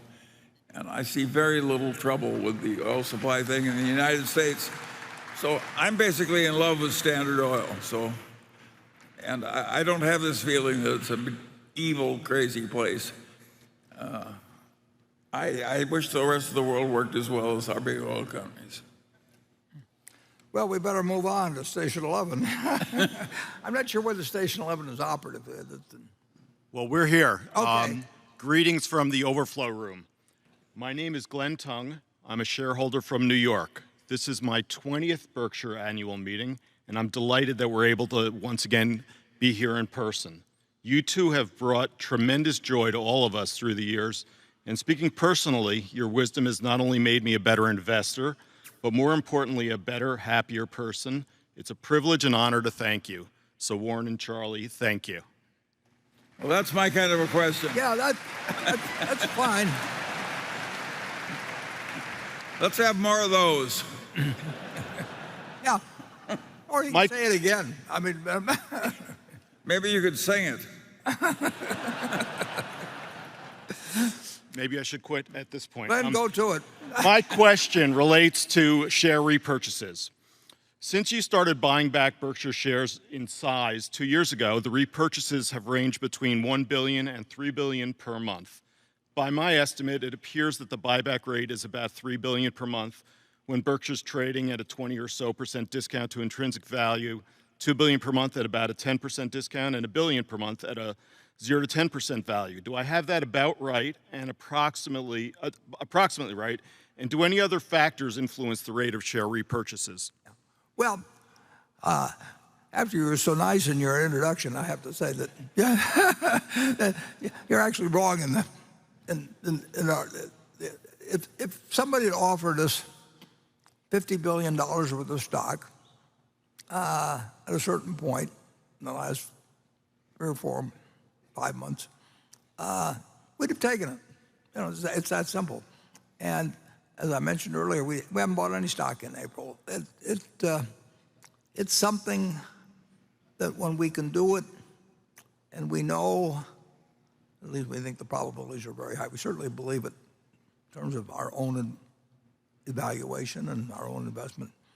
If we think that we're improving things for the remaining shareholder, we'll buy it back. And if we don't, we don't buy it back.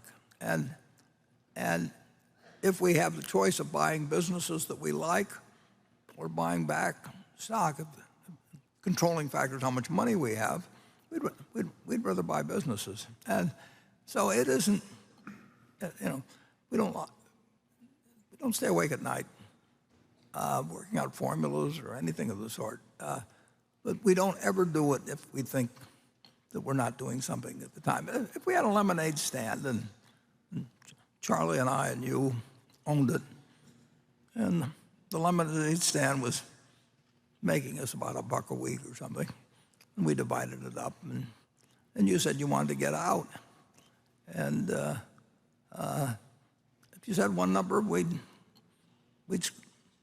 have the funds in our little lemonade company, and we'd buy you out. And if we didn't like the price, we wouldn't buy you out. And it's the same way we feel. But we do feel an obligation to do things that we think are intelligent and in no way risk, absolutely no way present any risk of financial problems under any circumstances we can envision, except maybe something like nuclear war. You know, we'll do it, but it never can be that big a factor. Certain companies, well, Charlie, I think spoke the other day in connection with Henry Singleton. I think he bought back 89% of the company over time, and he sold stock like crazy, or issued it much earlier when it was overpriced, and he bought it back underpriced. But the key to that, of course, is having people think you're wrong in doing it. So he was able to buy a ton of it. And there's some other companies that have bought a ton of it. And Berkshire isn't going to get the chance to do that because if people think we're buying, we've got sensible shareholders, is what it amounts to. If we had the same group of shareholders that own 2-day puts and they were our shareholders, we'd buy back the whole company, you know, in a very short period of time. But it's such an easy concept to assess. I mean, the second stock I bought City Service Preferred. That was the first one. Second stock I bought was a company called Texas Pacific Land Trust. And that came out of the bankruptcy of the Texas and Pacific Railroad back in the 1880s or something like that. And they had 3 million some acres, and they owned the minerals, and they owned the surface and everything else. But it was terrible land in the 1880s. But they had some kind of a charter that said if use the proceeds from land sales, whatever it was they were going to buy in stock every year. And I sat there when I was 13 or 14, and I figured if I lived to be 100, I would own the whole place. Well, I haven't lived to be 100 yet, and I wouldn't have bought the whole place. So both calculations are so far imperfect, but it's been a remarkable company. Just plain remarkable, because they would talk about grazing fees of $6,000 a year or something like that, maybe when they had 3 million acres. And then they kept finding oil and more oil and more oil, and they've changed the form and all kinds of things, but they bought in stock week after week after week. And I sat there and figured out how long it would take until I owned the whole company. And I obviously made some improper calculations because it wouldn't have worked that way. But it still was apparent to me that it would be a very good idea if they had 3 million acres down there, that if they got all through with it and they kept their mineral rights and all kinds of things, which they were doing, it ought to, at a very cheap price, it ought to work out well for anybody who sat around for a long time. And it has worked out extremely well for anybody who sat around a long time, but nobody knew that they were going to find a lot of oil, and that eventually El Paso would grow out far enough so that the surface lands became worth some money, that they were somewhat near El Paso. Then you had to go a couple of hundred more miles to find the next person, but that was another problem. So it's just so, some of the stuff is so simple, but people want to get their PhD or something, so they work out hundreds of pages and have lots of Greek letters in it and all that sort of thing. And either you're buying out your partner at an attractive price, or you're not buying them out at an attractive price. And if you got the money around to do it and the price is attractive, you don't have some other opportunities, why not do it? You got to come out ahead by doing it. And if you've got other things that are more intelligent, you don't do it. And if it isn't intelligent on an absolute basis, you also don't do it. Charlie, have you got anything to add to that? What were you doing in 1943? You were in the service. And Warren, we'd be crazy if we didn't rather enjoy having come a considerable distance from small beginnings. And to do that in good company, it's a favored life. Yeah. We've been very fortunate. Yeah. And tomorrow,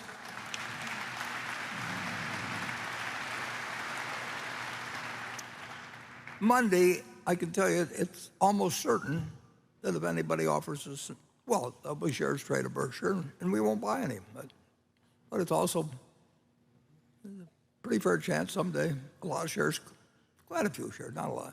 Berkshire's got our shareholders are too smart. That's one of our problems. If we want to repurchase shares. But we really don't want to squeeze it. We don't want to squeeze out anybody, but we also are here to do things that increase the value for the people who stick with us. I mean, it's not very complicated, and there'll be times when we'll do it, and there'll be times when we won't. But there won't be any formula, but there will be the principles that I've just expressed, and my guess is that my successor and their successor will have a similar calculation, because we're looking for people that are rational and devoted to Berkshire. So, Glenn, thanks for coming. And Becky, you're next. This question was sent in by Dave Shane from Brooklyn, New York. He's responding to something he heard earlier today. He said, in the future, will Greg be able to act with the same spontaneity that you mentioned earlier and make immediate multi-billion-dollar decisions without board approval? Well, my guess is that the board, it's just, they respond as people do. They'll put some more restrictions, or they'll have some more consultation on a lot of matters or some matters, than they do with me. I mean, they won't need to, but they'll feel that they haven't had the experience, they haven't seen them as long, and then a whole bunch of things, and they'll feel that the Delaware laws protects them better. And incidentally, they don't have directors and officers liability insurance. I mean, virtually every company on the New York Stock Exchange has it, and we just don't buy it. I mean, come on the board and you're a trustee for a whole bunch of people that trust you and me. I'm talking about the directors and me. Fine, but it's very interesting. People go on museum boards, and they're expected to contribute. People go on college boards, and they're expected to contribute money. And they say it's a great honor to be on a university board or museum board or whatever. It's a great honor, and therefore you should raise money for us. Well, frankly, I think our board's more interesting than being on a university board or a hospital board or something. I wouldn't know what they were talking about anyway, and on a museum board or art board. So,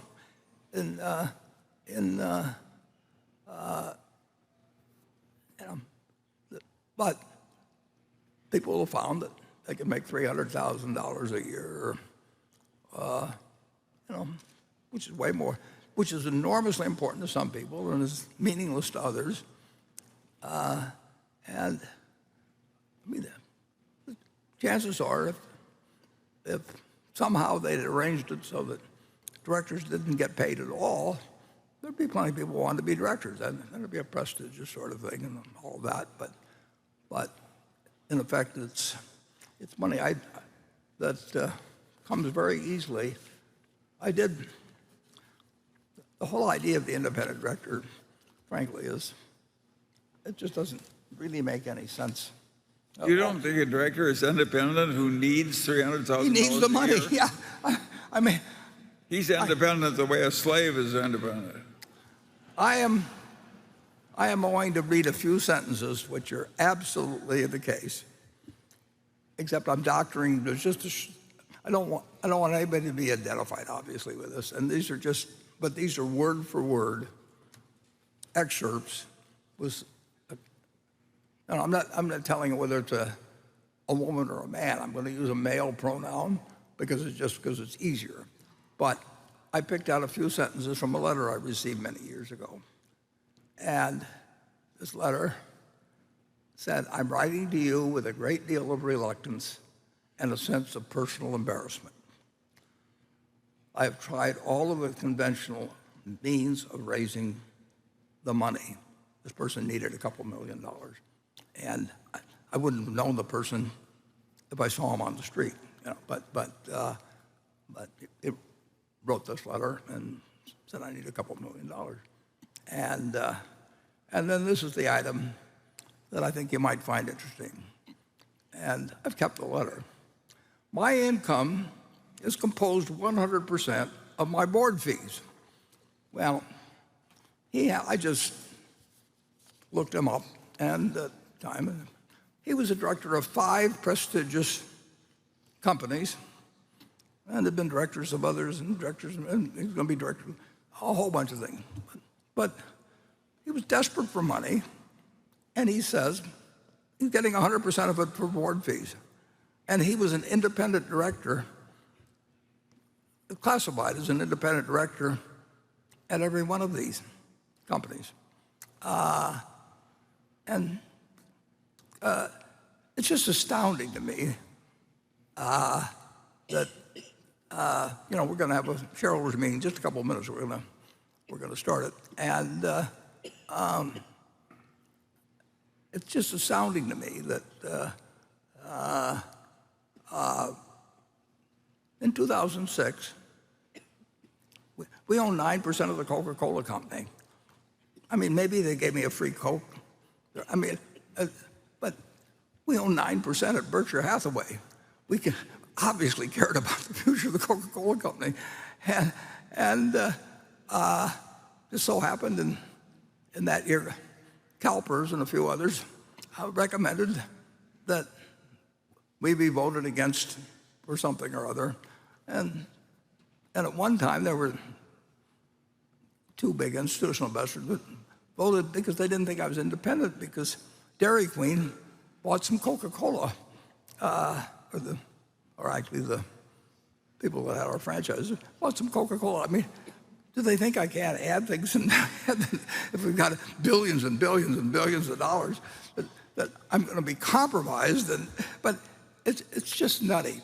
And so one year, my vote fell from 96%, yeah, maybe it was 98% vote approval, to 84%, because I forget whether it's 2004, 2000, somewhere along the line, they just decided that I wasn't the right sort of person to be able to handle these responsibilities. And the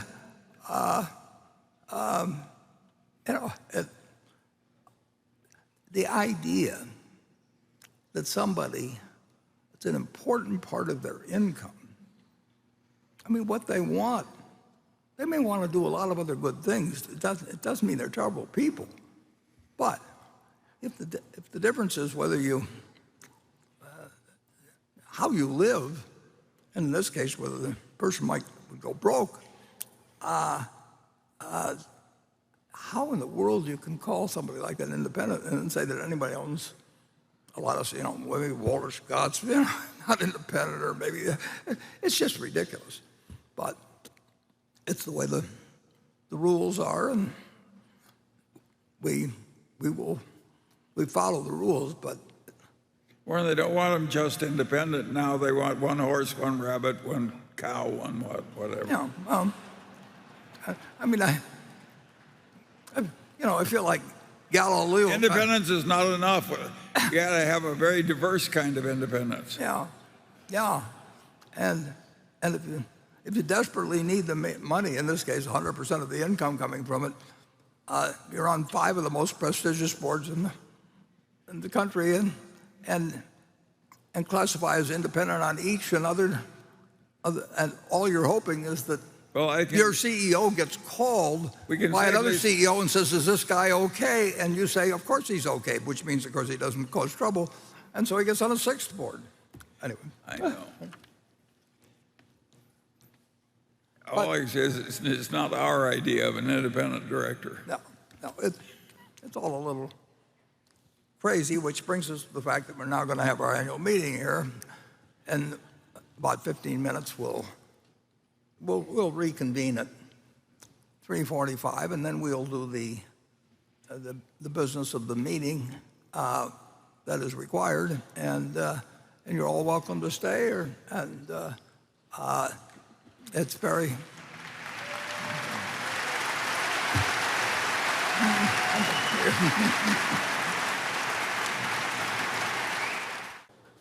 We're now come to the moment you've all been waiting for. We will have the annual meeting. Charlie doesn't join me for this because once or twice in the past he was caught on camera sleeping. So we've solved that one. And we're now going to have an annual meeting where I follow a script. And you may think that's impossible, but I'll do it. So the meeting will now come to order. I'm Warren Buffett, Chairman of the Board of Directors of the company. I welcome you to this 2022 annual meeting of shareholders. Mark Hamburg is Secretary of Berkshire Hathaway, and he will make a written record of the proceedings. Rebecca Amick has been appointed Inspector of Elections at this meeting, and she will certify the count of votes cast in the election for directors and the motions to be voted upon at this meeting. The named proxy holders for this meeting are Greg Abel and Mark Hamburg. Does the Secretary have a report of the number of Berkshire shares outstanding, entitled to vote, and represented at the meeting? Yes, I do.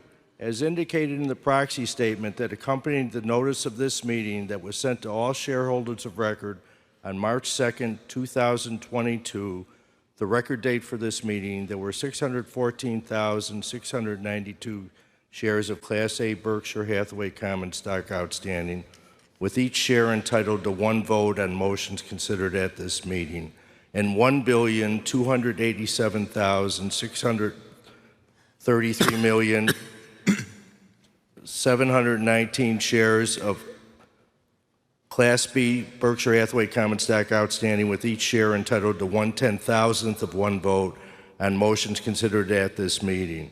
Of that number, 423,719 Class A shares and 759,159,354 Class B shares are represented at this meeting by proxies returned through Thursday evening, April 28th. Okay, and I will interrupt this meeting for 1 second to announce that we're still selling things next door, and we've sold 15 boats. So, with that brief commercial, and if anybody leaves, I will not be offended. Thank you.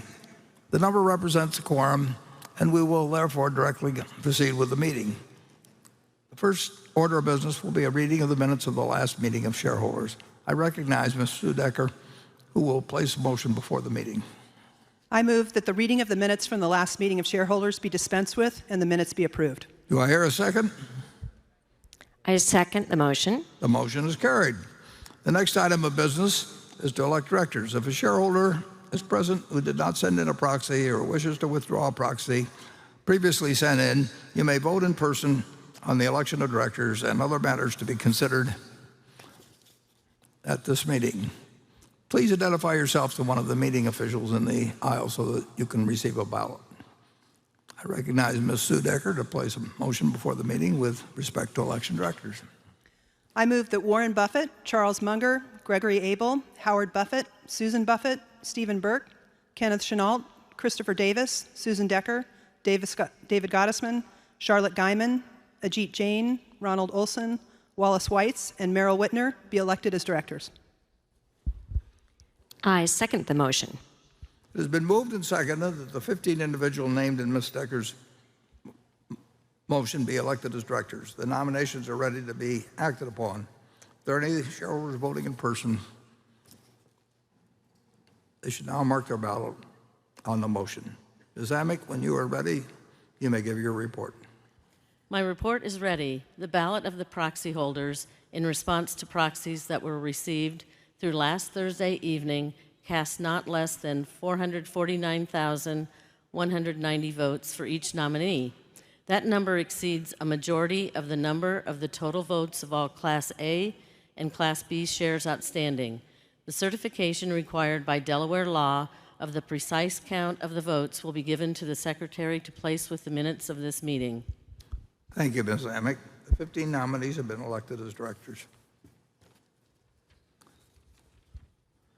The next 4 items of business relate to 4 shareholder proposals that are each set forth in the proxy statement that can be accessed at berkshirehathaway.com. The first proposal requests that the company adopt a policy and amend the bylaws to require the chair of the board of directors to be an independent member of the board. The directors have recommended that the shareholders vote against the proposal. I will now recognize Peter Flaherty, a representative of National Legal and Policy Center, to present the proposal. Good afternoon. I am Peter Flaherty, chairman of the National Legal and Policy Center. I'm from Washington, D.C., but please don't hold that against me. Our proposal would separate the roles of chairman and CEO. Sorry, Charlie, but I would take it one step further and suggest that Berkshire remove itself from corporate America's assault on American institutions and culture. I'm proud to say I'm a capitalist, but it is obvious to me that capitalism is failing to deliver for the American people. Real wages have been falling for years. Wealth disparity has never been greater. And right outside my hotel window here in Omaha is a homeless encampment, an all too familiar sight in American cities. We don't have a free economy, we have bailout capitalism. When small businesses lose money, they go out of business. But when billionaires bet wrong, government steps in. Money printing by the Federal Reserve and irresponsible, debt-fueled spending by politicians, what they call fiscal stimulus, have artificially inflated asset values. So those with the most assets benefit the most. Wage earners get ruinous inflation. But even worse than the wealth gap is the values gap. The top 1% now seek to impose their corrupt morality upon the rest of us, whether it's in the form of critical race theory, transgenderism, or the myriad of other woke causes that permeate corporate advertising and messaging. Why has corporate America embraced both economic and cultural radicalism? It's pretty simple. When you have so much money, your fortune is going to come under scrutiny. The best way to insulate yourself and keep anti-business off your back is to embrace their causes, even if in the process you undermine the system that produces your wealth. That is what allowed Mr. Buffett to advocate for higher taxes, even though they will fall in the middle class. The Federal Reserve has offered free money to corporate America for over a decade now, creating a class of oligarchs and greatly enhancing corporate political power. Executives now believe that they can tell elected governors and legislators what to do, as we've seen in Indiana, Georgia, Texas, and Florida. Last year, Coca-Cola CEO James Quincy, a British citizen, sought to kill Georgia's new voter integrity law by making inaccurate and inflammatory statements about it. He also instituted diversity training, whereby white employees were encouraged to try to be less white. Despite being Coke's most celebrated shareholder, Warren Buffett is nothing about Quincy. In fact, Mr. Buffett jumped on the America is racist bandwagon by signing a statement by corporate leaders suggesting that Republicans seek to restrict ballot access based on race. All this did not prevent Coke from sponsoring the Winter Olympics in China, which has never had a free election, and where minority communities are the victims of genocidal policies. And what about Apple? A large part of Apple's supply chain is in China. The company removes apps from the App Store at the request of the Chinese government because they are used by human rights activists. And of course, Apple is the world's most successful corporate tax minimizer, famous for routing profits through offshore tax shelters. Over at American Express, the company instituted an anti-racist initiative for employees that teaches that capitalism is fundamentally racist and requires workers to engage in an exercise to determine whether they are the oppressor or the oppressed. Activism by woke CEOs may be reaching its limits. The people of Florida are fighting back against Disney's Robert Chapek, who not only embraces the view that gender is a form of oppression, but that kindergartens must be forced to confront it. Mr. Buffett has praised the brand endurance of Disney's characters and the trust parents place in its content to be safe and appropriate for children. But now the company is adding warnings to Dumbo, Peter Pan, and Aladdin about the stereotypes they allegedly portray. And poor Prince Charming has been excised for kissing Snow White, quote, unquote, without consent. Warren Buffett has yet to address the crisis dripping corporate America, and I fear he never will. Yes, Berkshire may be a holding company, and Mr. Buffett may stay out of the way of managers. But what happens when these executives use their companies to wage a social revolution that most Americans don't want? Is he not responsible? He can't have it both ways. In this country, wealth has been admired and even celebrated because our system allows anyone to become rich. But what happens when Americans suddenly find their history and future under attack by corporate America? The social compact that permits such affluence will be broken. Mr. Buffett, if you are the face of the capitalism, why don't you do something to save it? Thank you. Okay. Thank you, Mr. Flaherty. Well, if there are any shareholders voting in person, they should mark their ballot on the motion. Ms. Amick, when you're ready, you may give your report. My report is ready. The ballot of the proxy holders in response to proxies that were received through last Thursday evening cast 72,298 votes for the motion and 421,181 votes against the motion. As As the number of votes against the motion exceeds a majority of the number of votes of all Class A and Class B shares properly cast on the matter, the motion has failed. The certification required by Delaware law of the precise count of the votes given to the Secretary to be placed with the minutes of this meeting. Thank you, Ms. Amick. The proposal fails. The second proposal requests that the company publish an annual assessment addressing how the company manages physical and transitional climate-related risks and opportunities. The directors have recommended that the shareholders vote against the proposal. I will now recognize Tim Humans, a representative of Federated Hermes, to present the proposal. I thank the chair, the board, and fellow shareholders. I'm Tim Yeomans, lead North America EOS at Federated Hermes, here today to talk about ballot item 3, a proposal that is co-sponsored by Brunel Pension Partnership Limited, represented by EOS, Caisse de dépôt et placement du Québec, California Public Employees Retirement System, and State of New Jersey Common Pension Fund D on behalf of their combined millions of ultimate beneficiaries.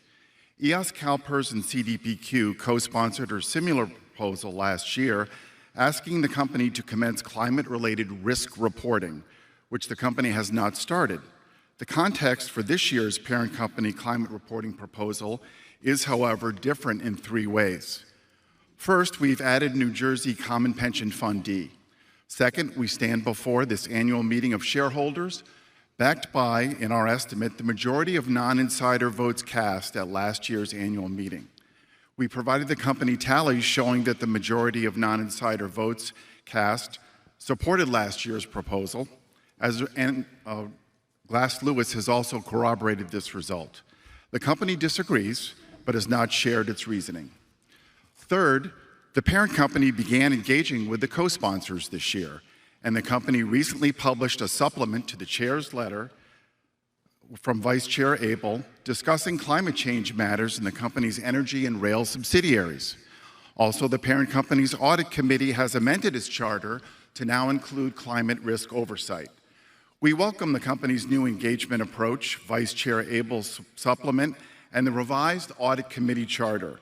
However, these changes do not address in any meaningful way what last year's non-insider majority-supported shareholder proposal asked for, and what this year's ballot item 3 asked for, which is that the parent company should, A, commence annual climate-related financial reporting for its subsidiaries where material, and for the parent company as a whole following the recommendations of the task force on climate-related financial disclosures.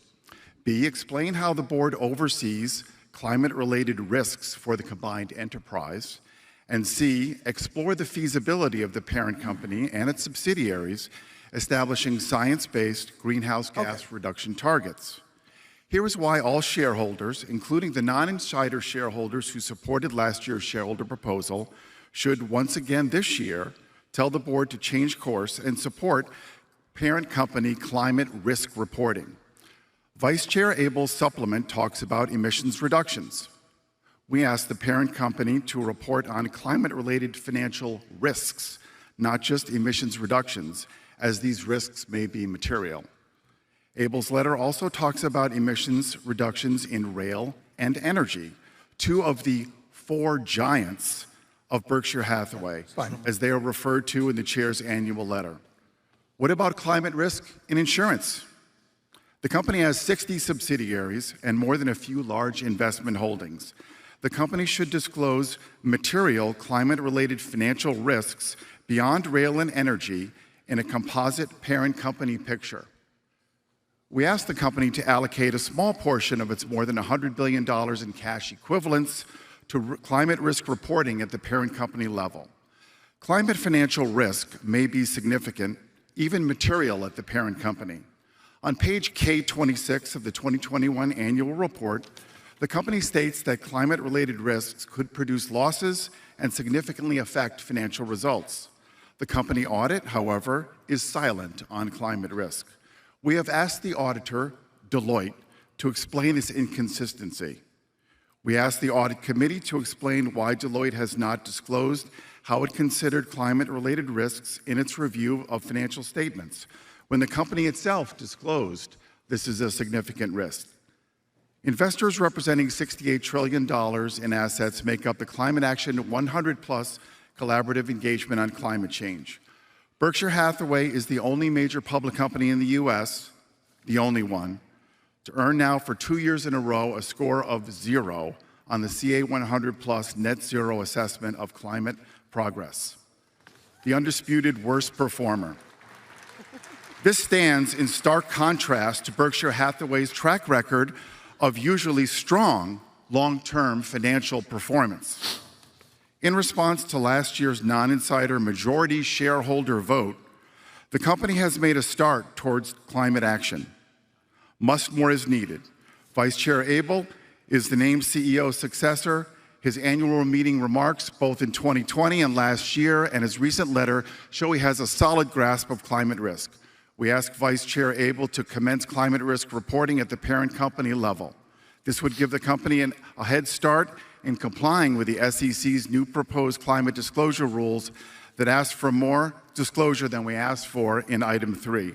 We ask all shareholders, both non-insiders and insiders, including the chair, to cast their votes for item 3 in support of parent company climate risk disclosures starting before the 2023 annual meeting.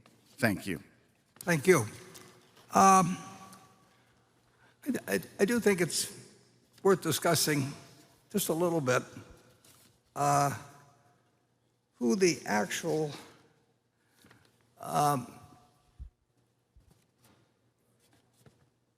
constituency is of public pension plans. Generally speaking, we hear from various pension plans, it's not limited to California in the least, but saying, they're protecting the holders of the pensions and the retired people and all of that, and therefore they're usually suggesting that something that we may or may not agree with in terms of whether it's actually in the economic interest, but they do, and they honestly feel, incidentally, that they are representing the pension holders. People are going to get these checks every month now. They're getting them now. They may get them later. It's a very understandable position. But of course, in essence, that's not who they represent. The people that are promised the pensions, whether it's in California or any other state in the union, they're going to get their checks. It's obvious. The United States, American people of California are simply not going to stand for the fact that people don't get their checks. So one way or another, they're going to get their checks. And to the extent possible, the states will attempt to realize from the taxpayers of the state in the future enough money so they can pay the checks. I mean, that's why states have adopted pension plans and that sort of thing. And many of the states have found their taxes to go up. I mean, in effect, no state government, public opinion in the United States, they're not going to allow people not to get their pension checks. And the state does have the right to tax income and property and various things of people within their state. And they'll exercise the power, or they'll look to the federal government for grants, or they'll do anything.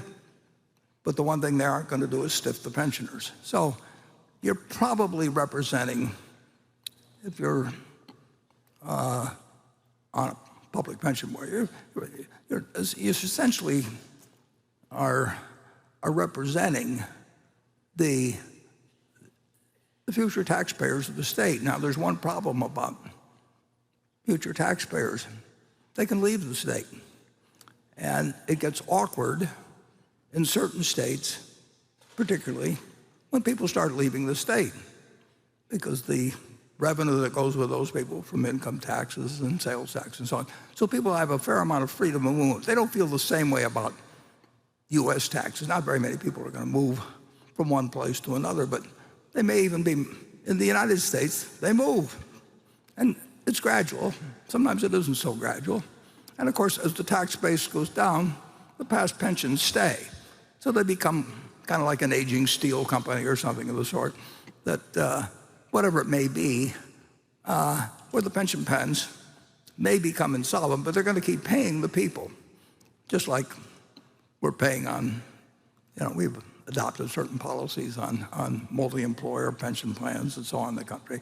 The United States is not going to stiff a bunch of people, particularly people that vote, but the moral feeling is to do it. So the people that the trustees should be worried about, because they, of course, is the future taxpayers.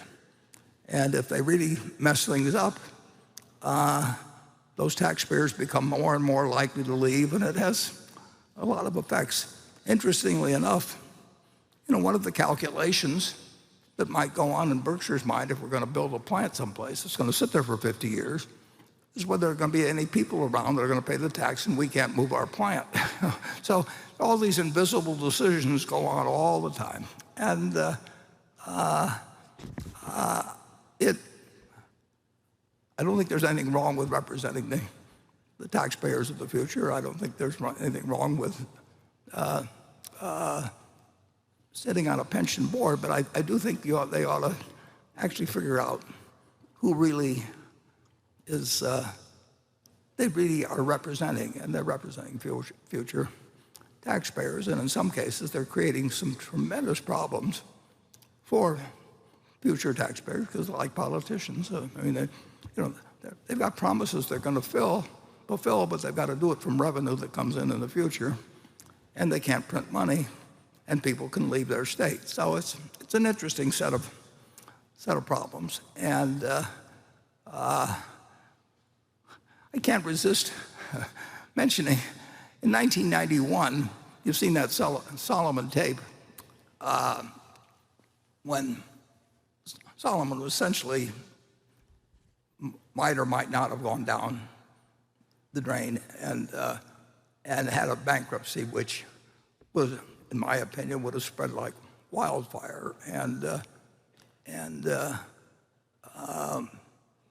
who knows what would have happened, just like in 2008 and 9, when Lehman fell and a few things. I mean, who knows what's going to happen after something like that.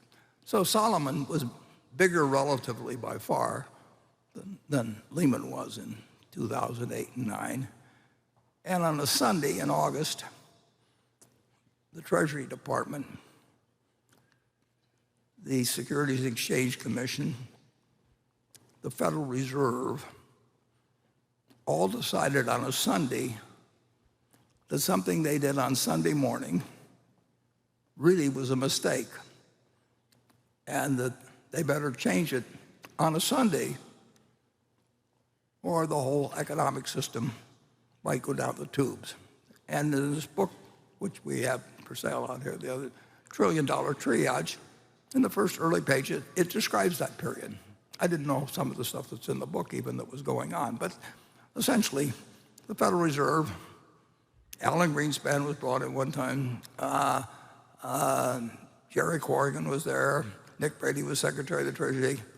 They decided, with various degrees of conviction, but they did decide, because they had to decide by roughly 2:30 in the afternoon whether something they did at 10 o'clock, which was kind of unprecedented, they were going to reverse themselves.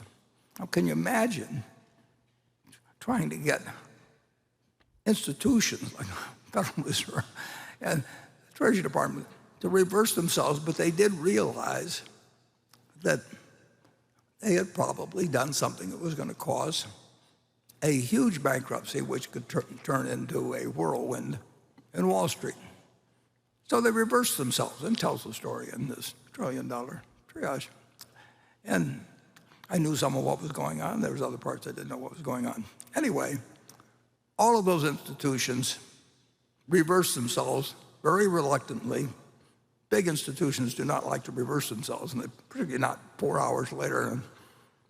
when some guy from Omaha is telling them if they do this, we're going to declare bankruptcy in Tokyo because we're going to have a multi-billion-dollar run and we can't pay it. And directors who approve preferential payments when they know the place is going bust have all kinds of legal liability, and the whole thing was falling apart. And to their credit, enormous credit, you basically had the Fed and the SEC, mostly it was the Fed and the Treasury, and they said, we just can't have this happen. It could produce a national catastrophe. And for some weeks, we had about 130 or 40 billion dollars of funding, and 130 or 40 billion dollars was a lot of money in those days. We were one of the 3 or 4 largest borrowers in the United States, and we borrowed daily, and we borrowed against government bonds. We had inventory there, but we only had $4 billion of equity, and we had 130 billion. And there was a guy, a wonderful guy, John McFarland. He was the treasurer. He slept down at the downtown offices, or right near their offices of Solomon, for days and days and days and days because $1 billion a day was draining out. There was a run on Solomon, and it was a run that the Treasury and the Fed and the SEC did not want to have happen, and it reversed themselves and everything. And a few days into it, for whatever reason, but CalPERS was a big lender to us, and they decided they weren't going to do business with Solomon anymore. So they were going to precipitate they were going to accelerate the run on. And they announced one day that they kind of approved of everything that was going on, but they just didn't want anything to do with us, even though we were giving them government bonds as security. And this was accentuating the problems for the Federal Reserve, the U.S. Treasury, and SEC, and no one knew how it was going to come out. But they pulled, and other people pulled, and John McFarland stayed downtown and kept trying to raise $1 billion every day to pay off people in terms of ruin that was occurring. And the Fed did not want this run to get out of hand, but they couldn't give us the money, and the Treasury didn't want the run to get out of hand, but they couldn't give us money, and so on. And it was, it was a terrible problem. And CalPERS, like I say, they said, well, we don't want anything to do with these guys, so we won't lend on government securities, even though the loan is good. And then a little later, they sent word to me that if I would come out to California and talk to the people, the trustees, that then they would reconsider. So that was what they wanted as part of their deal, not to keep participating in this run and take a different position. And I never would have done this for anything except for the fact that it was Solomon. I mean, so basically I got on a plane and I flew to California and I met with the CalPERS people, and I wasn't charging them anything. If I'd been charging them a lot of money, they would have paid attention, and they still paid attention. They were very nice to me when I went out there. And I talked to them, and they were happy, and they clapped, and they didn't pay any attention to what I said because I wasn't charging them a big fee or anything of the sort. And I went back to New York, and then they started doing business with us and announced that really they had decided Solomon was fit to do business. So I have a little bias in terms of when they come around and they present a proposal, and they say that in their proposal, and this is in our proxy statement, and we filed this with the SEC. We're not going to say it if it isn't true. And basically, they make a mistake. They and some other people that do this, they make a mistake and say something about the shareholders voting. It says the 2021 annual meeting, this is part of their supporting proposal, where a significant majority of non-inside shareholders supported a similar version of this resolution. Well, we say in our response the proponent's assertion that at the 2021 annual meeting, a significant majority of non-inside shareholders supported a similar resolution is incorrect. And in fact, a significant majority of such shareholders did not support the proposal. That's either true or false. And I have the last report submitted by that same firm that handles our material at Broadmoor, what is it, Broadbridge. And it reports the number of shareholders. It's the last day before the voting or something like that. And it's got the number of shareholders that support us and are against us, and it's 4-1 in our favor and something like that. And it just doesn't make any difference to them. I mean, it's fascinating to me that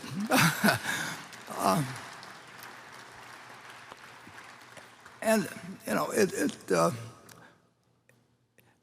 I would be willing to wager somebody if we could find an impartial judge that if you go to any group you want to pick, take the CEOs of the 5 leading utility companies in the United States, the CEOs of the 10 league, and ask them, whether Berkshire Hathaway Energy has been a leader in the field of renewables and so on, and they'd all say yes, but essentially you've got a group of people that write us letters and say we want you to do things our way, and you've got 3 million other shareholders, but forget about them and spend some money on this and have a meeting with us, and here's our way of measuring it. And admittedly, we've got all kinds of information up about what we've done, and they can come out to Iowa and look around, and it is the renewables capital of the world practically, and we're the ones that have done it. And that isn't what they want. So I'm for shareholder democracy and all that sort of thing, but the answer is that the resolution, they pay lots of money to somebody that probably works in these groups, and they've got groups of they've got their way of doing. I get letters from institutions in Europe, and they say, well, you may have 40 pages or a history going back to 2006 of explaining what you're doing, but here's the way we want you to do it. And how much energy is Garanimals, which we own, is it's just you have to think, as a person sitting here, and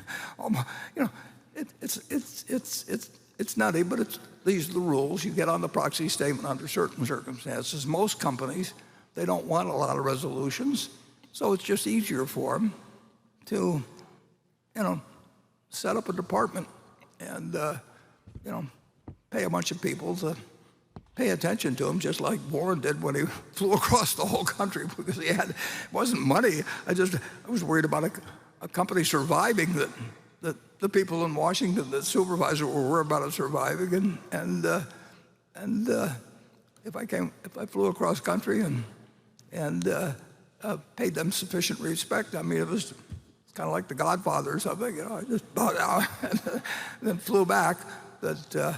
So I have a certain reservation about shareholder proposals should have some meaning. I mean, it's the kind of thing I argued for when I was younger, but basically it's become, in my opinion, there's certain items that you can put on the ballot and certain that you can't. And practically every executive in the country now, the chief executive, wants to have a virtual meeting. The last thing he wants to have shareholders and people stand up and propose things. And we'll just keep talking about it the way we see it is. And in the end, we will have a report as to the vote, and this time, and I can assure you, we're not stuffing the ballot box. We're not doing anything. I mean, voter fraud. It's not like Chicago in the old days where you waited for the cemetery vote to come in and that sort of thing. We don't count the votes. We don't say where they come from. We don't know where they come from, but we can tell when 2 or 3 institutions that got huge amounts of shares, but they're one owner, and they vote a certain way, and then they feel pure, and they don't really, what they care about is whether we check their boxes and the people that work for them. A certain number of people are getting employed by them, and their hearts are pure, but ours aren't impure. And with that, I think we ought to, well, I won't do this again, but it's a really interesting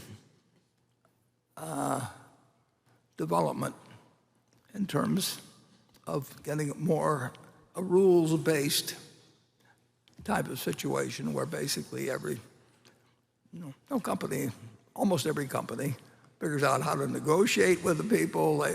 And they all have a good many of the CEOs. I mean, they just figure it's something that they endure in the business, and they set up a department to answer the questions and meet with the people and show the proper respect and so on. And it's being done to carry through on something which I think the substance of is pretty similar. If I thought Berkshire Hathaway Energy was behaving in a way that was bad for society, worse than other utility companies, but no company.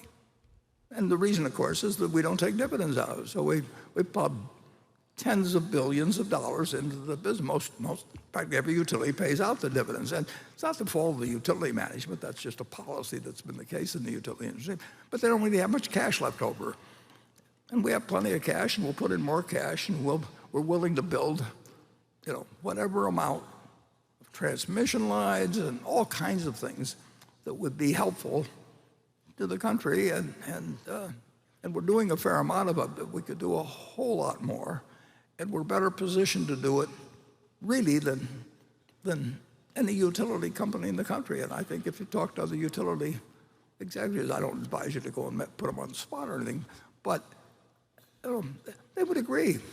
But they also know that their life is easier if they just have somebody to take care of people that want to be catered to, basically. And I catered to them at the time of Sullivan in 1991 because 8,000 people were working there, and John McFarland was trying to raise $1 billion a day, and the Treasury and the Fed and the SEC wanted us to stay alive. And in effect, that caused me to go and pay my respects to the Godfather, and I came back. But I do think a little background is kind of interesting on this. And with that, we'll ask Ms. Amick, can you give your report? My report is ready. The ballot of the proxy holders in response to proxies that were received through last Thursday evening cast 127,214 votes for the motion and 370,415 votes against the motion. As the number of votes against the motion exceeds a majority of the number of votes of all Class A and Class B shares properly cast on the matter, the motion has failed. The certification required by Delaware law of the precise count of the votes given to the Secretary to be placed with the minutes of this meeting. Yeah, and I will just add that, I got a report a day or two ago, the last report they sent me from this firm, and it's 4 to 1 or 5 to 1. I'd be glad to share it with anybody. But anyway, in terms of number of shareholders,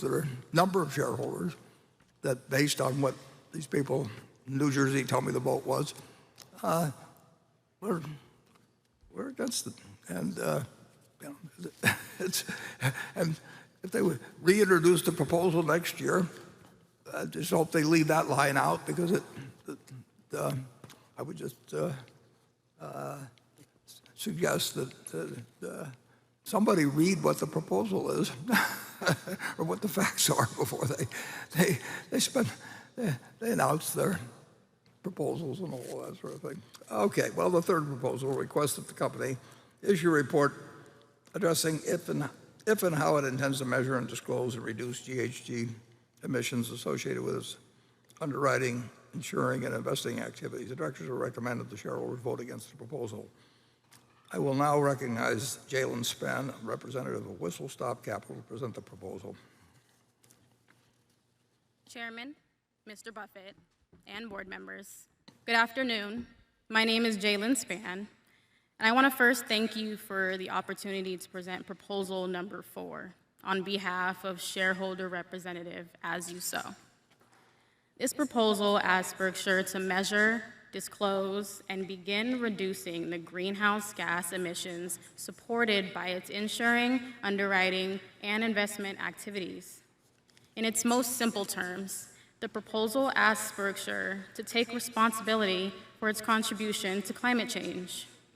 The U.S. Commodity Futures Trading Commission has acknowledged that climate change can impair the productive capacity of the national economy.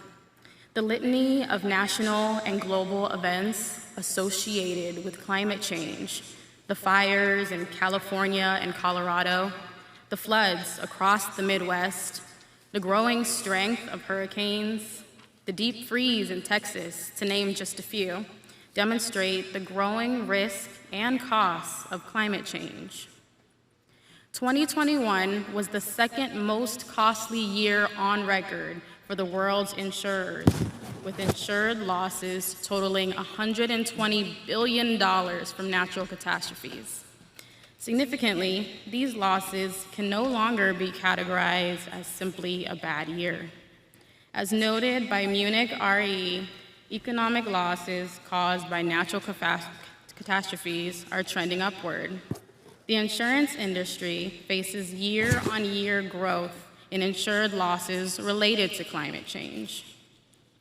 Berkshire is not only exposed to climate-related risks, but it is actively amplifying these risks through its continued investment in and underwriting of high-carbon activities.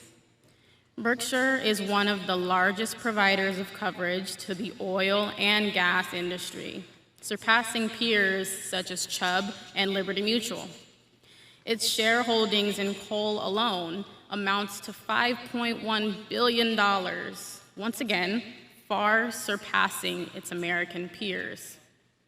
A financial institution's investment and underwriting activities are by far the greatest source of its total carbon footprint, highlighting the need for Berkshire to measure, disclose, and begin taking responsibility for the emissions it enables. The global financial sector is rising to the challenge of meeting the Paris Agreement's goal to maintain global temperature rise at 1.5 degrees Celsius. The Net Zero Insurance Alliance has grown to 22 members, 7 of which are in the top 30 largest global insurers by market cap. All members have committed to reach net zero emissions from their insurance and reinsurance underwriting portfolios by 2050. AIG and The Hartford have also recently committed to reach net zero emissions from their underwriting and investment portfolios by 2050 or sooner. Berkshire is lagging both its American and its European peers, a position that increases climate risk globally and to its own portfolios. The insurance industry, and Berkshire specifically, has a key role to play in the ongoing low-carbon transition.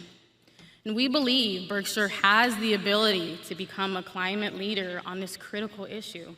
And the first steps are to quantify the emissions associated with its underwriting and investing activities, disclose those emissions, and begin developing plans to reduce those emissions in alignment with the Paris goal. To ensure global success in protecting this planet and its inhabitants, every business must take responsibility for its own contribution to climate change.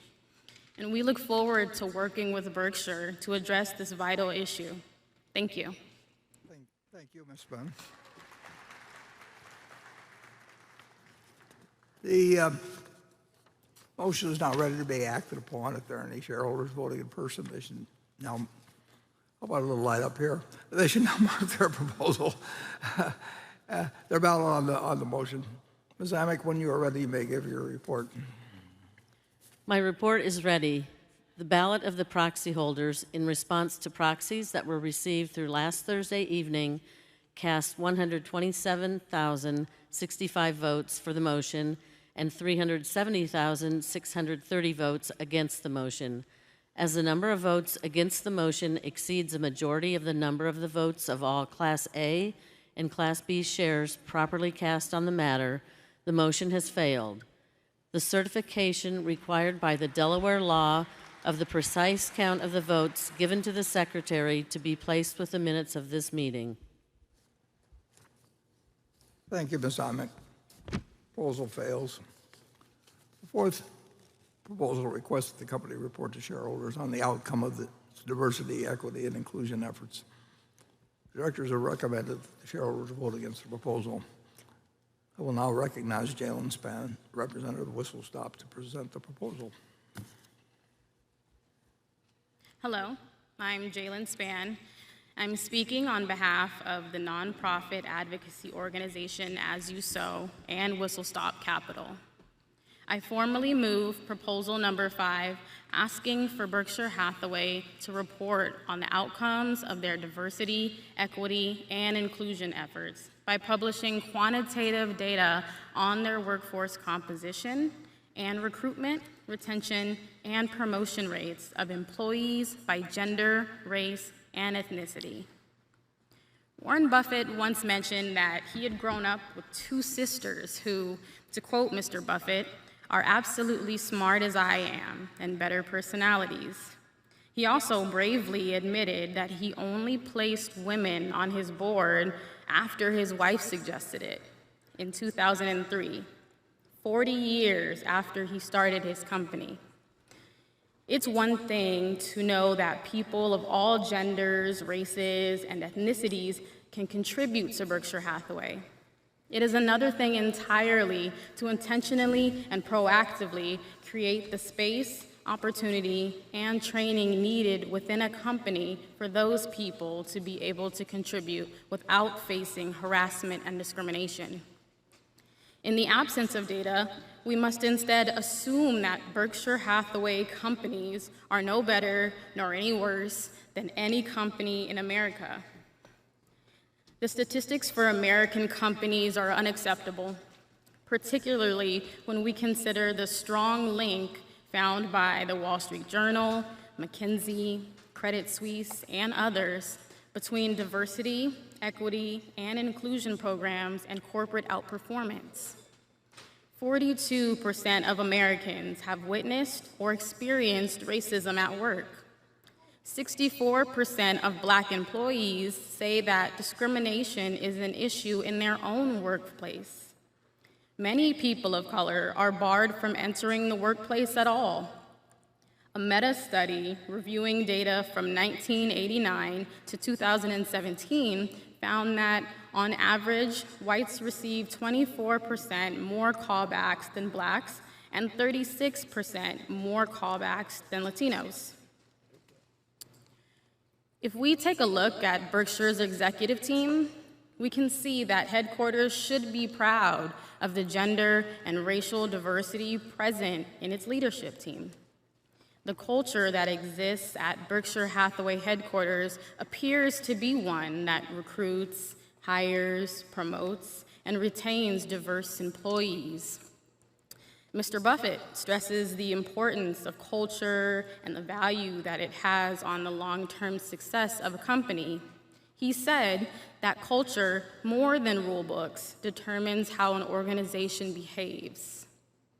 Investors are looking for assurances that this culture is successfully implemented within the famously decentralized Berkshire Hathaway companies as well.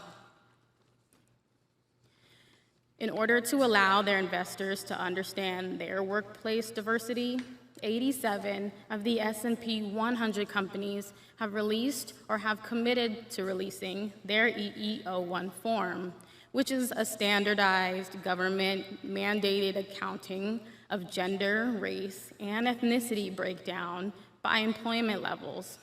By contrast, of the more than 60 companies Berkshire owns, only one has publicly released this form. One company. This is not the leadership that Mr. Buffett is known for. The company's inclusion data, the hiring, retention, and promotion rates of diverse employees must also be shared for investors to have a full understanding of the actual experience of not only Berkshire's employees, but of its portfolio companies' employees as well. The board has released insufficient information to assure investors that it is attentive to diversity, equity, and inclusion at Berkshire Hathaway companies.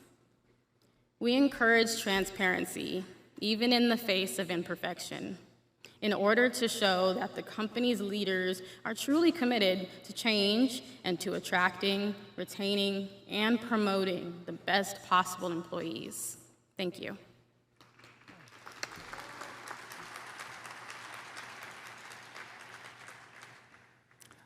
I certainly agree with you that my sisters were better looking, smarter, had better personalities, and in 1930, they had a father and mother, teachers who loved them like they loved me. And if I'd been born female, black, in various other countries, I would not have had remotely the life I've enjoyed. But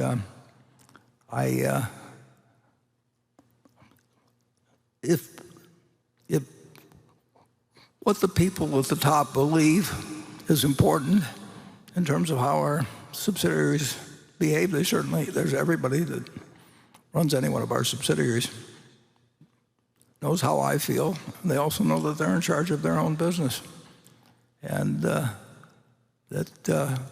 we think we've got great leaders in virtually every company we have. Every now and then we find we've made a mistake, obviously. But if the idea that I should replace any of the people that run the businesses, they're doing it, I just don't think that's the way to operate. And I will tell you, just so that the question doesn't come up later, in terms of our shareholders, by, again, a 4 or 5 to 1 vote, so the owners of the Berkshire company, whether not forgetting about A or B shares, basically the big funds that are worried about what their perception is, but also may well believe it. Who knows what people's motivations are? Somebody said that the word motivation should never be used in the singular because you really don't know. But the one thing is that it's very hard to find people that are running big institutions that are acting against their self-interest. Now, it doesn't mean they're acting for their self-interest necessarily. They're acting for a lot of reasons. But it's something that if you could change that in people, it would do a lot more for Americans in the future. But you basically can't change that. I mean, it's a situation of how people behave in protecting essentially their own interests and their own interests 40 or 50 years ago was essentially to regard corporate America as a boys' club, and that's not acceptable anymore, so they changed, but they haven't changed as much by a substantial margin in relation to blacks. And that's where we are as a society. But overwhelmingly, our shareholders don't agree with you, even though they had a chance to. You gave them a chance to express their view on it. So, Ms. Amick, when you're ready, you may give your report. My report is ready. The ballot of the proxy holders in response to proxies that were received through last Thursday evening cast 123,614 votes for the motion and 373,925 votes against the motion. As the number of votes against the motion exceeds a majority of the number of votes of all Class A and Class B shares properly cast on the matter, the motion has failed. The certification required by Delaware law of the precise count of the votes given to the Secretary to be placed with the minutes of this meeting. Thank you, Ms. Amick. Proposal fails. I move that this meeting be adjourned. I second the motion to adjourn. Motion